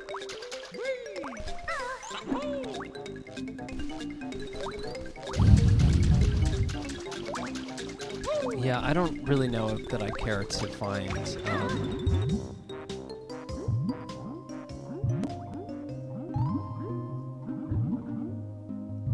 I don't really know that I care to find all the music notes here. I don't think you ever have to, but, you know, this game, I wouldn't put anything past this game. Let's just say that. Not as bad as DK64, but...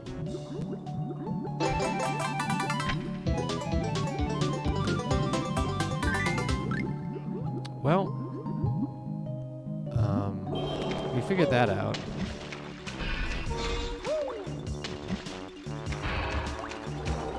I don't know where the remaining music notes are,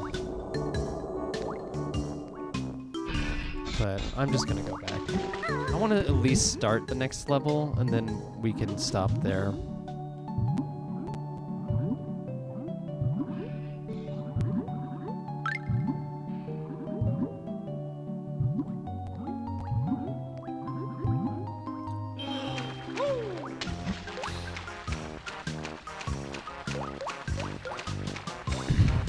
Banjo Kazooie.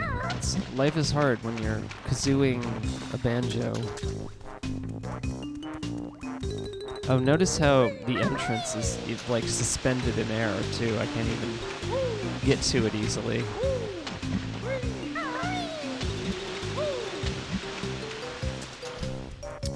Bit of a difficulty spike on this level. I guess I said that on the last one, but I don't remember the level after being as irritating. I remember generally liking the swamp level, which might not be a majority opinion, but you get to turn into an alligator, though. There's one puzzle piece that I really didn't like on it. I do remember that. I could just save and quit also, but I just like the idea of doing this more. This is just more... Okay, so I didn't get all the music notes, that's fine. Whatever, I don't care. I don't think you need to get them all to beat the game. Sure hope not, because I'm sure as hell I'm not redoing all of that.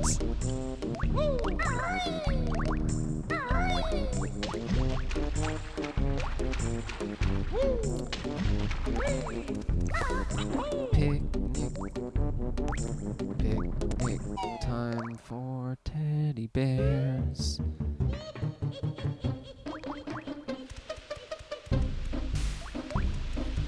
Yeah, I already unlocked this, so I could have skipped this.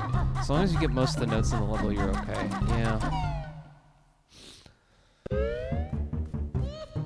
You need a lot, but not 100% a lot. Okay, that's good to know. It's because some of these rare games, yeah, like Jet Force Gemini, for example, you need to get everything before you beat that game. No exceptions. I know that this is a kid's game, but still. Or a more kid-friendly game. I wouldn't call this a kid's game, per se, because it does actually get kind of difficult.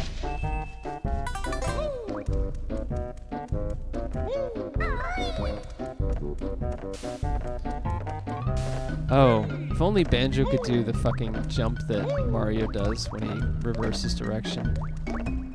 God, I still never beat Jet Force Gemini. Most people didn't, I assume. I wanted to beat that game because I really like it, but the requirements were insane. If you get 100%, you get like a minor extended ending. I don't know that I'm gonna try and beat this game. Maybe I will. I don't know. I could just unlock this now.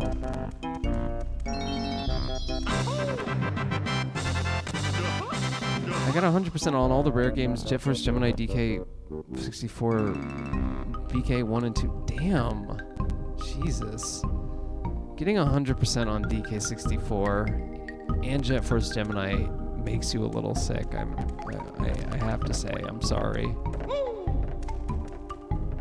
Did you get 100% on Perfect Dark?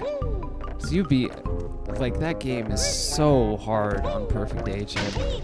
I beat GoldenEye on 00 Agent. I did not beat Perfect Dark on Perfect Agent. It gets so hard. Maybe with the Xbox 360 version, the frame rate issues were better, so it's probably, and the aiming is probably better, so it's probably easier. But all the okay, not Perfect Dark, but all the platformers. Yeah, because I guess I did beat GoldenEye on 00 Agent, which was so hard. It took me years to do.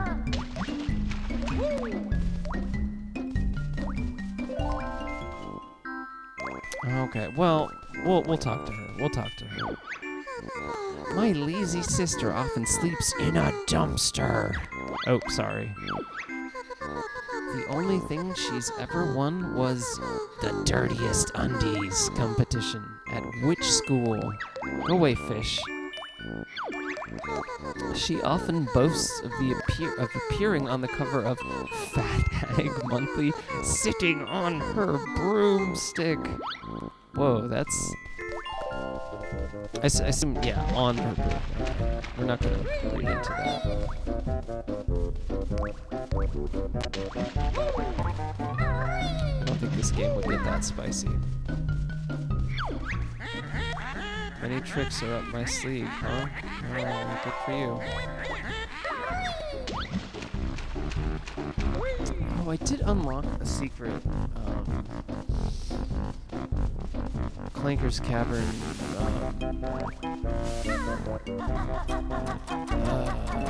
Puzzle piece.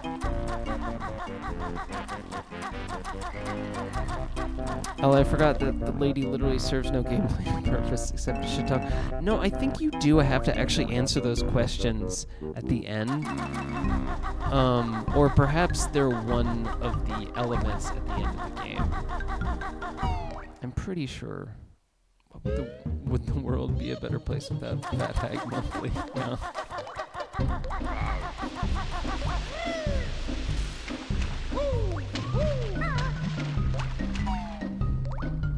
The game show part, yeah. So I don't know. This just goes there. It's just like a... I remember this teleporter using this like later on in the...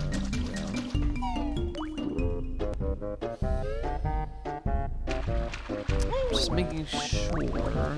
There's that one down there, but that goes to the puzzle thing for Click Hawk Wood, which, you know, is not until like close to the end of the game. Okay, it does activate the others. I couldn't remember if it was this one or the other one.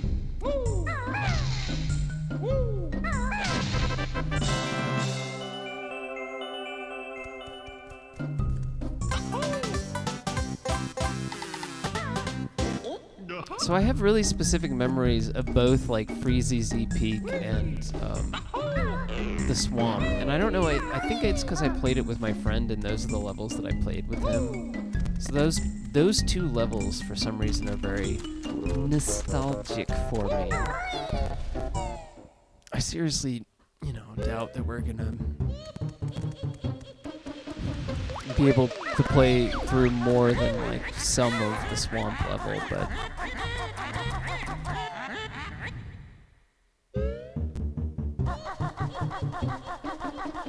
Yeah, something about these two levels.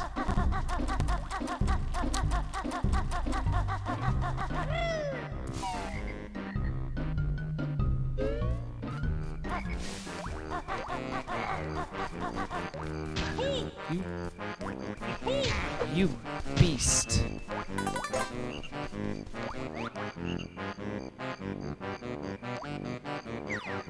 Do these hurt you? Is that right? Okay, that one doesn't. Okay. Yeah, I know, you get the boots in the other one. They had to keep inventing things for you to unlock in this game. That must have been an interesting... Oh, more of her. We'll come back to her later, maybe. We just read from a Glenda, so... Yeah, I know.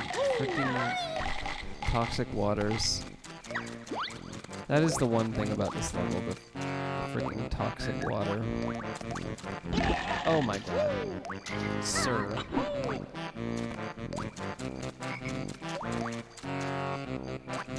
You can go behind, but I have to unlock the boots before I want to do that.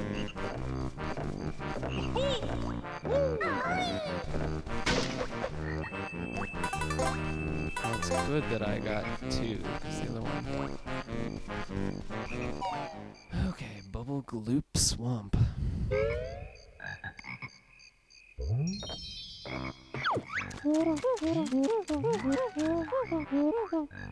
Beak face. Wow, that's rude.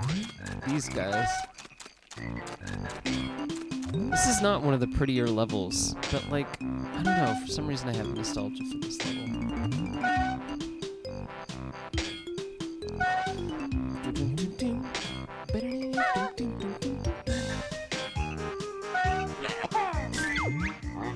Yummy. Croc disliked that.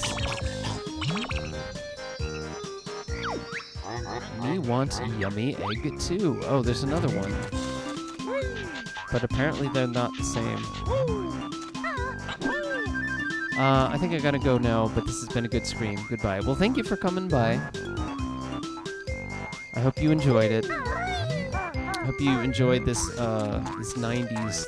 Only 90s gamers will remember this, so...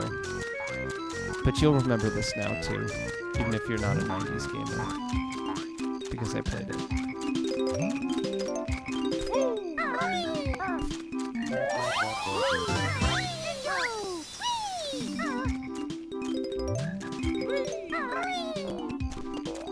Have it well, Nojito. That's a good expression, have it well.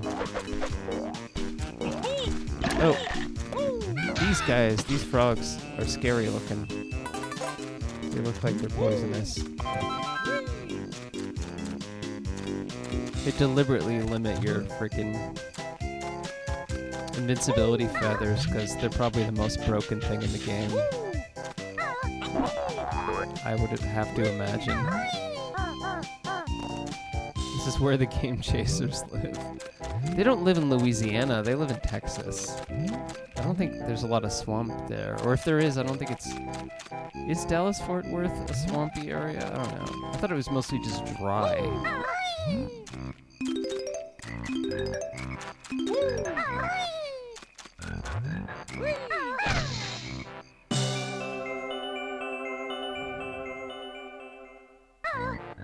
Oh god, it's timed. Spare me from this nonsense. I'm not even gonna bother. Say hello to this freaking guy. Houston is pretty wet, right? Yeah, but Dallas-Fort Worth isn't... Houston is close to the coast of Texas, I think. Whereas... Are you playing on keyboard? No. But... It's still a little... not great.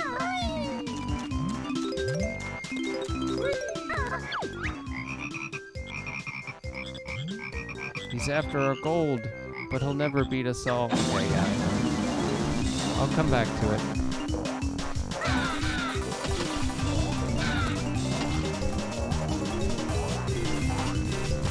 Oh, come on. So many things happening at once. Well, you're too tough for us, Flippus. Take our gold. I just did the easy strategy. Never done much N64. Is there a lot of input lag? It's hard for me to judge because I haven't played the originals in a while. I think there's definitely some. I don't know. I didn't mean to click away from that.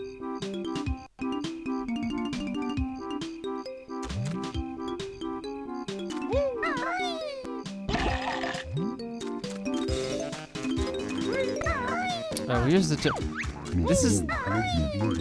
My feet are so numb and cold. The sound that he makes. Oh my god, the sound he makes.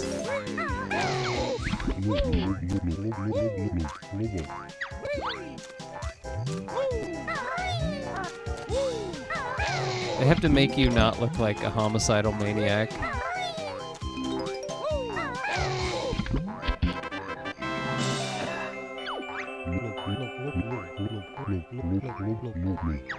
Perhaps you'd like to come inside of me also.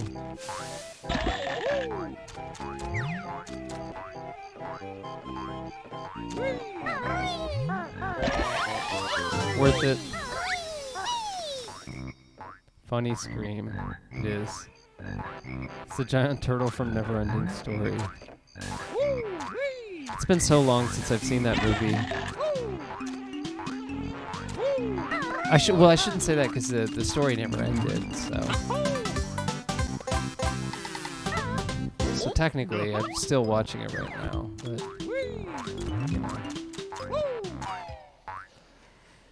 anyway, this is the music lesson one. God, these mini games.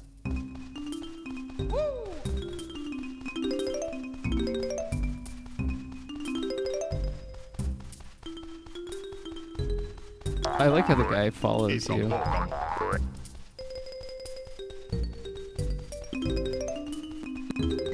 The never-ending story is inside us all along. It's true. Just like the way that I'm inside this turtle guy. Okay. Quiet, please. The famous Tip Top Choir will now perform. Oh, this is the character in Diddy Kong Racing. Okay, right down.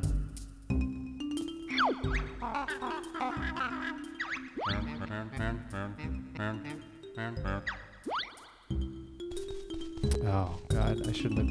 Okay. I said right down, but I meant right, left, down. I should look at their colors instead. I'm bad at memory puzzles. Me too, honestly. Not too bad. Try lesson 2. Oh, I'm standing in the way. Yellow, red, light blue, yellow, light blue.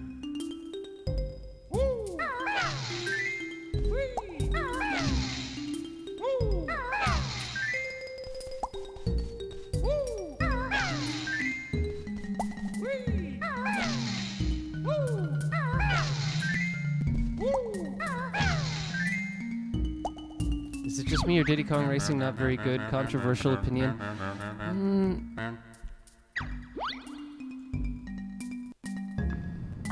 Perp.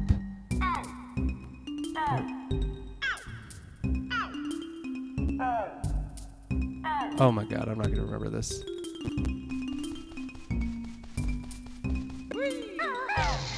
There's no way I'm gonna remember this.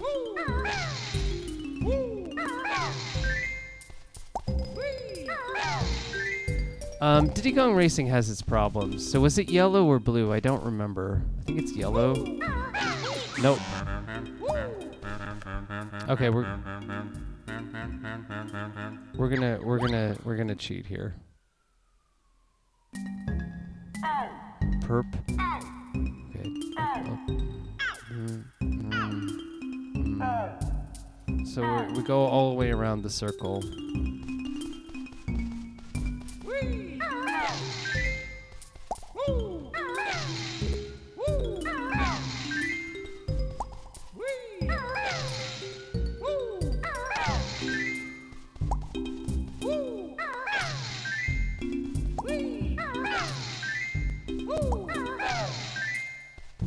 Okay, I guess go back to him. Yeah, okay, there we go. I'm reading it like a phone unlock. A true masterpiece. Here, take this trinket I found earlier. So I cheated a little bit, but not that much. You just gotta find a good way of remembering it.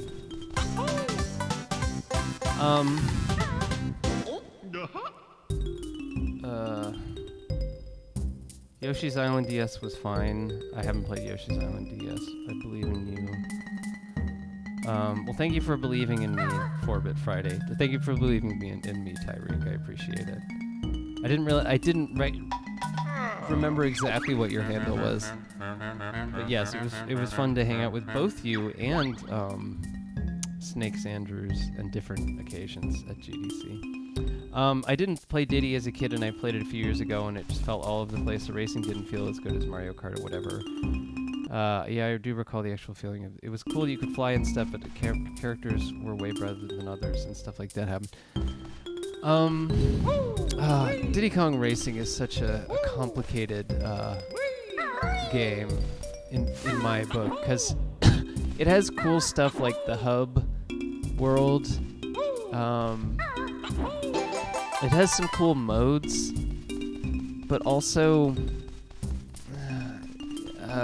it doesn't have rubber banding like Mario Kart 64 does.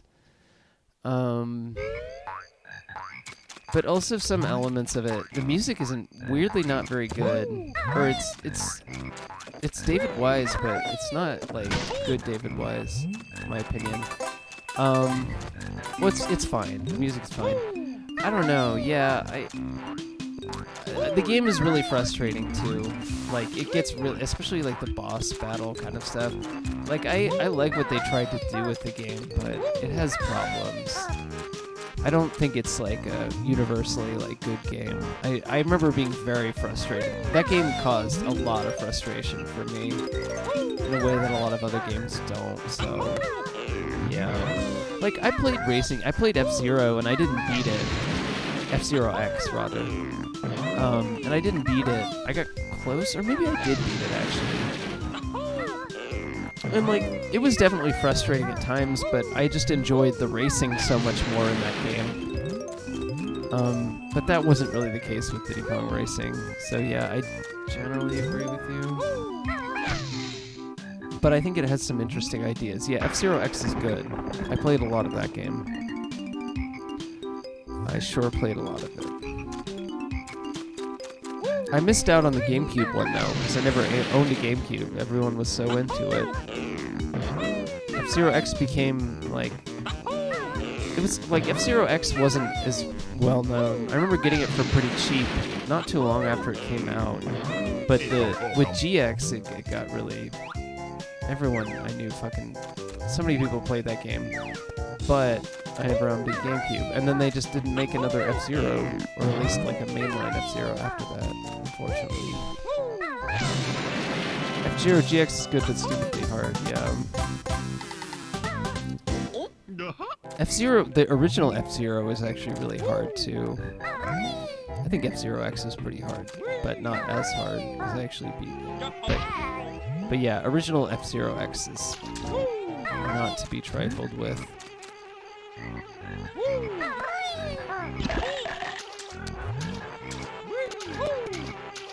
Okay, it just won't let me get this. Okay, whatever.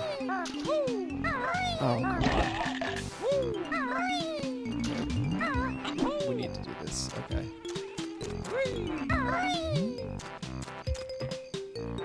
I need to be careful here. Which we are not doing. At all. Oh my god. Well, we're not getting that. I'm gonna save state here, maybe this is a bad idea. The soundtrack was killer though. Maximum Velocity was real good too. Is that a GameCube one? Or sorry, Game Boy Advance one? Bought a GameCube from Best Buy for $100. That was basically one of the last years on sale. Yeah, I just never had a GameCube because I had a PS2, and there was so much PS1 gaming to catch up on as well, and the PS2 went on forever, so I just never. And then I went to college, and the rest is history.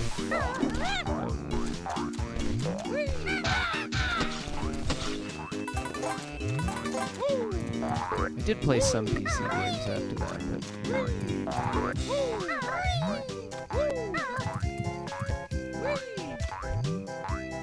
Maximum Velocity is one of the GBAs here. Okay. Those are pretty similar to the Super NES one from what I... Or at least they're in a similar style to the Super NES ones from what I recall.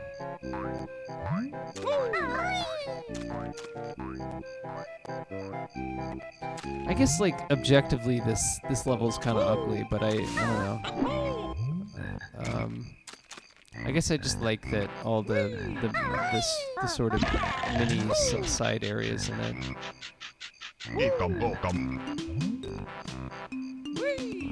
Oh, as if I need this at fucking all. Oh, whatever.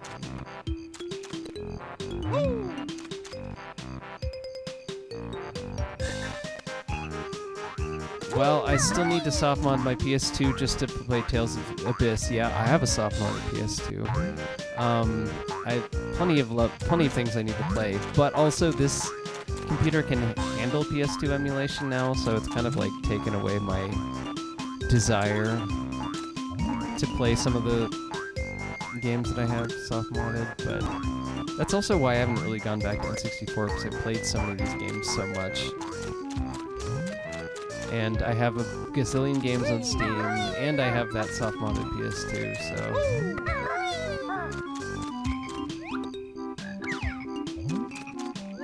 And a Switch, you know, etc., etc. Just don't have time. But this trip down nostalgia way has been good. Okay. We're just gonna ignore you for now.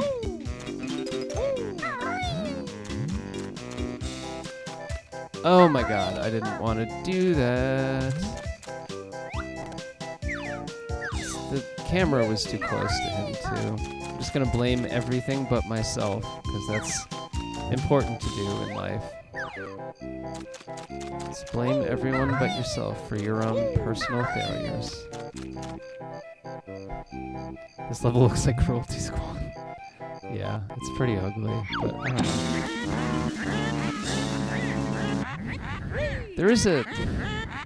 Cruelty Squad reminds me of a few, like... See, and I don't know if... So I heard that the creator of Cruelty Squad was not at GDC because he was sick.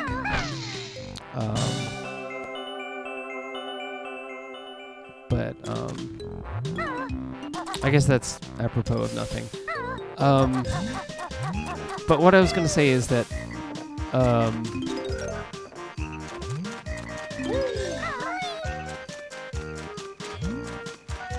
there are a few like old obscure FPS games that I feel like Cruelty Squad is specifically like, I don't know if referencing is the right word. I don't know if it's intentional or if it's just like what I perceive. But like games like PO'd or The Plain Fees from California, like Finland, yeah. Fair enough. Although Cruelty Squad made quite a bit of money. We'll say that. From what I can tell, that game made quite a bit of money. You know, maybe not Minecraft money or anything like that, but for a single-person game, quite a bit of money.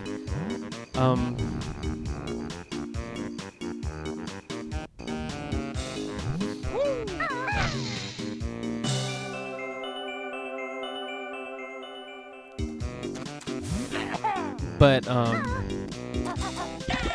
there's games like PO'd or Cyberdillo, which is a 3DO game that are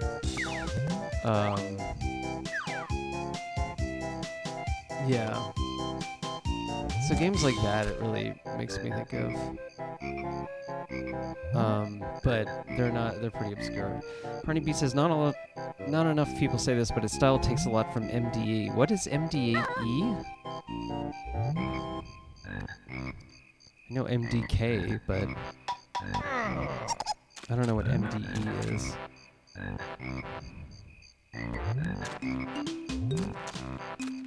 I'm just waiting this out.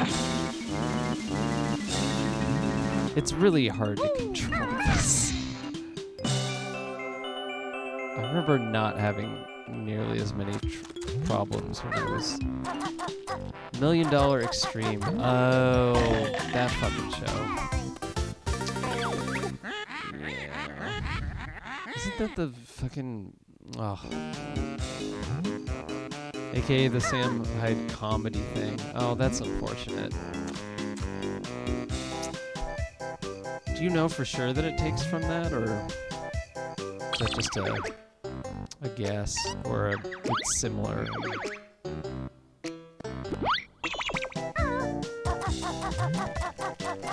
That one YouTuber guy, iDubbbz or whatever his name, I think did like a Sam Hyde video, like interview, and I was like, why? I don't know. I mean, I didn't think that iDubbbz guy was like a lefty or anything, but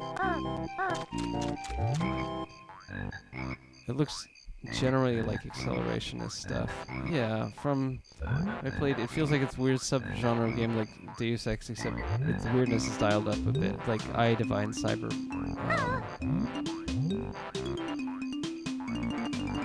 It reminds me of I Design Cybermancy. Yeah, I can see that. I can definitely see that. There definitely is a I Divine Cybermancy sort of like a weird. There's definitely like subgenre of like weird immersive sim type games. Not every indie dev is invested in and references Urbit. What is Urbit? I don't know what. You're spewing a lot of things that I don't know. You're spewing a lot of things I don't know.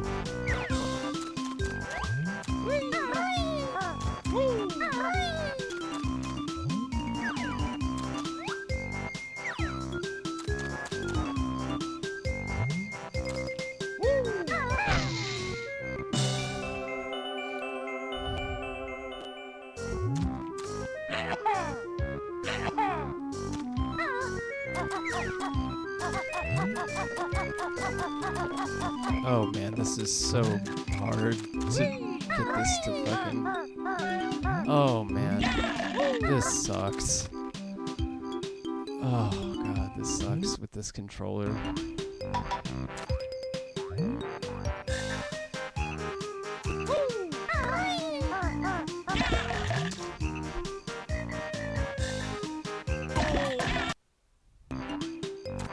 Maybe we should just not do this particular... It's like a Curvis Yarvin P2P. Oh. Oh no. That guy who looks like a fucking... He looks like every scumbag, every like art scene scumbag I've ever seen in my entire life. Oh, fuck that guy.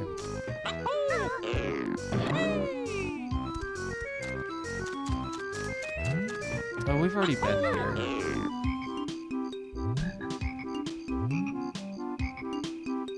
A lot of its boosters are specific types of people. Oh yeah, I mean, I was saying how I feel like there's a weird intersection of like the people who are trying to like resurrect Vice kind of aesthetics, which is very big in New York City right now, among a certain subset, you know, the anti-woke film festival people or whatever that thing was actually called.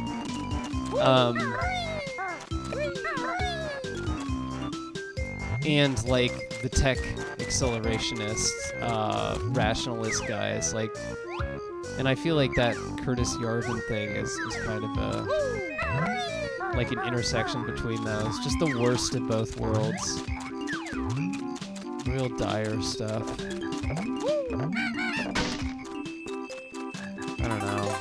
way some of those spaces have gone full-on embrace of crypto, it's like just connecting all the worst facets of the fucking internet and just culture in general. Oh, this guy's right here. Damn, that would have made some things easier.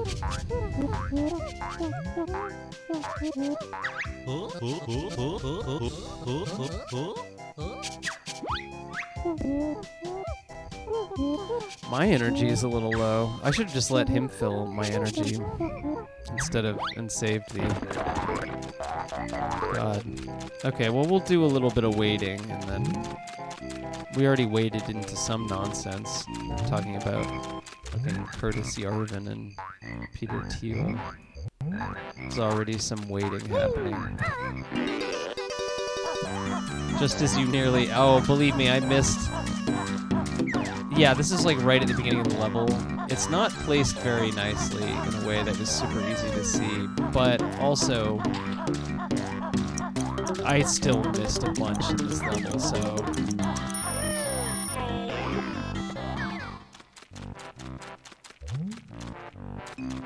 There's like a lot of stuff that I didn't do yet in this level.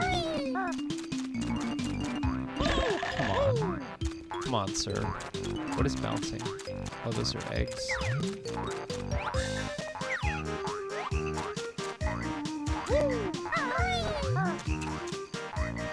This has gotta be boots, right? There's nothing over here. Except these jerkwads.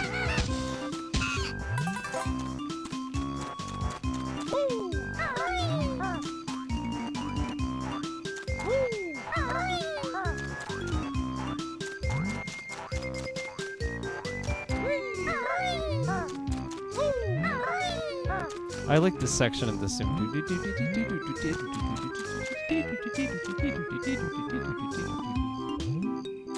It's like, you could imagine some super wanky nerdcore band playing like a metal version of that. Or, you know, whatever.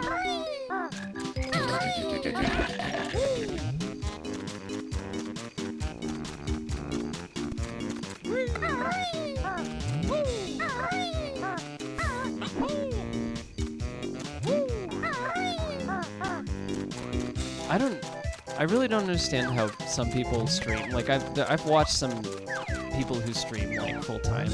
They stream like 7-8 hours. I don't know how someone can do that, or like, you know, even longer than that. Because around this point is when I start to get like, you know, around the 4-hour mark is when I start to get grumpy and like just want to end the stream. Really around the 4-hour mark, I would say. I'm not like hunched over as awkwardly as I usually am on the keyboard.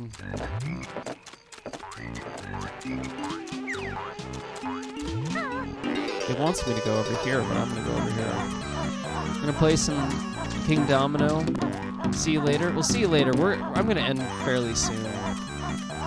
But thanks for coming by. Good stream. Yes. Well, thank you. I'm glad that you liked it. Yeah, I'm sure I'll see you around in New York. Hopefully sooner rather than later, because I'm trying to actually see people and not just be grumpy and inside.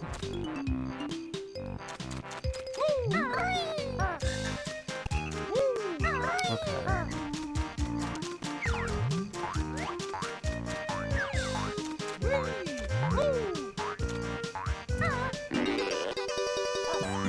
Come on, sir.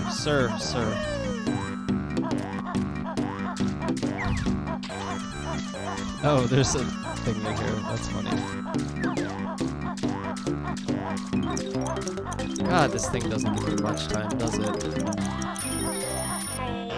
Okay, whatever. We managed to not take any damage.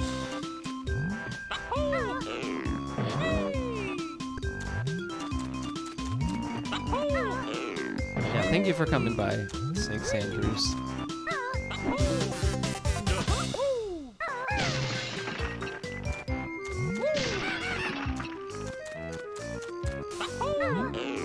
Completely wasn't even paying attention to this thing.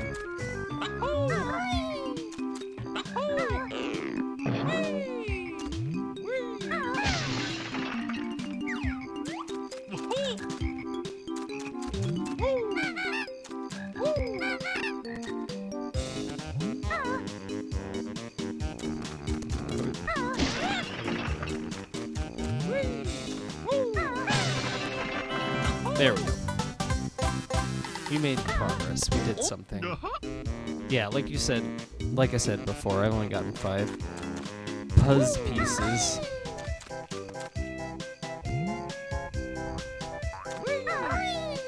Let's zoom out a little bit, shall we?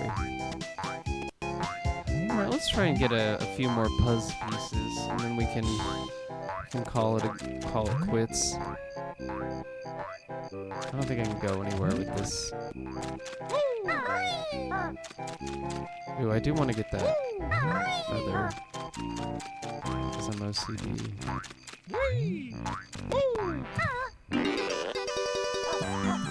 Come on.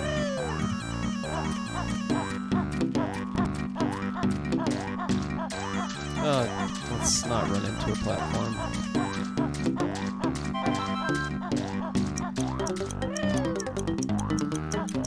Alrighty. Now there's gotta be one over here. Somewhere that I just missed. Oh, come on. Okay. I didn't realize that those were just giant bird talons, actually, which is funny to say, because it's pretty obviously what it is.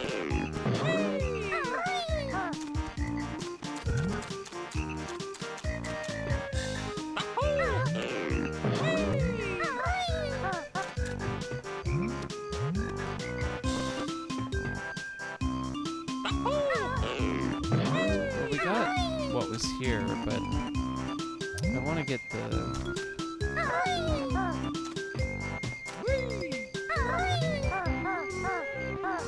There's gotta be a... Oh my god. Come on. Damn it. Okay, there we go. Brutal. I can't get up. What? Oh my god. Are you... Oh, right. I forgot. You gotta turn into the little guy. Well, let's do that, shall we? Actually, let's turn into the little guy.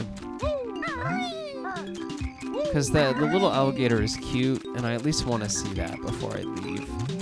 Because I feel like that's appropriate.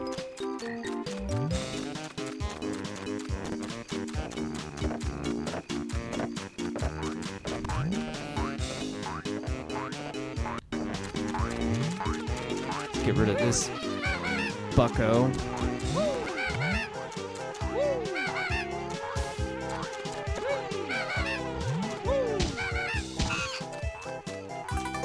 There we go.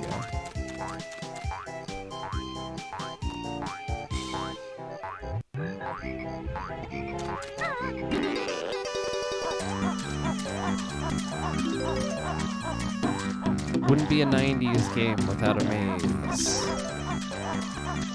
Only 90s kids will remember mazes. Mazes haven't existed after the 90s.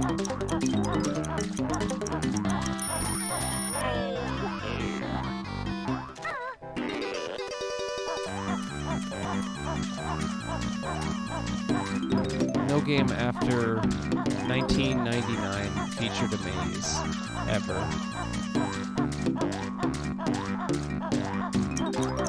This got in under the cut because it's 98.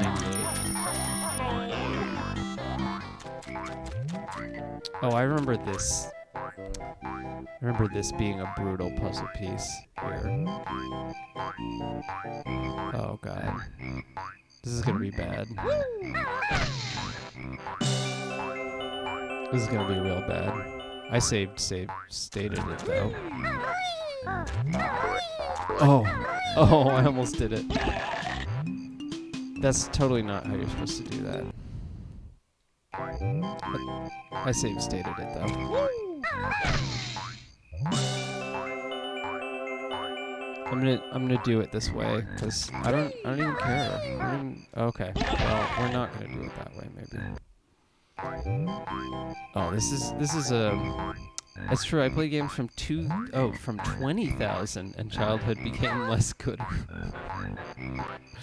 Wow, the year 20,000. What was it like to be in the future in the year 20,000?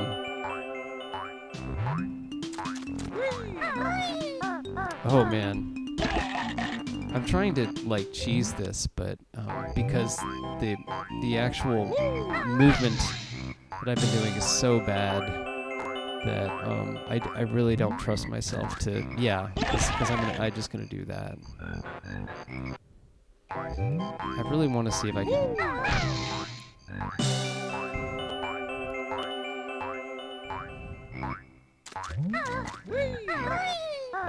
Oh my god. Oh my god.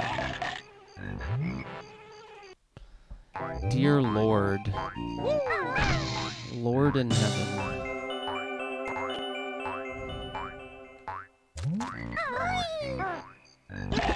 This is terrible. This is a atrocity exhibition.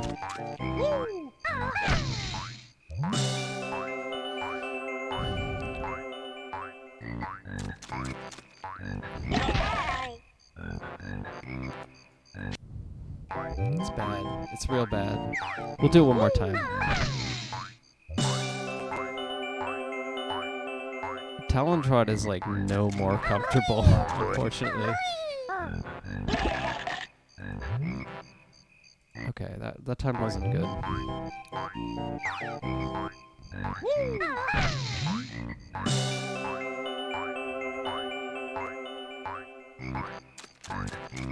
Oh my god, this is just. Oh, I can't even do this right now.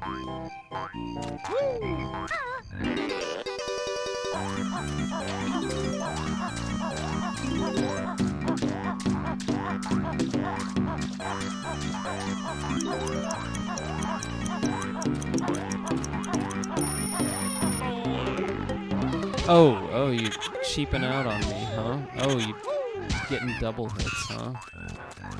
God, that was so cheap. What a jerk.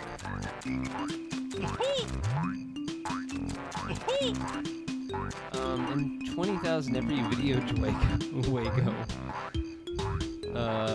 became a flashing color on the screen, like the video games the optometrist has. My own personal Pokemon Porygon episode. Oh wow.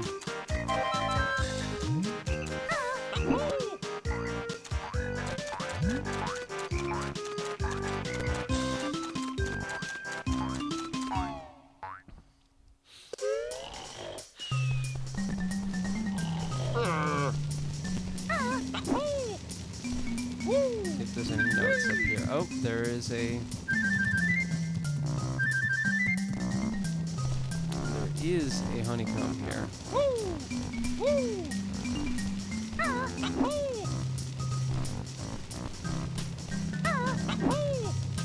We're gonna turn into the cute alligator.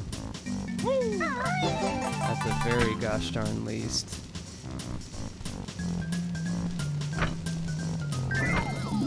Oh, I see a mumbo there.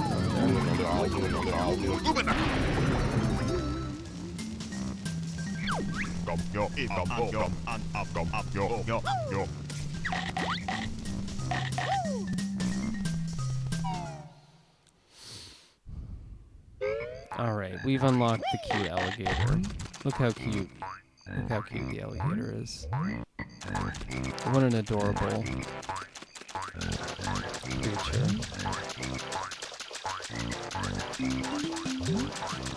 I wonder if I can do this thing.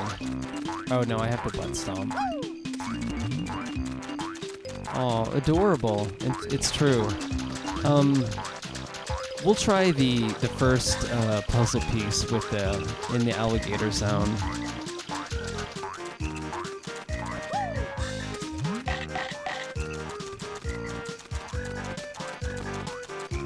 Yeah, we'll try the first puzzle piece over here. There's another one that you need to get with speed shoes, which I don't have yet. It's the first time that they do this, where you have to come back after a future level. You can still get the eggs on the ledge. Apparently. You can see this. There's speed shoes that I haven't gotten those yet. Can't get them.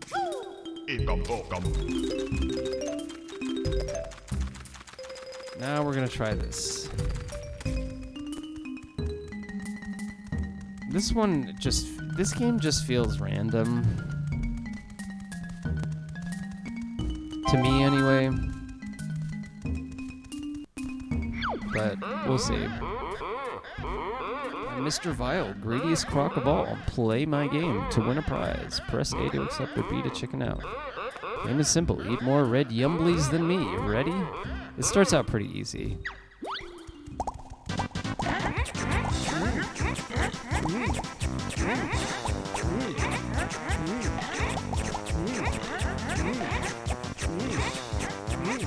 I'm trying to box him out here.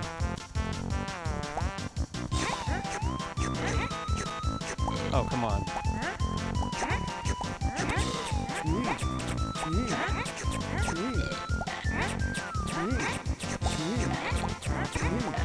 Oh, but come on, sure.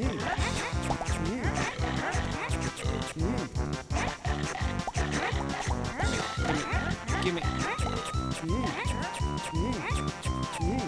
Yeah, boxing you out, bucko. Oh, come on. Oh, come on. I got you. Ain't no way. Okay, that was actually...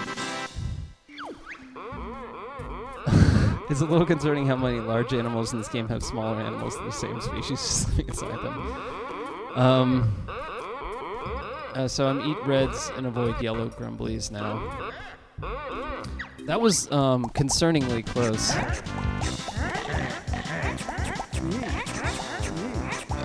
Maybe I'll do better this time.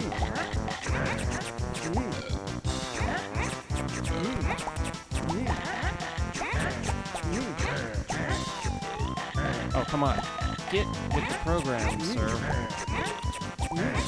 Control was not being my friend there.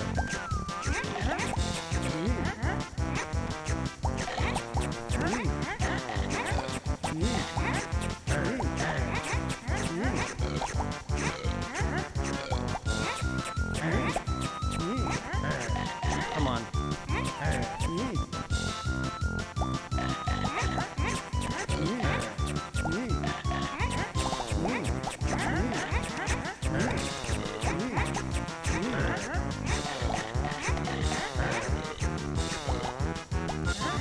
I did a better time boxing him out that time. Okay, this is the actual hard one. Only eat what is shown at the top of the screen. Ready? 3, 2, 1.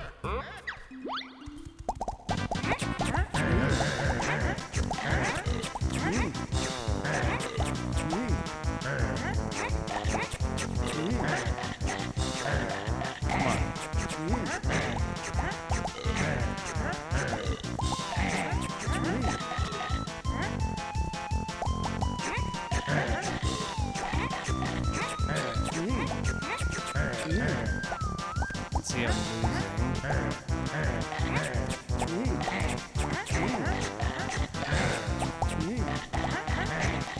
Come on.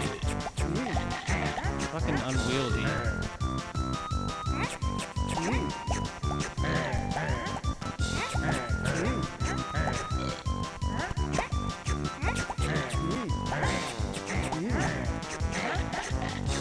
Oh my god. I'm gonna lose.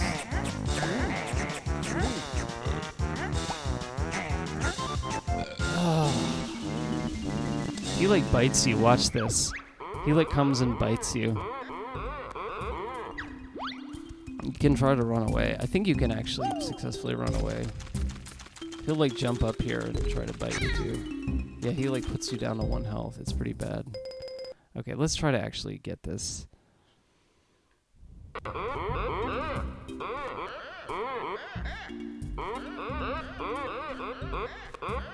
I'm like having controller issues, definitely.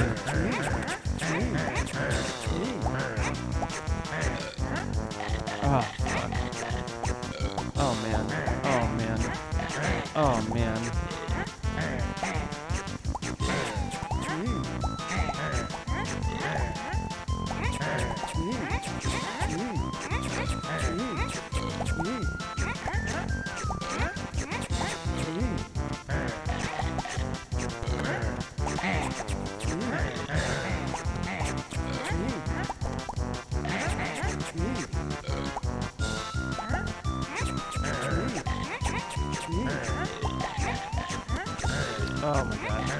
worst things happening.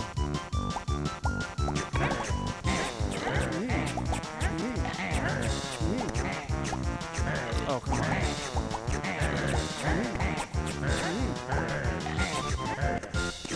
He doesn't let you tie him. He doesn't let you tie him. Your tie is loose. I want to see if I can escape him. Oh, man. Okay, let's see if third time's the charm.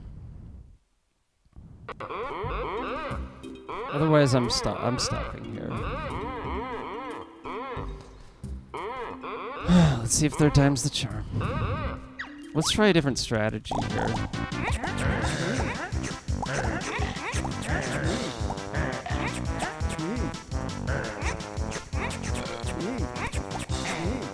Oh my god. Ah, son of a bitch. Just letting him get this. Oh, come on. Come on. Oh, this is not going well at all. Oh, come on.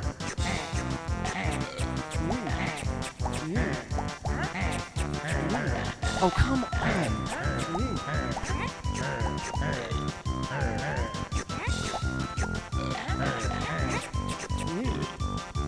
Just eat around everything, why don't you?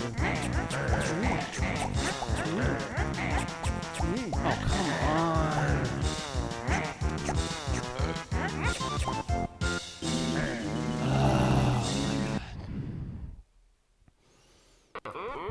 I had trouble with this normally, but this controller being as it is doesn't make it any easier. Oh my god. And I'm making it easier by God.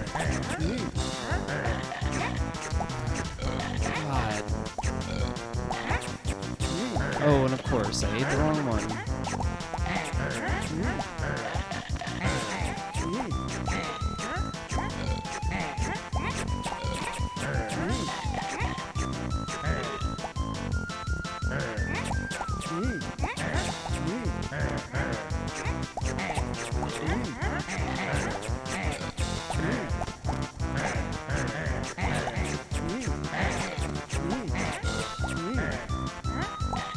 Come on, man.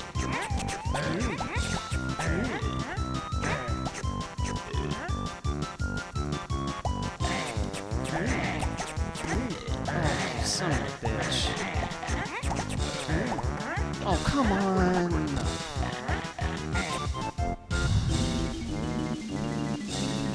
I wanted to end on me winning this, but this is actually pretty hard. Come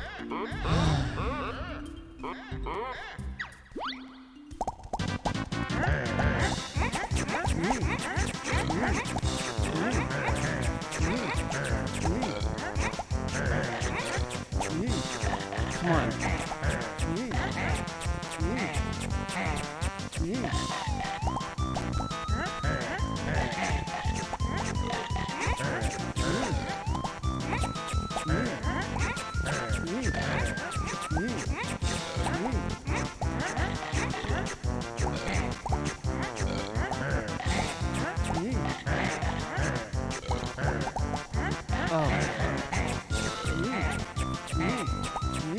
Come on, man. Come on, man.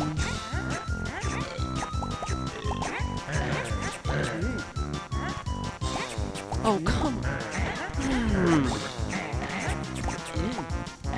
No, no, no, no, no, no, no, no, no. God, I had him.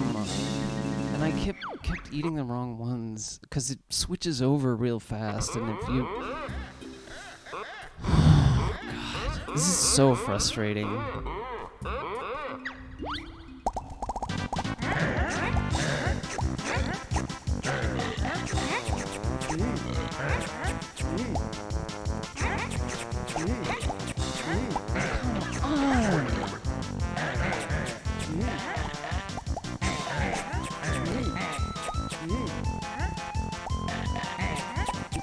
Oh, come on.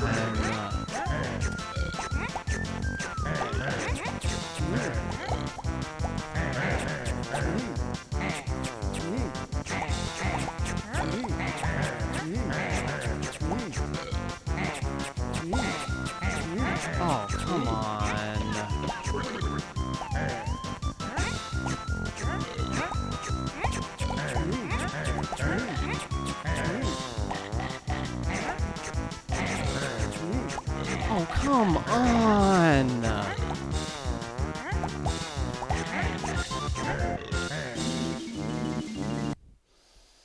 I could keep doing this forever, honestly.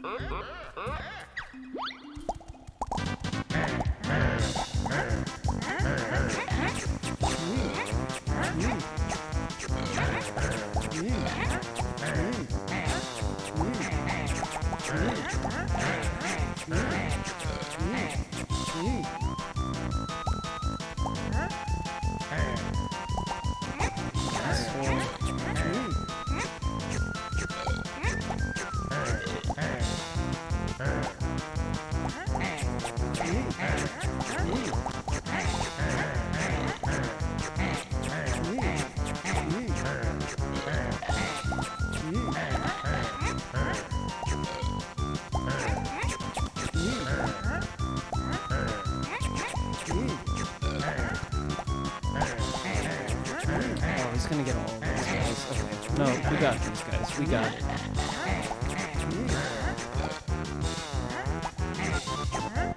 We got it.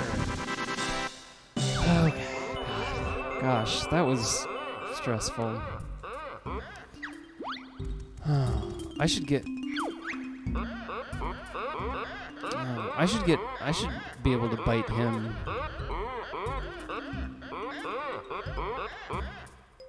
Oh, yeah. No.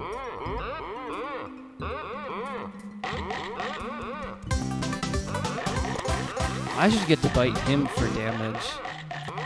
Yeah, I'm gonna show you. I'll show you, Mr. Vile. No. I wanna bite him. God, I don't like you, Mr. Vile. Oh my gosh, Mr. Vile. Well, thank you for the... God, that took way longer than it should have. I had him that one time. And then I... Oh well. Yeah, you're damn right I'm scurrying off, you jerk. I'm giving Mr. Vile the finger right now.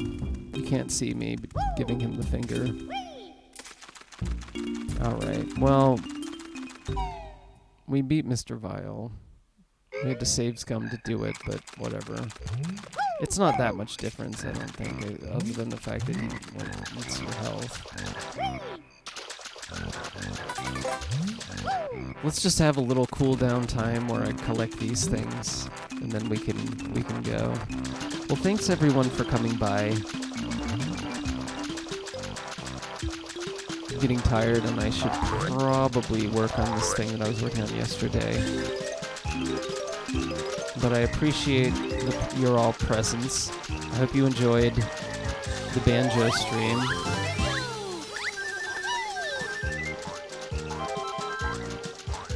It's definitely cool to play this game again. I might see if I can get a better controller for this. Because I remember the setup definitely being better than it actually is.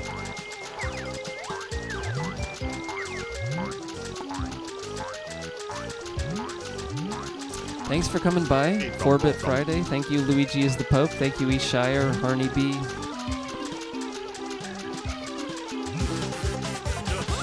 I'm just ignoring this dragonfly. Just trying to be peaceful. No, I'm just kidding. I'm gonna bite him. Yeah, that was very satisfying. Very satisfying. Well, I'm glad you had fun. I think I was having fun up until I tried to go on these precarious ledges and failed over and over again because of this controller. I think I was having fun up until then. So that's pretty good. I actually will pick up, try and make sure I get all these notes here. Or not. Before I go, let's just collect these notes.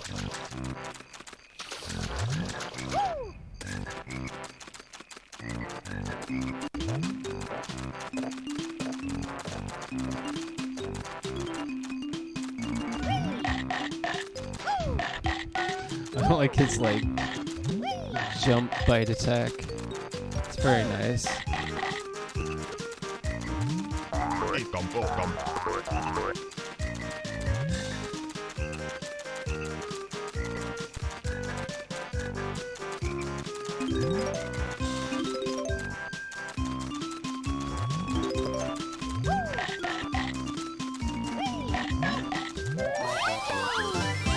I did not mean to do that.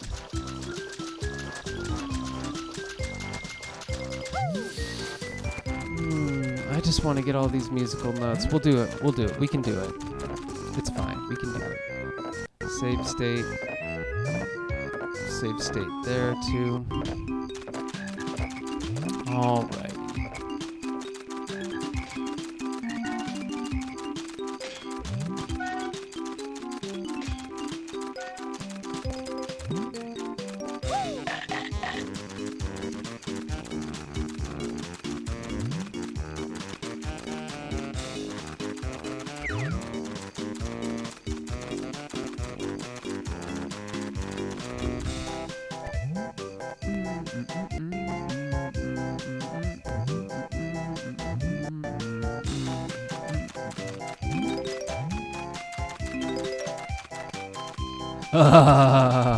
No, we're not gonna.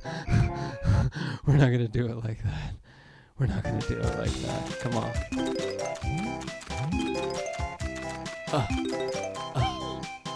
I'm the king of the mountain.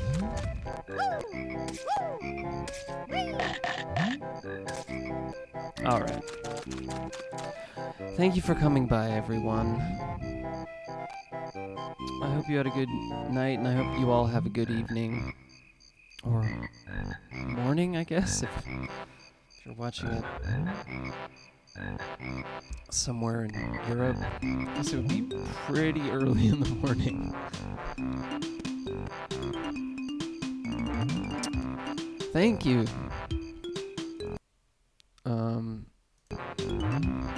Thank you, Eshire. Thank you, 4-Bit Friday, Harney B. Luigi is the Pope. Whoever else is still watching. Oh, sorry. I wanted to keep the music going. Oh, Little Jesus is not fully covering the music.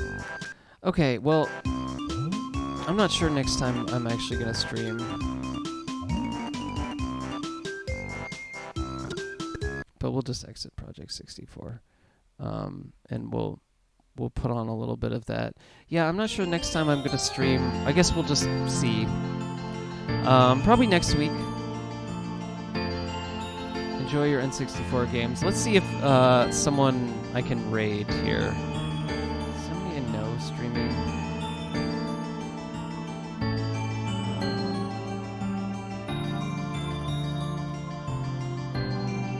Okay, I don't know this guy personally, but I like watching his stream, and he's playing Environmental Station Alpha, which is a good game. So we'll rate him. Be nice in his stream, because I don't know this person. Thank you. Have a good one, Luigi's the Pope. Thanks for coming by, and thanks for the suggestion, or thanks for the backseat gaming. It's actually very helpful. All right, here we go. All right, I will see you all next week, maybe, if not the week after that, and we might go back to itch.io streaming. But yeah, bye.